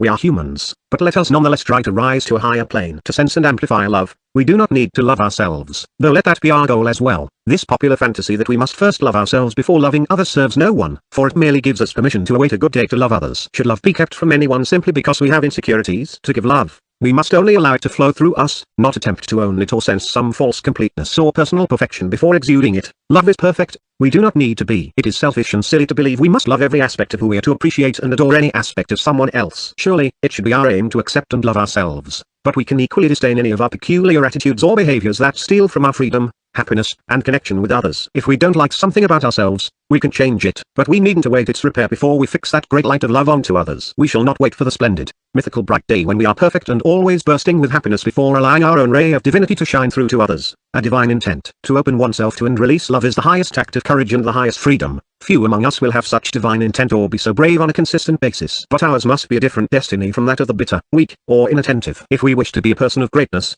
it will require a stunning release of love into the world. Let us choose to live a life defined by love. Let us meet the eyes of all and send this message through our thoughts and deeds. I wish nothing but joy and love for you. But let us also remember that love, on the human realm, is more than an intention to send others. If there is no actual demonstration of active caring and regard for or from another, then we cannot give or sense human love, divine love. Surely, as it is all around, but love for or from another must be sensed through action, not intent. Thinking is not love. Giving is. Today, like all days of our lives, we have choices to make about what kinds of persons we'll be and how we'll interact with the world. We can meet others with no intention or care, or we can meet them with disregard and bitterness, or we can meet them with a profoundly loving intent and fire, a full and vibrant energy that reminds them once more of the spectacular abundance of love and divinity in this world. Which choice we make will determine the quality of our lives, the depth of our relationships, and the hope of our human family. Declaration 8. We shall inspire greatness. I don't know what your destiny will be, but one thing I know. The only ones among you who will be really happy are those who will have sought and found how to serve. Albert Schweitzer. When a people begin to perish for apathy, indifference, or a lack of vision, a voice of leadership must arise. From the squalor of a contaminated moral environment must surface an honorable few unafraid to challenge mediocrity and change the direction of the world. Let us be among those brave few. As so many choose lives of indolence, let us be unafraid of the demands of greatness and choose to pick up the dimming golden torch of human excellence and ignite it once more with life and power for all to see. Each of us serves as a living example to others. Our character and conduct can cast either the bright glow of greatness and service to the far corners of our influence, or a shadow of smallness and selfishness to the unfortunate few nearest us. Our striving for a better life and a better world can leave others inspired if it comes from a genuine place of service, or diminished if it comes from a place of greed. We must have the courage to ask, in this confused era, am I seeking to be a role model on a daily basis for all of those I love and serve? Am I lifting up those around me? Am I in some way elevating humanity by leading others to see and activate their potential? Am I living a truly great life? Seeking greatness, and doing the work to deserve it, must come back into our collective consciousness. Let us now awaken that powerful force within that seeks to lift some of the weight of the world from the backs of those struggling. Let us take our position as generals of generosity, as leaders of the highest caliber who give a damn about others and the world. Let us declare with firm intent, to the world and ourselves, we shall inspire greatness. A troubled world, the world's people are in peril, We no doubt live in a noisy, numb, narcissistic age. The talents and attentions of the majority are not invested in personal mastery and social responsibility but squandered on games, voyeurism, and base sensationalism. We have recklessly abandoned what truly matters, the striving to be great as individuals and as a society, for the glamour and thrill of speed, convenience, and vain expression. In a kind of humanity-wide midlife crisis, gone are the big visions. Here are the quick wins and the sure things. Effort has lost out to entitlement. In the transition to our age of self-adoration and conceit, the page turned long ago on the dreams to rise as a people. Greatness is so rarely sought, and generation after generation failed to hold the line of human goodness and advancement. Why? Because most people don't want to hold themselves or others to a higher standard, because the former requires discipline, and the latter invites conflict. And so, they excuse their poor behavior and don't call out social wrongs. They no longer firmly expect themselves or others to act with virtue, compassion, excellence, or wisdom. They look away when their bosses do something wrong. They don't tell their children to improve their behavior because they don't want to be too controlling. They can't tell the team to shape up because they don't want to appear bossy. Without more people deciding to serve as role models and leaders, our society has become a suffering case of the silent and bland leading the silent and bland. There is a confused complacency. Everyone knows there is more for us, but it's just too much trouble to organize ourselves to chase it. It is easy to indulge in our comforts, our profits, our easygoing ways. Such habits have reduced our individual greatness and led to a worldwide failure in leadership. This is evident when we see an apathetic populace, unjustifiable poverty, unconscionable greed, and a world ravaged and booby-trapped by war. If we continue on this path, history will not be kind to us, and a cheated destiny will exact its revenge. Is there not a person among us who does not think that we can do better if we tried? The naysayers will tell us nothing can be done. They say that the world is going to hell. It is unrecoverable. They imagine that humankind is simply too sad and selfish to be able to right its wrongs. But is this true? Perhaps some people are indeed so buried in their life's challenges that they can hardly inspire themselves, let alone inspire others. But it is also true that there are some people who are doing their damnedest to improve the world. These people wake each day and fight hard to have a better tomorrow, actively seek learning and challenge in order to grow and contribute, and deeply care about their integrity and the character of their children and communities. If the majority of the world's populace didn't work hard, care for one another, or carry the bright flame of goodness within their souls, then this earth would have perished long ago. Having mastered the atom and the machinery of death that is modern warfare, the mere fact that we are alive now reveals a vast preference toward life and virtue. And now we are at a fascinating place where billions of us so desperately want the world to improve, and we want something to give to believe in, to fight for. We are looking forward to contributing our creativity and sweat and fire to something that matters, to something that improves our lives and the lives of others. We are now tired of waiting. So let us lead, righting our ship. We must begin at home. Let us sit down tonight with our families and take an unflinching look at whom we have become. Are we being solid lovers and parents, good and true children, faithful supporters of those we care for? Is our own house in order? What could we be doing better in the world as a family? Good people often fail to become great people because they avoid looking honestly at personal lives. They try to lead others but do not lead themselves. And at some point, that incongruence catches up with and derails them. So let us ask, what must I finally face and fix in my own life? Do I need to eat healthier? Then let me do it. Do I need to treat my kids with greater patience and kindness? Then let me begin. Are there tasks I have been putting off that could help my family? Then let me complete them.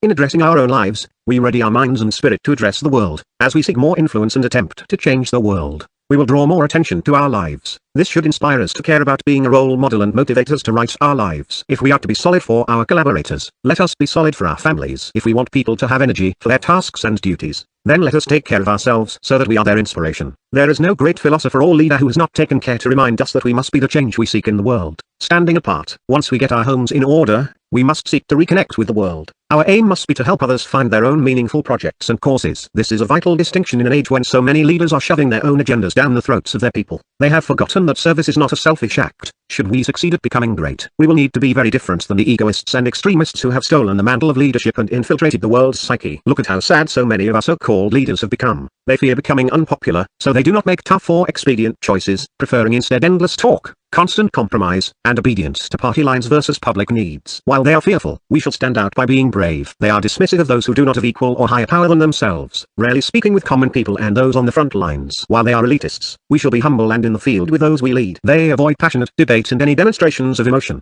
hoping to appear always buttoned up, logical. Their humanity becomes that of a computer, dispassionate and disconnected from the heart. While they have abandoned feeling, we shall live with fire and draw in the world so desperate for authentic emotion and connection. They appear tired, much older than their age, unable to maintain buoyancy in their voice and carriage. Long faces and distant gazes betraying exhaustion. While they lack vibrancy, we shall exude it. Their public discourse and policies cater to the loudest complaining derelicts and extremists around them, perpetuating language and beliefs that are of the lowest common denominator while separating us into camps of stupid stereotypes. While they bow to the extremists and communicate with low intelligence, We will bring a third perspective that is collaborative and conscious. They tend to be reactionary fools, bending and breaking at the whims of a shallow media, and so they stand for nothing and seek to be compliant with the lowbrow nature of mass communication. While they lack dignity and integrity, we shall maintain ours. They shirk responsibility, always pointing and blaming like spoiled children. While they have remained unaccountable and refuse to own their actions and results, we shall always own ours. They are greedy for the spotlight and the money, and so they stomp for more dollars and power. While they are greedy, we shall be simple and fight for those who suffer from lack. They favor the experts and the comforts of the status quo, forgetting to listen to the youthful and inexperienced who might view the world and its problems from a fresh vantage point. While they dismiss the uninitiated, we shall make them our friends and advisors. They are cynical, believing that change can come only slowly or through formality and tradition. While they have not experienced the power of movement, we shall begin a movement of our own. We must demand these things of ourselves. Let us be so bold as to lead in new ways, standing apart from those who have been failing to raise our businesses, communities, and nations to higher levels of excellence and greatness. No matter the position we hold at work, at school, or in our community, we shall show the world an alternative example by always caring enough to be remarkable and unifying. In a world struggling for hope and wanting for light and leadership, we shall seek to shine as beacons. Few argue that the world is in need of new and different leaders. So let us sit down tonight and write our manifestos for how we will be different.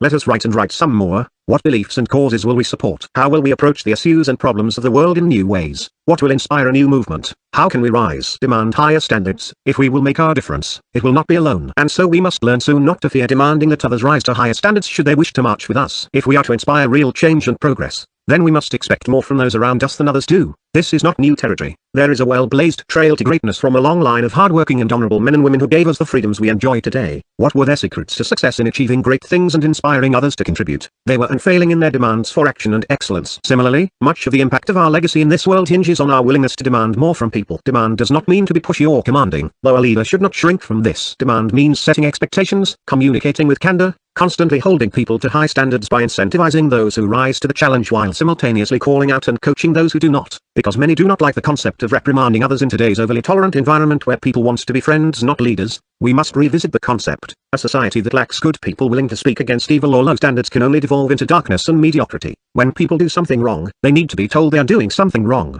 If not, standards slump. The teenager who is hurting others needs to be told to stop, without apology, lest we desire an entire generation of selfish and cruel adults. The politician who is lying needs to be called out lest we desire a nation led by liars. The co-worker who cuts corners needs a talking to lest we desire a workplace full of cheaters and schemers. This is what a virtuous world requires. Candid people willing to hold high standards for themselves and others. We must learn to shape and confront others' beliefs and behaviors so that everyone is moving forward to a meaningful goal. This often means telling people that they are not measuring up or that they could be contributing in better ways. While terrifying for many, and unpopular in a world that tells its people not to rock any boats or expect anything significant from others, what is the alternative? To keep quiet as the world becomes increasingly apathetic and dishonest and debased. Some people will tell us not to expect much from others. They will tell us it is unfair to desire more from people. Those who doubt the power and potential of people say, go easy on others. They are weak and weary, so set small goals for them or they will feel overwhelmed and, too often, disappointed.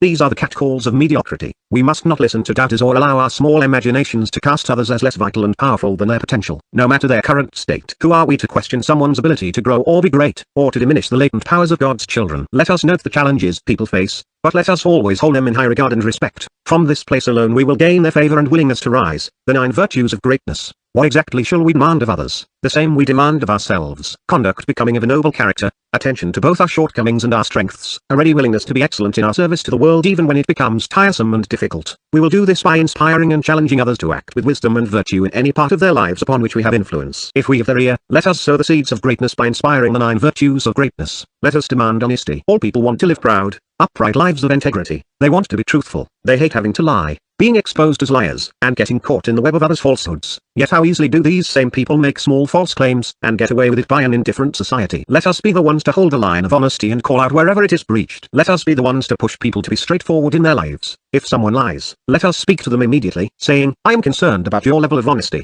This is called candor, and it demonstrates a willingness to hold people to high standards. We must be uncompromising regarding truth and we must inspire others to be the same. Let us demand responsibility. Many people have an innate sense of responsibility for their actions, but too many avoid it in the name of ease. They know they should finish the report they promised, but they would rather go to the game. They know it is wrong to not pay their child support, but they prefer to keep the money for their own rent. They know they should be responsible for their actions, but it's easier to duck their duty and blame their parents or culture for their bad behavior. But when someone favors ease over duty, many suffer. Our job as leaders is to activate and encourage a more responsible nature in those we encounter. When those we influence fail to do their duty or to own their reality, we must help them see the full canvas of negative consequences they are creating for themselves and others. We shall say, do you realize that when you failed to complete your responsibility and turn in that report, your entire team was put on hold and left uninformed at the last meeting? Are you aware of the fact that by you not paying child support, your son has taken to stealing food from the corner grocer? Can you see that all this blaming of your parents and culture isn't getting you anywhere, that you alone are responsible for your actions and direction in life regardless of the past? It is difficult to point out the mistakes or failings of others, but we must do this if we seek to lead. We can be kind and understanding, but let us be direct and passionate in helping them improve for the future. If we are unwilling to point out when someone is being irresponsible in their duties and behavior, then we are unfit to lead. Let us demand intelligence. The world has grown full of people ignorant of the grave matters affecting their lives and communities, and only superficially informed in their areas of expertise. Yet as people become more ignorant, they become more cynical.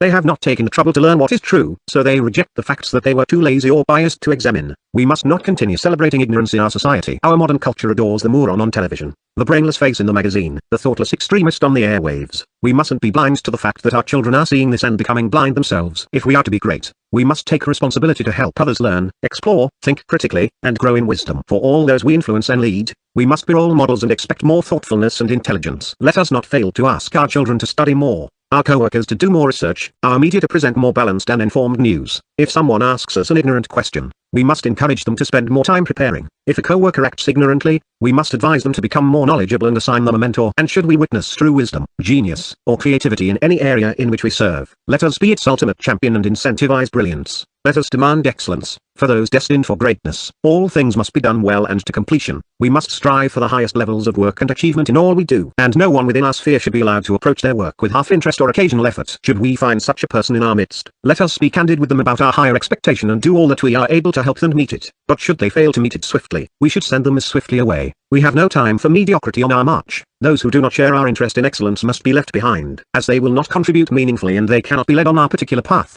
We have no need to worry about cutting poor performers loose. They will quickly be picked up and find their own place. This is not being dismissive or cruel or unappreciative. It is simply allowing people to find out where their level of contribution and talent is really needed. We do not judge them, and we need not seek to fix them on our own journey. We are merely choosing to surround ourselves with those who align with our values and our mission. We must never be shy in setting the expectation for world-class performance. Widely shared, it becomes an unwavering standard that inspires everyone to a higher quality of action. Let us demand courage. The world's fate lies with the number of its people dedicated to courageous action in all areas of influence. We must defeat our own fears and instill the same strength into those we care for and serve. We must motivate people not to talk but to act, never allowing others to let words substitute for actual effort. We can help others favor action by asking, "What have you done about it?"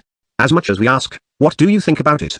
When we see others shrink in silence or back off from their dreams, we should ask why. If their response grows thick with excuse and weakness, we should take it upon ourselves to remind them of their innate powers of will and strength. Courage is often cultivated through confrontation, forcing others to face fears and injustices, teaching people to help rather than hide, asking for candor over quietness, urging others to stand up rather than back down. Let us demand respect for others. The glow of respect nurtures all other virtues of human connection, kindness, compassion, fairness, empathy, love. We must show tremendous respect to those we seek to inspire, even if we are being strong and demanding with them. And we must ask them to give others the same respect. The more people we lead, the more we can anticipate that there will be disrespect in our ranks, whether toward us or toward others. We shall be kind to the perpetrator yet uncompromising in asking for apology and redress. Give the disrespectful person affection and patience but also clear warning. Do not tolerate any behavior that is dismissive, cruel, or condescending. Should we fail in this, then we ourselves become unworthy of respect. Let us demand vigilance. Among the great, there is a healthy paranoia, a heightened concern of the dark shadows of apathy that could, at any moment, overtake a shining cause. All that makes consistent success possible, drive, discipline, persistence, commitment, come from a vigilant awareness of what we are fighting for, of what might make us fail, of our ethics, of how successfully we are progressing. We ask for vigilance by focusing everyone's attention on the things that matter and by being honest about progress toward those things. We must constantly say, pay attention, know what we are doing, know where we must do better, and know what stands in our way. Great leaders are on edge in a conscious way. They are alert yet calm. Let us demand service. Too many have forgotten the charge that our ancestors left us, to direct our energy, knowledge, and talent toward making a difference. What are we all fighting for if not to improve one another's lives? For our families, communities, and world, we must rise in service once more. Service is the intent to do good and do well for others, to be of genuine, warm assistance in their time of need. Do the people around us care deeply for others? Do they want to help people? Do they worry about getting it right and wowing those we strive with and serve? Those without this virtue in their hearts must not be within our circle. Remove them at once, as the selfish and unconcerned will rip us from glory. Let us demand unity. The pillars of a community cannot be strong when corroded with gossip and pettiness. We must inspire in others their natural tendencies for tolerance, bonding, and community. We must always remind others, we are in this together. This is the most basic expectation of all leadership once the proper people are involved. That we are on a march together towards something important, that we must work together, stay together, struggle together, and achieve together. We must never be the weak, small leaders who start fights within our ranks. Our communication must always carry the theme of togetherness. Do not gossip. Do not divide the team. Do not make one division seem more important than the others. Should we witness others becoming selfish or demonstrating narrow interests, we shall remind them of their greater connection and service to others. We can praise an individual yet still draw her attention to her positive impact on the team and culture. The moment we succeed is when our people say us or we more than I or me. When we see our people celebrating wins together, dining together, crying together, striving together. Honesty, responsibility, intelligence, excellence, courage, respect, vigilance, service, unity. These are the virtues of greatness that we must exemplify and expect. These are the virtues that forge remarkable people and may be wielded like a sword against many of the world's ills. The demands of such virtues are stark and difficult. Some people will question how we can simply leave behind those who fail to meet such high standards. But let's stop the grand delusion that says everyone has to be on every journey we take. The reality is some people won't want to join our march, and they should be allowed to excuse themselves without shame or regret. Not everyone needs to be a part of every initiative, and not everyone can live up to the standards of excellence we need in order to achieve the remarkable. And so let's find those who are truly committed and capable and leave the rest to find their own passions and pursuits. The death of darkness, if we inspire ourselves, and those we strive with and serve, to such greatness,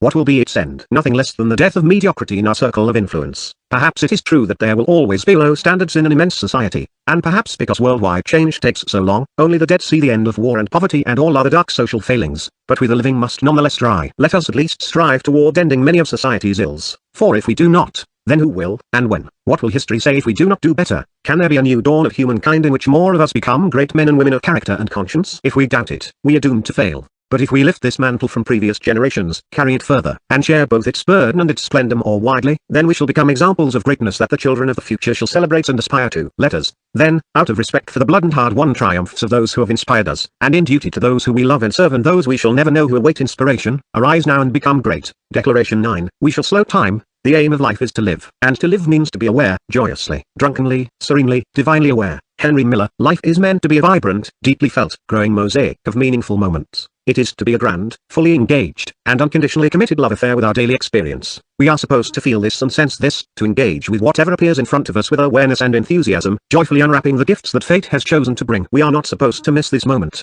We were not destined to go barreling through life half numb, unaware of our senses and surroundings, deaf and blind to the magical qualities of the moment. This day is to be enjoyed like a pause at a cool stream during summer's heat. Even in darker times, we should look around us with awe, taking in the beautiful scenes and small wonders that surely abound, fascinated even with any hint of help in the darkness, like staring into a moonlit field alive with a million silent fireflies. We are not supposed to miss this moment. Our brain was not built for this frenzy, forced to focus on everything yet nothing, sped up and buzzed out by syrups and stimulants, crammed with so much random negative information and so many pointless tasks that there is never a singular focal point to immerse in or achieve or celebrate. We are not supposed to miss this moment. Our bodies were not designed for the atrophy of a sedentary life chock full of laziness and sloth and hours sitting behind desks, robbed of the pleasures of touch and movement and the blessed physical exhaustion from a good day's work actually doing something or building something. We are not supposed to miss this moment. Our soul was not meant to be trapped in the past, weighted by futile attachments to long-standing stories, caged by old angers and regrets, unable to sense and soar in the white and clean emotional expanse of now. We are not supposed to miss this moment. Our families do not desire a life of frenzied urgency. They do not want our absence, in mind or body,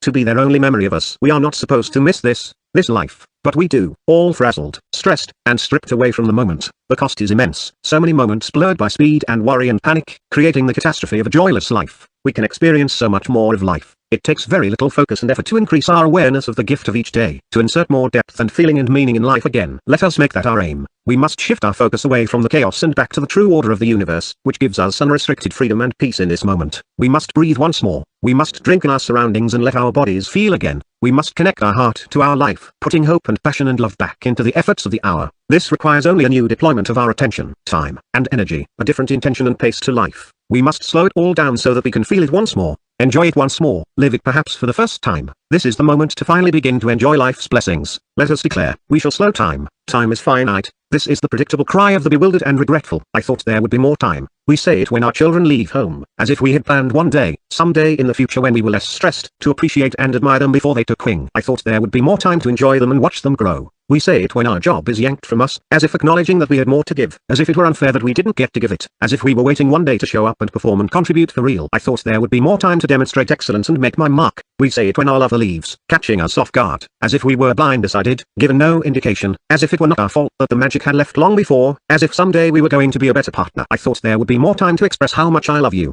We say it as we die, as our last, Failing grip on reality is being released by a bigger hand, the air slipping from our lungs, the pain fading from intense to an odd dullness and finally to peace and light. Should we have lived an unfelt and regretful life, we would say this to ourselves, as if we were always planning to live someday soon, as if caught by surprise that there is at last no more time to live and love and matter, as if we hadn't realized the clock was ticking all along, as if we hadn't known we would be called. I thought there would be more. Did we not know all this? How do we so foolhardily miss the irony of it all, that here in an infinite universe, time is finite for us, that even if we cannot discern the order and reason for it all, the outcome is predictable. Life will randomly, and too soon, be taken away, perhaps brutishly or easily, but likely with little fanfare or crescendo other than, hopefully, the love that has gathered around us. Why, when that moment arrives, do so many gasp and beg and plead for one more hand of cards, as though the dealer would keep patience for a drifter who never even fully played the cards he had already so generously dealt? We could bemoan the coming decline. We could seek to avert the day death arrives and whispers in our ear that now is our destined moment to ascend back to love. We could deny that it will happen. We could keep missing all the hints we receive to enjoy life while we can, as people we love die. Accidents happen. Randomness strikes like lightning from a clear sky. But instead, we don't think about our mortality either way. We continue checking our fancy watches and full agendas in a panic, wondering where we are to be, somehow blind and deaf to destiny waving its arms, crying out in this very moment of reality, saying,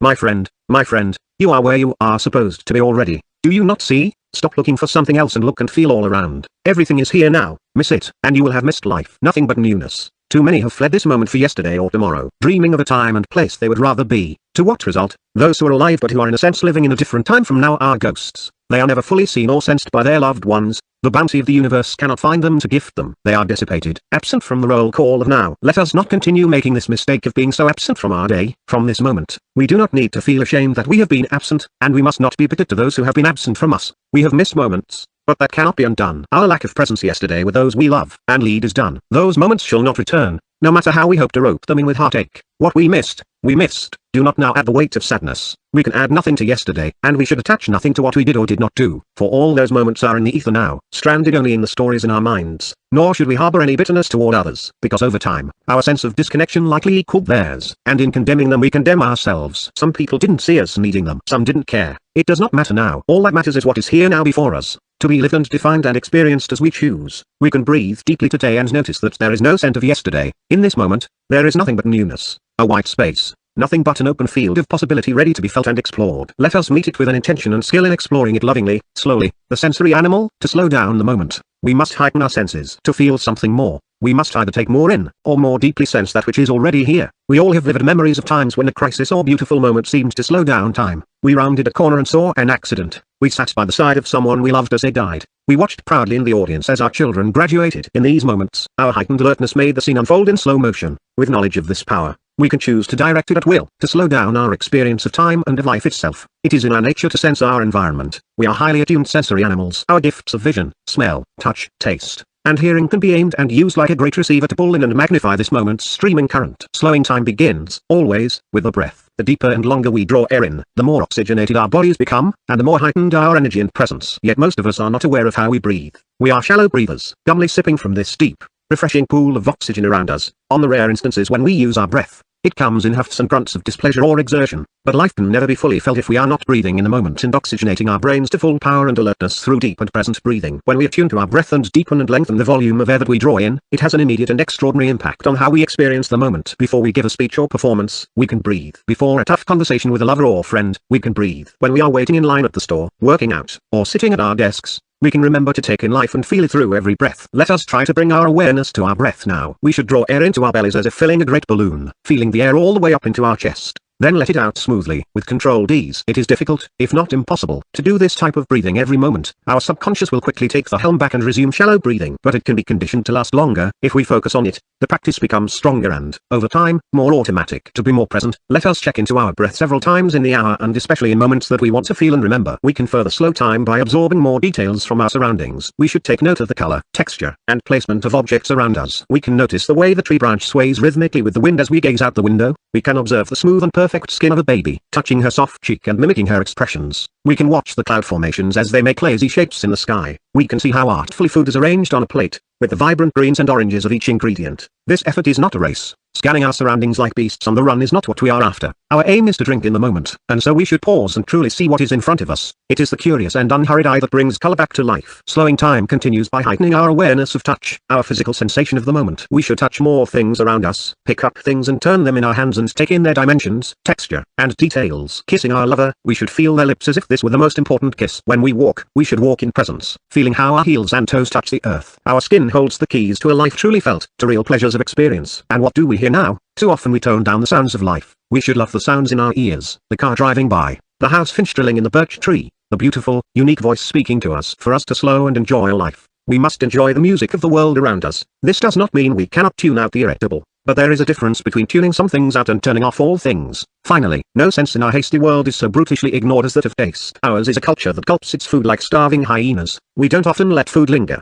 We don't delight in its texture and its finish. Many have no memory of their last meal because they barely experienced eating it. We must return to more dignified times, when food was not something we wolfed down on the run, but something with meaning that brought nourishment, joy, and connection into our lives. Let us take real pleasure in what we are eating, and if what we are eating doesn't bring true enjoyment and health to our bodies, then let us push it aside. It is such a simple formula. The more senses we bring to the moment, the more time slows, the more a catalogue of joyful vivid memories grows in our minds, the more life is filled with gratitude, and the more nourished our soul. Awareness can stop time. To those who cannot sense and slow time, we need only remind them of the times it happened almost automatically. Remember when you were immersed in your art and everything narrowed around you? Remember when you slowed time and breathed in the smell of your lover? Remember when you gave the gift and watched his face as he unwrapped it, and how his smile seemed to happen so quickly at the time, yet the moment lingered so long, and now, as it plays back in your mind, how that smile slowly spreads across his face as if the more days that pass, the longer that smile lingers, even as its brilliance never fades. Remember when the world stopped as you listened closely to your friend sharing her pain and you just felt for her?